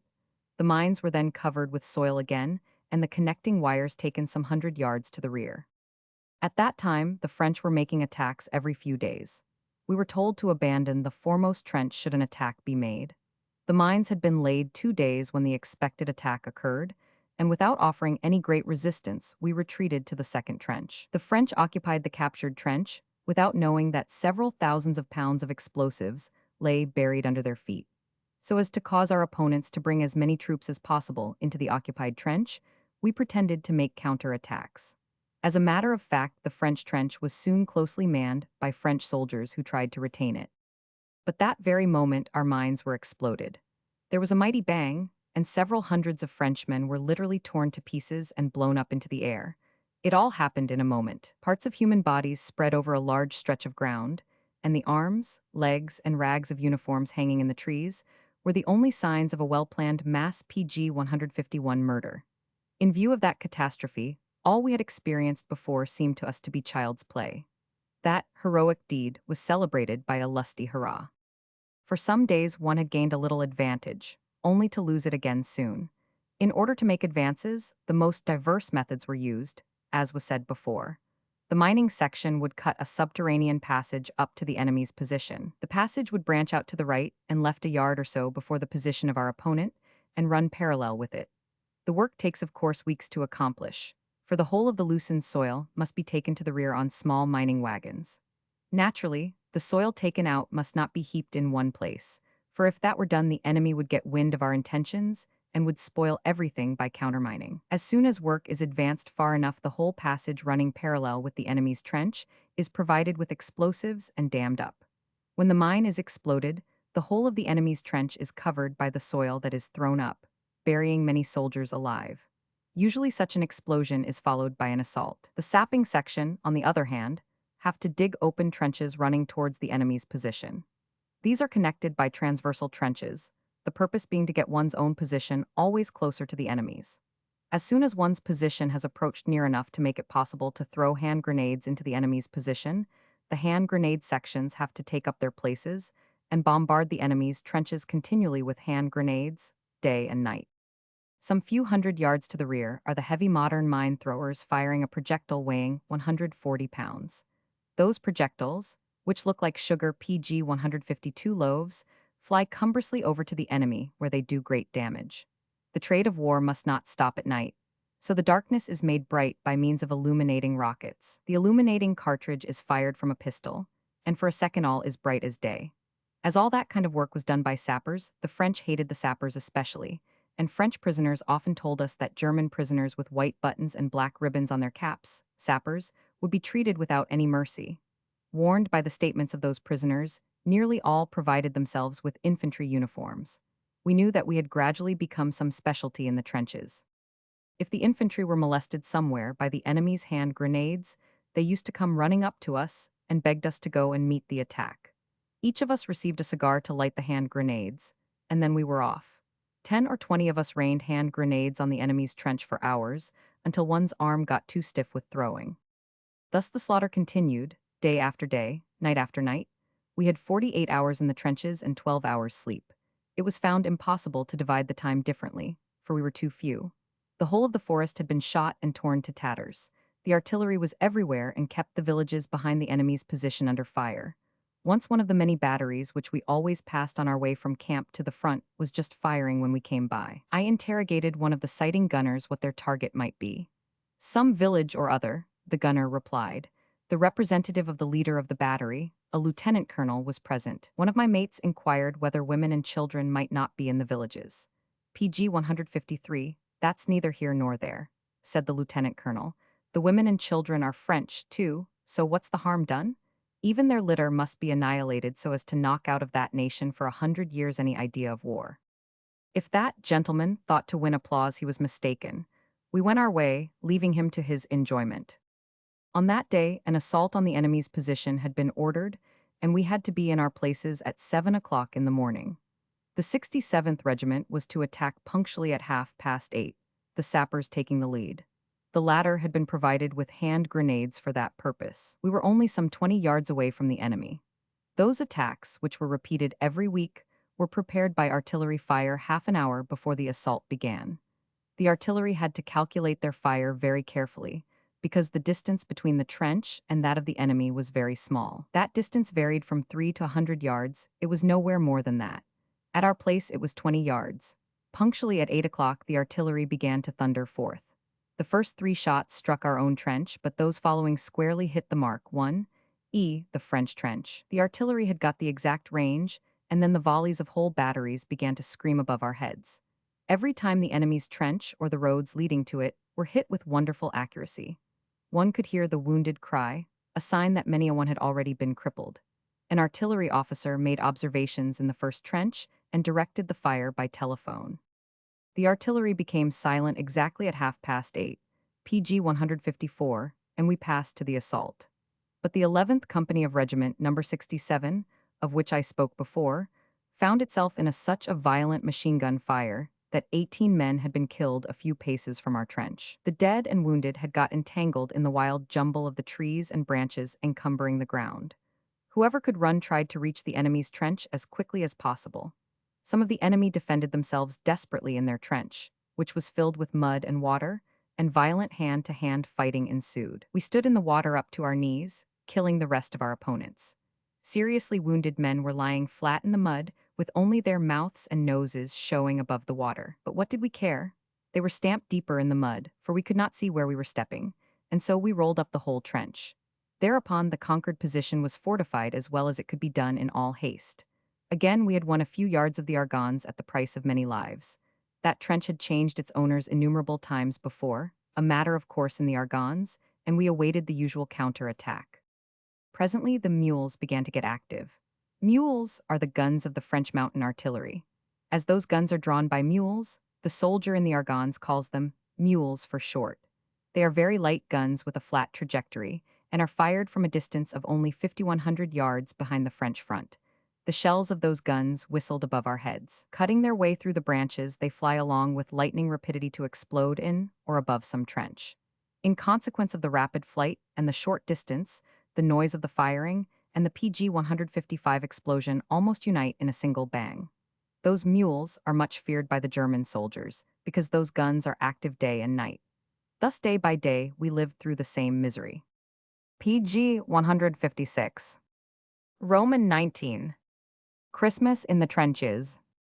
Winter had arrived and it was icy cold. The trenches, all of which had underground water, had been turned into mere mud holes. The cold at night was intense, and we had to do 48 hours work with 12 hours sleep. Every week we had to make an attack, the result of which was in no proportion to the immense losses. During the entire 4 months that I was in the Argonnes, we had a gain of terrain some 400 yards deep. The following fact will show the high price that was paid in human life for that little piece of France. All the regiments, some of these were the infantry regiments Nos. 145, 67, 173, and the Hirschberg Sharpshooting Battalion No. 5, had their own cemetery. When we were relieved in the Argonnes, there were more dead in our cemetery than our regiment counted men. The 67th Regiment had buried more than 2,000 men in its cemetery, all of whom, with the exception of a few sappers, had belonged to Regiment No. 67. Not a day passed without the loss of human lives, and on a storming day death had an extraordinarily rich harvest.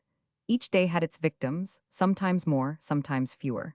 It must appear quite natural that under such conditions the soldiers were not in the best of moods. The men were all completely stupefied.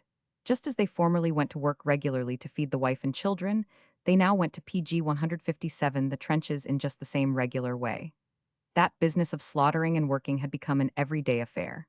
When they conversed, it was always the army leaders, the Crown Prince and Lieutenant General von Madras, the general in command of the 16th Army Corps, that were most criticized. The troops in the Argonnes belonged to the 16th Army Corps, to the 33rd and 34th Division of Infantry.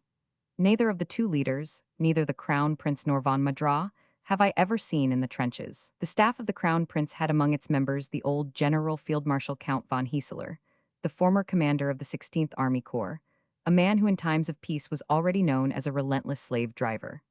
The triplets, as we called the trio, the Crown Prince, von Madras, and Count von Heseler, were more hated by most of the soldiers than the Frenchman who was out with his gun to take our miserable life. Many miles behind the front, the scion of the Hohenzollerns found no difficulty to spout his knock them hard, and, at the price of thousands of human lives, to make himself popular with the patriots at home who were sitting there behind the snug stove or at the beer table complaining that we did not advance fast enough. Von Madras got the order pour le mérite. They did not think of his soldiers who had not seen a bed, nor taken off their trousers or boots for months. These were provided with food and shells, and were almost being eaten up by vermin. That we were covered with body lice was not to be wondered at, for we had scarcely enough water for drinking purposes and could not think of having a wash. We had worn our clothes for months without PG 158 changing them. The hair on our heads and our beards had grown to great length. When we had some hours in which to rest, the lice would not let us sleep. The air in the shelters was downright pestiferous, and to that foul stench of perspiration and putrefaction was added the plague of lice. At times one was sitting up for hours and could not sleep, though one was dead tired. One could catch lice, and the more one caught the worse they got. We were urgently in want of sleep, but it was impossible to close the eyes on account of the vermin. We led a loathsome, pitiful life, and at times we said to one another that nobody at home even suspected the condition we were in. We often told one another that if later on we should relate to our families the facts as they really were, they would not believe them. Many soldiers tried to put our daily experience in verse. There were many of such jingles illustrating our barbarous handicraft. It was in the month of December, and the weather was extremely cold. At times, we often stood in the trenches with the mud running into our trousers' pockets. In those icy cold nights, we used to sit in the trenches almost frozen to a lump of ice, and when utter exhaustion sometimes vanquished us and put us to sleep, we found our boots frozen to the ground on waking up. Quite a number of soldiers suffered from frostbitten limbs. It was mostly their toes that were frostbitten. They had to be taken to the hospital. The soldiers on duty fired incessantly so as to keep their fingers warm. Not all the soldiers are as a rule kept ready to give battle. If no attack is expected or intended, only sentries occupy the trench. About 3 yards apart, PG 159, a man is posted behind his protective shield of steel. Nevertheless, all the men are in the trench. The sentries keep their section under a continual fire, especially when it is cold and dark. The fingers get warm when one pulls the trigger. Of course, one cannot aim in the darkness, and the shots are fired at random. The sentry sweeps his section so that no hostile patrol can approach, for he is never safe in that thicket. Thus it happens that the firing is generally more violent at night than at day, but there is never an interval. The rifles are fired continually. The bullets keep whistling above our trench and patter against the branches. The mines, too, come flying over at night, dropping at a high angle. Everybody knows the scarcely audible thud, and knows at once that it is a mine without seeing anything. He warns the others by calling out, "Mine coming," and everybody looks in the darkness for the glowworm. 1. The burning fuse of the mine. The glowing fuse betrays the direction of the mine, and there are always a few short seconds left to get round some corner. The same is the case with the hand grenades. They, too, betray the line of their flight at night by their burning fuse. If they do not happen to arrive in too great numbers, one mostly succeeds in getting out of their way. In daylight, that is not so hard because one can overlook everything. It often happens that one cannot save oneself in time from the approaching hand grenade. In that case, there is only one alternative, either to remain alive or be torn to atoms. Should a hand grenade suddenly fall before one's feet, one picks it up without hesitation as swiftly as possible and throws it away, if possible back into the enemy's trench. Often, however, the fuse is of such a length that the grenade does PG 160 not even explode after reaching the enemy's trench again, and the Frenchman throws it back again with fabulous celerity. In order to avoid the danger of having a grenade returned, the fuse is made as short as possible. And yet a grenade will come back now and again, in spite of all. To return a grenade is of course dangerous work, but a man has no great choice. If he leaves the grenade where it drops, he is lost, as he cannot run away. And he knows he will be crushed to atoms, and thus his only chance is to pick up the grenade and throw it away, even at the risk of having the bomb explode in his hand. I know of hand grenades thrown by the French that flew hither and thither several times. One was thrown by the French and immediately returned. It came back again in an instant, and again we threw it over to them. It did not reach the enemy's trench that time, but exploded in the air. Though in general the infantry bullets cannot do much damage, while one is in the trench it happens daily that men are killed by ricochet bullets. The thousands of bullets that cut through the air every minute all pass above our heads, but some strike a tree or branch and glance off. If in that case they hit a man in the trench, they cause terrible injuries, because they do not strike with their heads but lengthwise. Whenever we heard of dum-dum bullets, we thought of those ricochet bullets, though we did not doubt that there were dum-dum bullets in existence. I doubt, however, if dum-dum bullets are manufactured in factories, for the following reasons. First, because a dum-dum bullet can easily damage the barrel of a rifle and make it useless. Secondly, because the average soldier would refuse to carry such ammunition, for if a man is captured and such bullets are found on him, the enemy in PG 161, whose power he is, would punish him by the laws of war as pitilessly as such an inhuman practice deserves to be punished.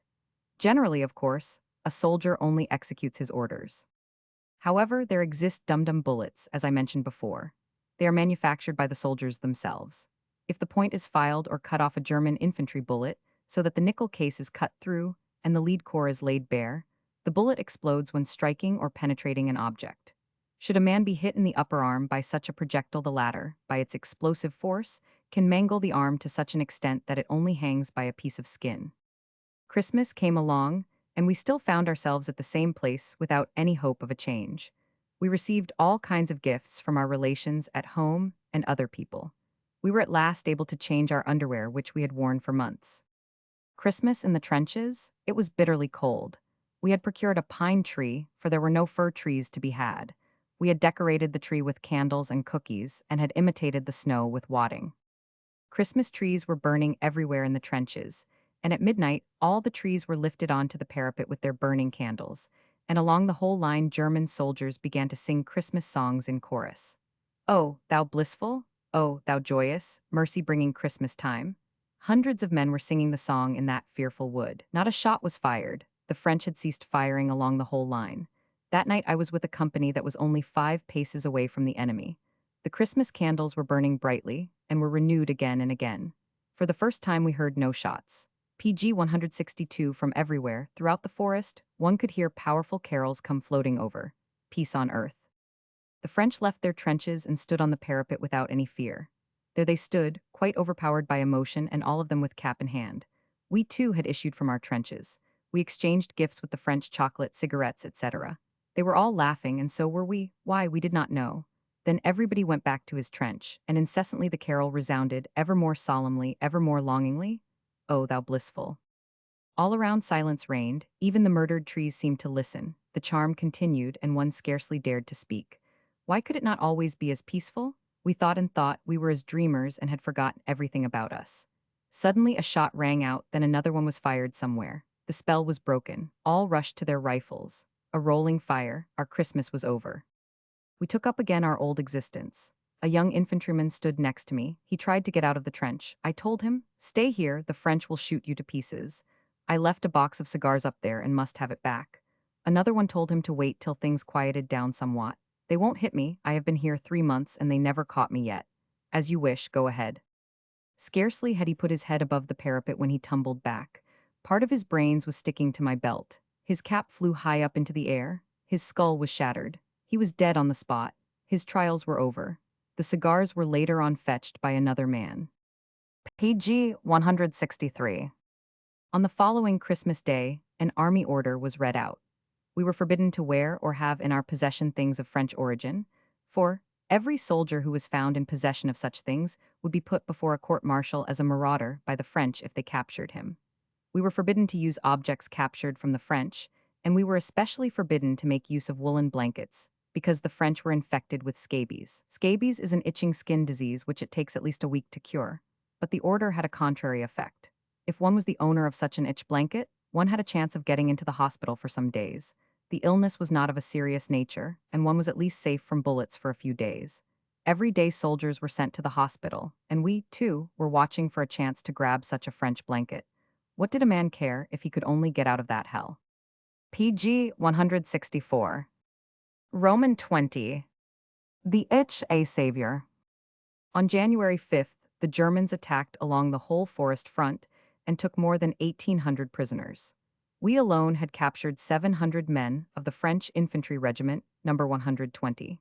The hand-to-hand fighting lasted till 6 o'clock at night. On that day, I, together with another sapper, got into a trench section that was still being defended by 8 Frenchmen. We could not back out, so we had to take up the unequal struggle. Fortunately, we were well provided with hand grenades. We cut the fuses so short that they exploded at the earliest moment. I threw one in the midst of the 8 Frenchmen. They had scarcely escaped the first one, when the second arrived, into which they ran. We utilized their momentary confusion by throwing 5 more in quick succession.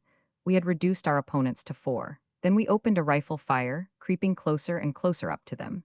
Their bullets kept whistling above our heads. One of the Frenchmen was shot in the mouth. 3 more were left. These turned to flee. In such moments one is seized with an indescribable rage and forgets all about the danger that surrounds one. We had come quite near to them, when the last one stumbled and fell forward on his face. In a trice I was on him. He fought desperately with his fists. My mate was following the other 2. I kept on wrestling with my opponent. He was bleeding from PG 165 his mouth. I had knocked out some of his teeth. Then he surrendered and raised his hands. I let go and then had a good look at him. He was some 35 years old, about 10 years older than myself. I now felt sorry for him. He pointed to his wedding ring, talking to me all the while. I understood what he wanted. He wanted to be kept alive. He handed me his bottle, inviting me to drink wine. He cried. Maybe he thought of his wife and children. I pressed his hand and he showed me his bleeding teeth. "You are a silly fellow," I told him. "You have been lucky. The few missing teeth don't matter. For you the slaughtering is finished. Come along." I was glad I had not killed him, and took him along myself so as to protect him from being ill-treated. When I handed him over, he pressed my hand thankfully and laughed. He was happy to be safe. However bad the time he might have as prisoner, he would be better off at any rate than in the trenches. At least he had a chance of getting home again. In the evening we took some of the forbidden blankets, hundreds of which we had captured that day. 10 of us were lying in a shelter, all provided with blankets. Everybody wanted to get the itch, however strange that may sound. We undressed and rolled ourselves in those blankets. 24 hours later, little red pimples showed themselves all over the body, and 12 men reported sick. The blankets were used in the whole company, but all of them had not the desired effect.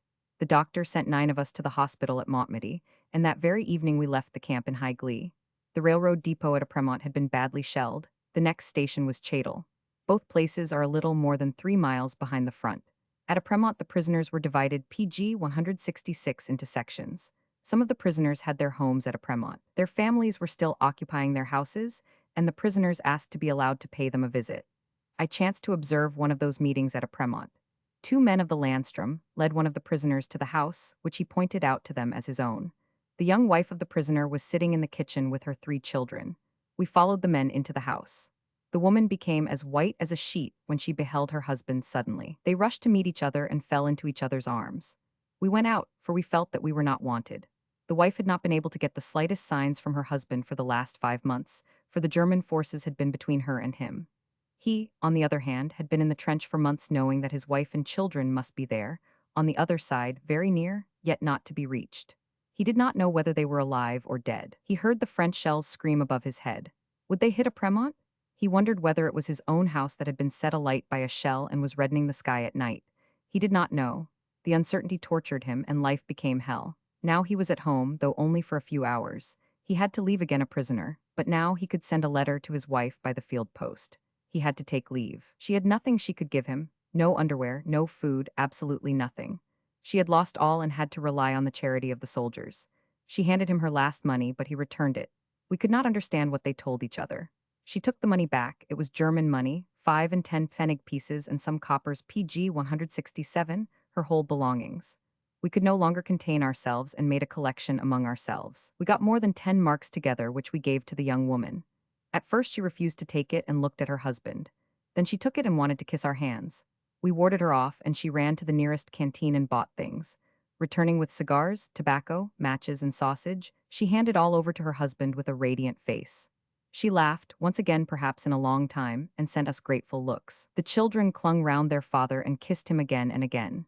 She accompanied her husband, who carried 2 of the kiddies, 1 on each arm, while his wife carried the 3rd child. Beaming with happiness, the family marched along between the 2 Landsturm men who had their bayonets fixed. When they had to take leave, all of them, parents and children, began to weep. She knew that her husband was no longer in constant danger, and she was happy, for though she had lost much, she still had her most precious possessions. Thousands of poor men and women have met such a fate near their homes.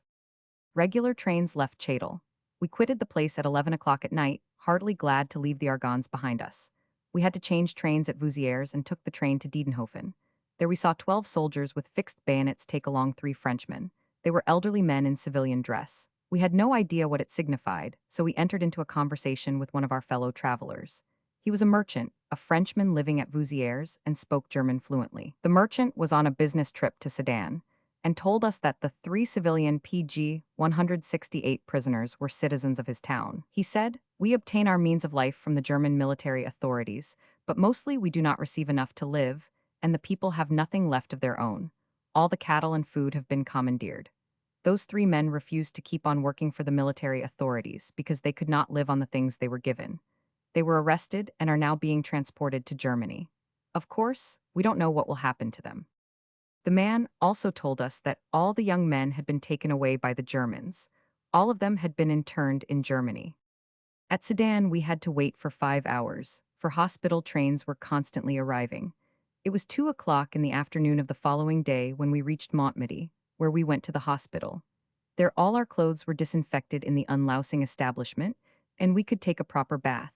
We were lodged in the large barracks. There one met people from all parts of the front, and all of them had only known the same misery. There was not one among them who did not curse this war. All of them were glad to be in safety, and all of them tried their best to be sick as long as possible. Each day we were twice treated with ointment, otherwise we were at liberty to walk about the place.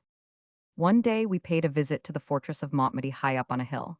Several hundreds of prisoners were just being fed there. They were standing about in the yard of the fortress and were eating their soup. One of the prisoners came straight up to me. I had not noticed him particularly, and recognized him only when he stood before me. He was the man I had PG 169 struggled with on January 5th, and we greeted each other cordially. He had brought along a prisoner who spoke German well, and who interpreted for us all we had to say to each other. He had seen me standing about, and had recognized me at once. Again and again, he told me how glad he was to be a prisoner. Like myself, he was a soldier because he had to be, and not from choice. At that time, we had fought with each other in blind rage. For a moment, we had been deadly enemies. I felt happy at having stayed my fury at that time, and again I became aware of the utter idiocy of that barbarous slaughter. We separated with a firm handshake. A fortnight I remained at the hospital, then I had to return to the front. We had been treated well at the hospital, so we started on our return journey with mixed feelings. As soon as we arrived at Chadle, the terminus, we heard the incessant gunfire. It was no use kicking, we had to go into the forest again. When we reached our old camp, we found that different troops were occupying it. Our company had left, nobody knew for what destination. Wherever we asked, nobody could give us any information. So we had to go back to the command of our corps, the headquarters of which were at Corney at that time. We left Chadle again by a hospital train and reached Corney after half an hour's journey. Corney harbored the general staff of the 16th Army Corps, and we thought they surely ought to know where our company was. General von Madra and his officers had taken up their quarters in a large villa. The house was guarded by 3 double sentries. We showed our pay books and hospital certificates, and an orderly led us to a spacious room. It was the telephone room. There the wires PG 170 from all the divisional fronts ran together, and the apparatus were in constant use. A sergeant major looked into the lists and upon the maps. In 2 minutes he had found our company. He showed us on the map where it was fighting and where its camp was. The camp is at the northern end of Varennes, he said, and the company belongs to the 34th Division. Formerly it was part of the 33rd. The position it is in the villages of Vauquois and Burwills. Then he explained to us on the map the direction we were to take, and we could trot off. We returned by rail to Chadle, and went on foot from there to Apremont. We spent the night in the half-destroyed depot of Apremont. In order to get to Varennes, we had to march to the south. On our way we saw French prisoners mending the roads. Most of them were black colonial troops in picturesque uniforms. On that road Austrian motor batteries were posted, 3 of those 3,900.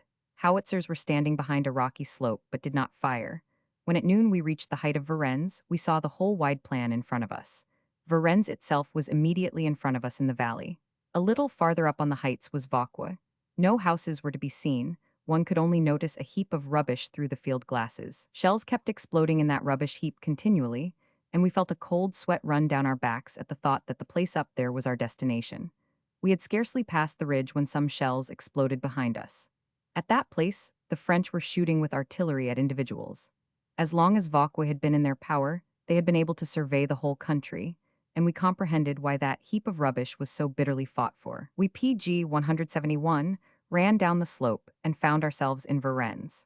The southern portion of the village had been shelled to pieces and gutted. Only most of the chimneys, which were built apart from the bottom upward, had remained standing, thin blackened forms rising out of the ruins into the air. Everywhere we saw groups of soldiers collecting the remaining more expensive metals which were sent to Germany. Among other things, church bells melted into shapeless lumps were also loaded on wagons and taken away. All the copper, brass, tin, and lead that could be got was collected. PG 172. Roman 21. In the hell of Vauquois. We soon found our company, and our comrades told us what hell they had gotten into. The next morning our turn came, too. We had to reach the position before daybreak, for as soon as it got light the French kept all approaches under constant fire. There was no trace of trenches at Vauquois. All that could be seen were pieces of stones. Not a stone had literally remained on the other at Vauquois. That heap of ruins, once a village, had changed hands no less than 15 times. When we arrived, half of the place was in the possession of the Germans. But the French dominated the highest point, whence they could survey the whole country for many miles around. In the absence of a trench, we sought cover behind stones, for it was absolutely impossible to construct trenches. The artillery was shooting everything to pieces. Thus the soldiers squatted behind piles of stones and fired as fast as their rifles would allow. Guns of all sizes were bombarding the village incessantly. There was an army of corpses, Frenchmen and Germans, all lying about pell-mell. At first we thought that that terrible state of things was only temporary, but after a few days we recognized that a slaughter worse than madness was a continuous state of things at that place.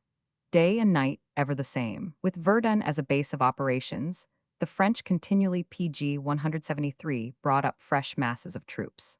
They had carried along a field railroad the heavy pieces of the neighboring forts of Verdun, and in the spring of 1915, An offensive of a local, but murderous kind was begun. The artillery of both sides bombarded the place to such an extent that not a foot of ground could be found that was not torn up by shells.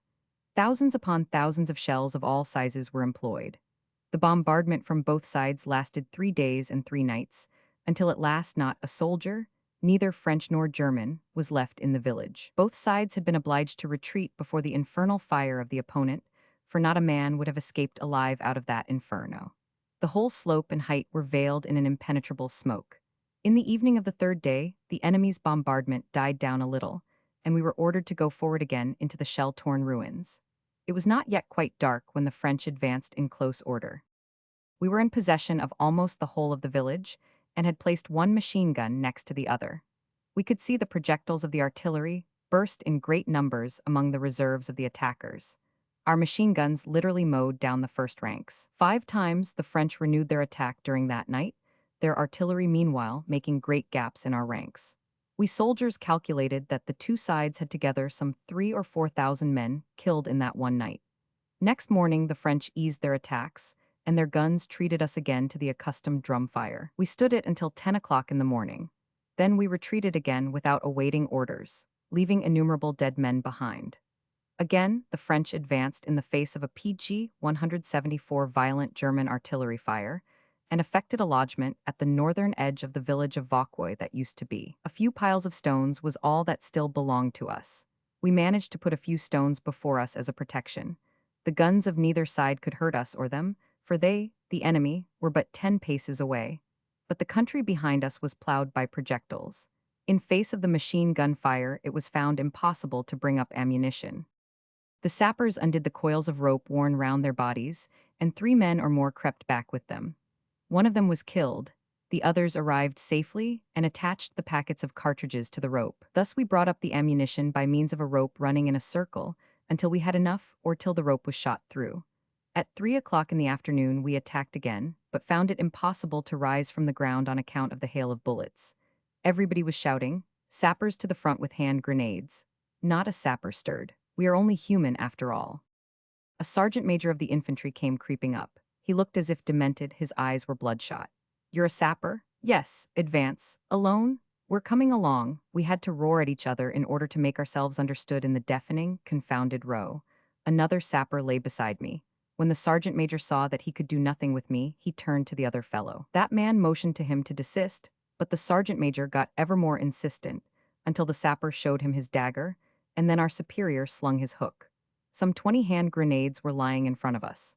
10 of them I had attached to my belt PG-175 for all emergencies. I said to myself that if all of them exploded there would not be much left of me.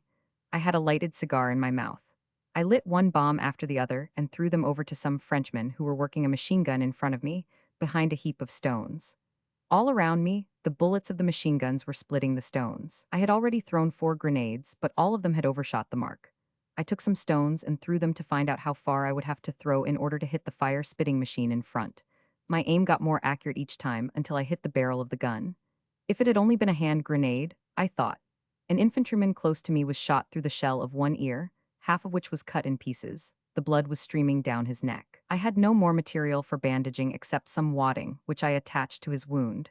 In my pocket I had a roll of insulating ribbon, rubber used to insulate wires. With that I bandaged him. He pointed to the machine gun. Thereupon I gave him my cigar, telling him to keep it well alight so as to make the fuse which I desired to light by it burn well. In quick succession, I threw 6 hand grenades. I don't know how many of them took effect, but the rags of uniforms flying about and a demolished machine gun said enough. When we advanced later on I observed 3 dead men lying round the machine gun. That was only one example of the usual, daily occurrences that happen day and night, again and everywhere. And the immense number of such actions of individual soldiers makes the enormous loss of human life comprehensible. We were still lying there without proceeding to the PG-176 attack. Again, ammunition was brought up by ropes from the rear. A hand grenade duel ensued. Hundreds of hand grenades were thrown by both sides. Things could not go on long like that. We felt that something was bound to happen. Without receiving an order, and yet as if by command, we all jumped up and advanced with the dagger in our hands right through the murderous fire, and engaged in the maddest hand-to-hand fighting. The daggers, sharp as razors, were plunged into head after head, chest after chest. One stood on corpses in order to make other men corpses. New enemies came running up. One had scarcely finished with one when three more appeared on the scene. We, too, got reinforcements. One continued to murder and expected to be struck down oneself the next moment. One did not care a cent for one's life, but fought like an animal. I stumbled and fell on the stones. At that very moment, I caught sight of a gigantic Frenchman before me who was on the point of bringing his sapper's spade down on me. I moved aside with lightning speed, and the blow fell upon the stone. In a moment, my dagger was in his stomach more than up to the hilt. He went down with a horrible cry, rolling in his blood in maddening pain. I put the bloody dagger back in my boot and took hold of the spade. All around me, I beheld new enemies. The spade I found to be a handy weapon. I hit one opponent between head and shoulder. The sharp spade half went through the body. I heard the cracking of the bones that were struck. Another enemy was close to me. I dropped the spade and took hold of my dagger again. All happened as in a flash. My opponent struck me in the face and the blood came pouring out of my mouth and nose. We began to wrestle with each other. IP 177 had the dagger in my right hand. We had taken hold of each other round the chest. He was no stronger than myself, but he held me as firmly as I held him. We tried to fight each other with our teeth. I had the dagger in my hand, but could not strike. Who was it to be? He or I? One of us two was sure to go down. I got the dagger in such a position that its point rested on his back. Then I pressed his trembling body still more firmly to myself. He fastened his teeth in my shaggy beard, and I felt a terrible pain. I pressed him still more firmly so that his ribs almost began to crack, and summoning all my strength, I pushed the dagger into the right side of his back, just below the shoulder blade. In frightful pain, he turned himself round several times, fell on his face, and lay groaning on the ground. I withdrew my dagger. He bled to death like many thousands. We had pushed back the French for some yards when we received strong assistance. After a short fight, the enemy turned and fled, and we followed him as far as the southern edge of the village. There the French made a counterattack with fresh bodies of men and threw us back again for some 50 yards. Then the attack was halted, and we found ourselves again where we had been at the beginning of that 4 days' slaughter. Thousands of corpses were covering the ruins of Vauquois, all sacrificed in vain. PG 178. Roman 22. Sent on furlough. For 4 days and nights without food and sleep, we had been raging like barbarians and had spent all our strength. We were soon relieved. To our astonishment, we were relieved by cavalry. They were Saxon chasseurs on horseback who were to do duty as infantrymen. It had been found impossible to make good the enormous losses of the preceding days by sending up men of the depot. So they had called upon the cavalry who, by the way, were frequently employed during that time. The soldiers who had been in a life and death struggle for 4 days were demoralized to such an extent that they had no longer any fighting value. We were relieved very quietly, and could then return to our camp.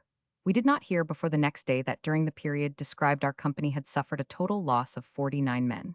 The fate of most of them was unknown. One did not know whether they were dead or prisoners, or whether they lay wounded in some ambulance station. The village of Varennes was continually bombarded by French guns of large size. Several French families were still living in a part of the village that had not been so badly damaged. Every day several of the enemies, 28,900, shells came down in that quarter. Though many inhabitants had been wounded by the shells, the people could not be induced to leave their houses. PG 179. Our quarters were situated near a very steep slope and were thus protected against artillery fire. They consisted of wooden shanties built by ourselves. We had brought up furniture from everywhere and had made ourselves at home, for Varennes was, after all, nearly 2 miles behind the front. But all the shanties were not occupied, for the number of our men diminished from day to day. At last, the longed-for men from the depot arrived. Many new sapper formations had to be got together for all parts of the front, and it was therefore impossible to supply the existing sapper detachments with their regular reserves. Joyfully, we greeted the new arrivals. They were, as was always the case, men of very different ages. A young, boyish volunteer of 17 years would march next to an old man of the Landsturm, who had likewise volunteered. All of them, without any exception, have bitterly repented of their free choice and made no secret of it. It's a shame, a comrade told me, that those 17-year-old children should be led to the slaughter, and that their young life is being poisoned, as it needs must be in these surroundings. Scarcely out of boyhood, they are being shot down like mad dogs. It took but a few days for the volunteers, all of them without an exception, to repent bitterly of their resolve, and every soldier who had been in the war for any length of time would reproach them when they gave expression to their great disappointment. But you have come voluntarily, they were told. We had to go, else we should have been off long ago. Yet we knew that all those young people had been under some influence and had been given a wrong picture of the war. Those soldiers who had been in the war from the PG 180 start, who had not been wounded, but had gone through all the fighting, were gradually all sent home on furlough for 10 days. Though our company contained but 14 unwounded soldiers, it was very hard to obtain the furlough. We had lost several times the number of men on our muster roll, but all our officers were still in good physical condition. It was not until September that I managed to obtain furlough at the request of my relations, and I left for home with a resolve that at times seemed to me impossible to execute. All went well until I got to Diedenhofen. As far as that station, the railroads are operated by the army authorities. At Diedenhofen, they are taken over by the Imperial Railroads of Alsace-Lorraine and the Prusso-Hessian State Railroads. So I had to change and got on a train that went to Saarbrücken. I had scarcely taken a seat in a compartment in my dirty and ragged uniform when a conductor came along to inspect the tickets. Of course, I had no ticket. I had only a furlough certificate and a pass which had been handed to me at the Field Railroad Depot of Chadel. The conductor looked at the papers and asked me again for my ticket. I drew his attention to my pass. "That is only good for the territory of the war operations," he said.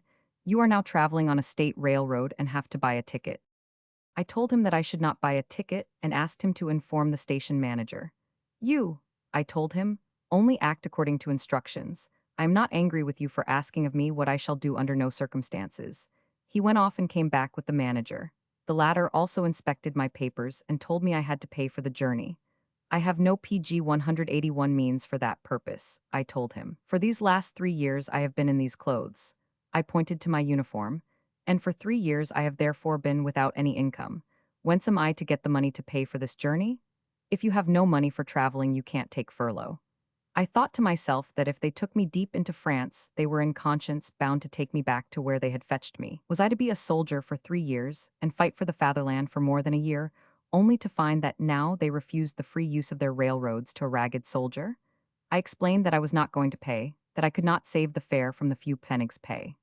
I refused explicitly to pay a soldier's journey with my private money, even if, as was the case here, that soldier was myself. Finally, I told him, "I must request you to inform the military railroad commander. The depot command attends to soldiers, not you."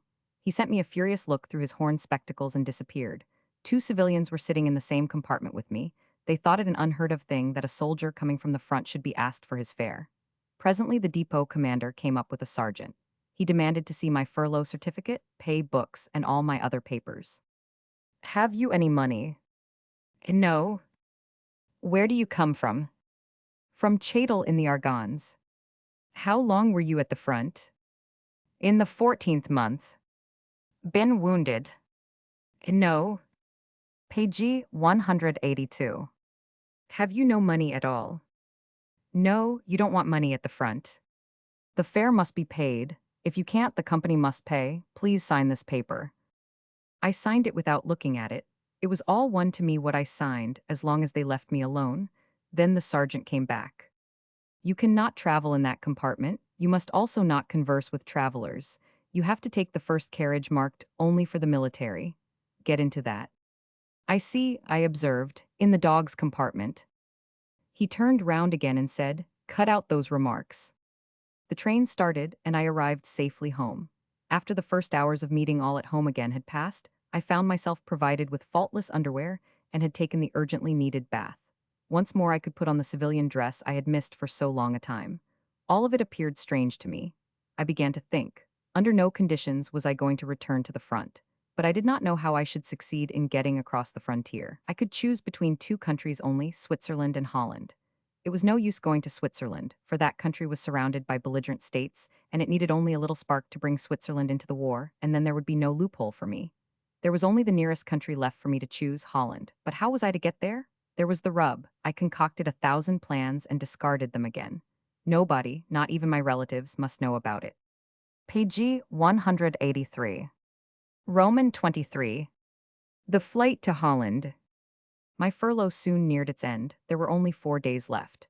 I remembered a good old friend in a Rhenish town. My plan was made. Without my family noticing it, I packed a suit, boots, and all necessities, and told them at home that I was going to visit my friend. To him, I revealed my intentions, and he was ready to help me in every possible manner. My furlough was over. I put on my uniform, and my relations were left in the belief that I was returning to the front. I went, however, to my friend and changed into civilian clothes. I destroyed my uniform and arms, throwing the lot into the river nearby. Thus, having destroyed all traces, I left and arrived at Cologne after some crisscross traveling. Thence I journeyed to Dusseldorf and stayed at night at an hotel. I had already overstayed my leave several days. Thousands of thoughts went through my brain. I was fully aware that I would lose my life if everything did not come to pass according to the program. I intended to cross the frontier near Venlo, Holland. I knew, however, that the frontier was closely guarded. The country round Venlo, the course of the frontier in those parts were unknown to me. In fact, I was a complete stranger. I made another plan. I returned to my friend and told him that it was absolutely necessary for me to get to know the frontier district and to procure a map showing the terrain. I also informed PG 180 for him that I had to get hold of a false identification paper. He gave me a Landstrom certificate which was to identify me in case of need. In my notebook 1, drew the exact course of the frontier from a railway map, and then I departed again. Dead tired, I reached Krefeld that night by the last train. I could not go on, so I went into the first hotel and hired a room. I wrote the name that was on the false paper into the register and went to sleep. At 6 o'clock in the morning, there was a knock at my door. Who is there? The police. The police. Yes, the political police. I opened the door. Here lives, he mentioned the name in which I had registered. Yes. Have you any identification papers? If you please, I said, handing him the Landsturm certificate. Everything in order, pardon me for having disturbed you. You're welcome, you're welcome, I hastened to reply and thought how polite the police was. That well-known leaden weight fell from my chest, but I had no mind to go to sleep again. Whilst I was dressing, I heard him visit all the guests of the hotel. I had not thought of the customary inspection of strangers in frontier towns. It was a good thing I had been armed for that event. Without taking breakfast, my appetite had vanished. I went to the depot and risked traveling to PG 185 Kempten, in spite of the great number of policemen that were about. I calculated by the map that the frontier was still some 15 miles away. I had not much baggage with me, only a small bag, a raincoat, and an umbrella. I marched along the country road, and in 5 hours I reached the village of Haringen. To the left of that place was the village of Niederhofen. Everywhere I saw farmers working in the fields. They would have to inform me of how the line of the frontier ran and how it was being watched. In order to procure that information, I selected only those people who, to judge by their appearance, were no great lights of the church. Without arousing suspicion, I got to know that the names of the two places were Haringen and Niederhofen, and that a troop of cuirassiers were quartered at Haringen. The man told me that the soldiers were lodged in the dancing hall of the Schwarz Inn. Presently, I met a man who was cutting a hedge. He was a Hollander who went home across the frontier every night. He had a passport. You are the man for me, I thought to myself, and said aloud that I had met several Hollanders in that part of the country. He was the first one, and gave him a cigar. I mentioned to him that I had visited an acquaintance in the Schwarz Inn at Haringen. Yes, he said, they are there. But my friend had to go on duty, so I am having a look round. They have got plenty to do near the frontier. Indeed. Every 30 minutes and oftener a cavalry patrol, and every quarter of an hour an infantry patrol goes scouting along the frontier. PG 186. And how does the frontier run? I queried, offering him a light for his cigar. He showed me with his hand. Here in front of you, then right through the woods, then up there. Those high steeples towering over the woods belong to the factories of Venlo. I knew enough. After a few remarks, I left him. All goes according to my program, I thought. But there was a new undertaking before me. I had to venture close enough to the frontier to be able to watch the patrols without being seen by them. That I succeeded in doing during the following night. I hid in the thick underwood. Open country was in front of me. I remained at that spot for 3 days and nights. It rained, and at night it was very chilly. On the evening of the third day, I resolved to execute my plan that night. Regularly, every 15 minutes a patrol of from 3 to 6 soldiers arrived. When it had got dark, I changed my place for one more to the right, some 500 yards from the frontier. I said to myself that I would have to venture out as soon as it got a little lighter. In the darkness, I could not see anything. It would have to be done in twilight. I had rolled my overcoat into a bundle to avoid making a noise against the trees. I advanced just after a patrol had passed. I went forward slowly and stepped out cautiously without making a noise. Then I walked with ever-increasing rapidity. Suddenly, a patrol appeared on my right. The frontier was about 300 yards away from me. The patrol had about 200 yards to the point of the frontier nearest to me. Victory would fall to the best and swiftest runner. The patrol consisted of 5 men. They fired several times. That did not PG 187 bother me. I threw everything away and, summoning all my strength, I made in huge leaps for the frontier, which I passed like a whirlwind. I ran past the pointed frontier stone and stopped 50 yards away from it. I was quite out of breath, and an indescribable happy feeling took hold of me. I felt like crying into the world that at last I was free. I seated myself on the stump of a tree and lit a cigar, quite steadily and slowly, for now I had time. Scarcely 50 yards away, near the frontier stone, was the disappointed patrol. I read on the side of the frontier stone facing me, Koningisch der Nederlanden, Kingdom of the Netherlands. I had to laugh with joy. Who are you? One of the German patrol called to me. The Hollanders have now the right to ask that question. You've got that right no longer, old fellow, I replied. They called me all manner of names, but that did not excite me. I asked them, why don't you throw me over my bag, which I threw away in the hurry? It contains some washing I took along with me so as to get into a decent country like a decent man. Attracted by that conversation, a Dutch patrol, a sergeant and 3 men came up. The sergeant questioned me and I told him all. He put his hand on my shoulder and said, be glad that you are here. Which Hollanders wünschen de vrede, we Hollanders wish for peace, and you are welcome here in hospitable Holland. I had to go with the soldiers to their guardroom and take breakfast with them. Thereupon they showed me the nearest road to Venlo, where I arrived at 7 o'clock in the morning. From Venlo, I traveled to Rotterdam. I soon obtained a well-paid position, and PG 188 became a man again, a man who could live and not merely exist. Thousands upon thousands of Belgian refugees are living in Holland and are treated as the guests of the people. There are also great numbers of German deserters in Holland, where their number is estimated to be between 15 and 20,000. Those deserters enjoy the full protection of the Dutch authorities.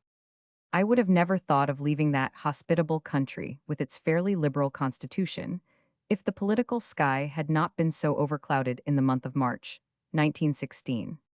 PG 189. Roman 24. America and safety.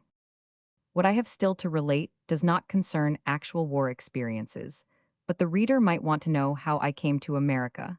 That must be done in a few short sentences. In Holland, war was believed to be unavoidable. Again, I had to choose another domicile. After much reflection and making of plans, I decided to go to America. After having left my place, I executed that plan. Some days after I was informed that the steamer Zildik of the Holland-American line was leaving for New York in the night from the 17th to the 18th of March. According to my plan, I packed my things in a sailor's bundle and began the risky game. I had never been on a seagoing steamer before. The boat was a small trader. I had found out that the crew had to be on board by midnight. I had an idea that the men would not turn up earlier than was necessary.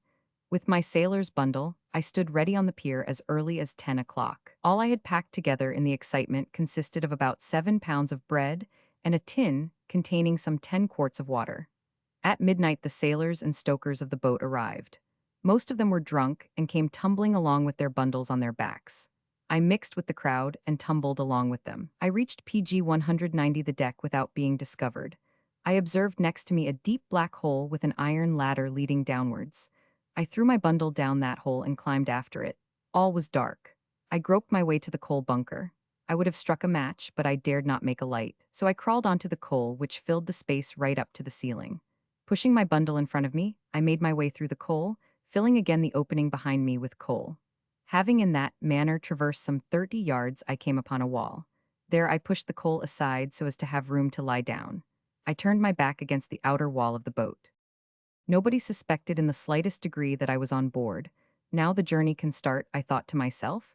At last the engines began to work. We were off. After many long hours, the engines stopped. Now we are in England, I guessed. Perhaps we were off Dover or somewhere else. I did not know. Everything was darkness down there. While the boat was stopping, I heard the thunder of guns close to us. I had no idea what that might mean. I said to myself, if the English find me, my voyage is ended. But they did not turn up. At last we proceeded. I did not know how long we had stopped. All went well. I scarcely felt the boat move. However, it was bitterly cold, and I noticed that the cold increased steadily. Then the weather became rougher and rougher. Days must have passed. I never knew whether it was day or night. Down in my place it was always night. I ate bread and drank water. But I had scarcely eaten when all came up again. Thus my stomach was always empty. Through the rolling of the boat, I was nearly buried PG 191 by the coal. It got worse and worse, and I had to use all my strength to keep the coal away from me. The big lumps wounded me all about the head. I felt the blood run over my face. My store of bread was nearly finished, and the water tasted stale. I lit a match and saw that the bread was quite black. I wondered whether we were nearly there. No more bread. I felt my strength leave me more and more. The boat went up and down, and I was thrown hither and thither for hours, for days. I felt I could not stand it much longer. I wondered how long we had been on the water. I had no idea. I was awfully hungry. Days passed again. I noticed that I had become quite thin. At last the engines stopped again, but soon we were off once more. After long, long hours the boat stopped. I listened. All was quiet. Then I heard them unloading with cranes. New York, after a while I crept forth. I found that half of the coal had been taken away. Not a soul was there. Then I climbed down a ladder into the stokehole. Nobody was there either. I noticed a pail and filled it with warm water. With it I hastened into a dark corner and washed myself. I was terribly tired and had to hold on to something so as not to collapse. When I had washed, I took my pocket mirror and gazed at my face. My own face frightened me, for I looked pale as a sheet and like a bundle of skin and bones. I wondered how long the voyage had lasted. I had to laugh in spite of my misery. I had crossed the ocean and had never seen it. The problem was now to get on land. What should I say if they caught me? I thought that if I were caught now, I should simply say, I wanted to get to PG 192 Holland as a stowaway in order to reach Germany. In that case, I thought, they would quickly enough put me back on land. With firm resolve, I climbed on deck, which was full of workmen. I noticed a stairway leading to the warehouse. Gathering all my strength, I loitered up to it in a careless way, and 2 minutes later I had landed. I found myself in the street outside the warehouse. Up to that time I had kept on my legs, but now my strength left me, and I dropped on the nearest steps. It was only then that I became aware of the fact that I was not in New York, but in Philadelphia. It was 5 o'clock in the afternoon of April 5th, 1916. I had reckoned on 12 days, and the voyage had taken 18. Physically a wreck, I became acquainted with Native Americans in the evening.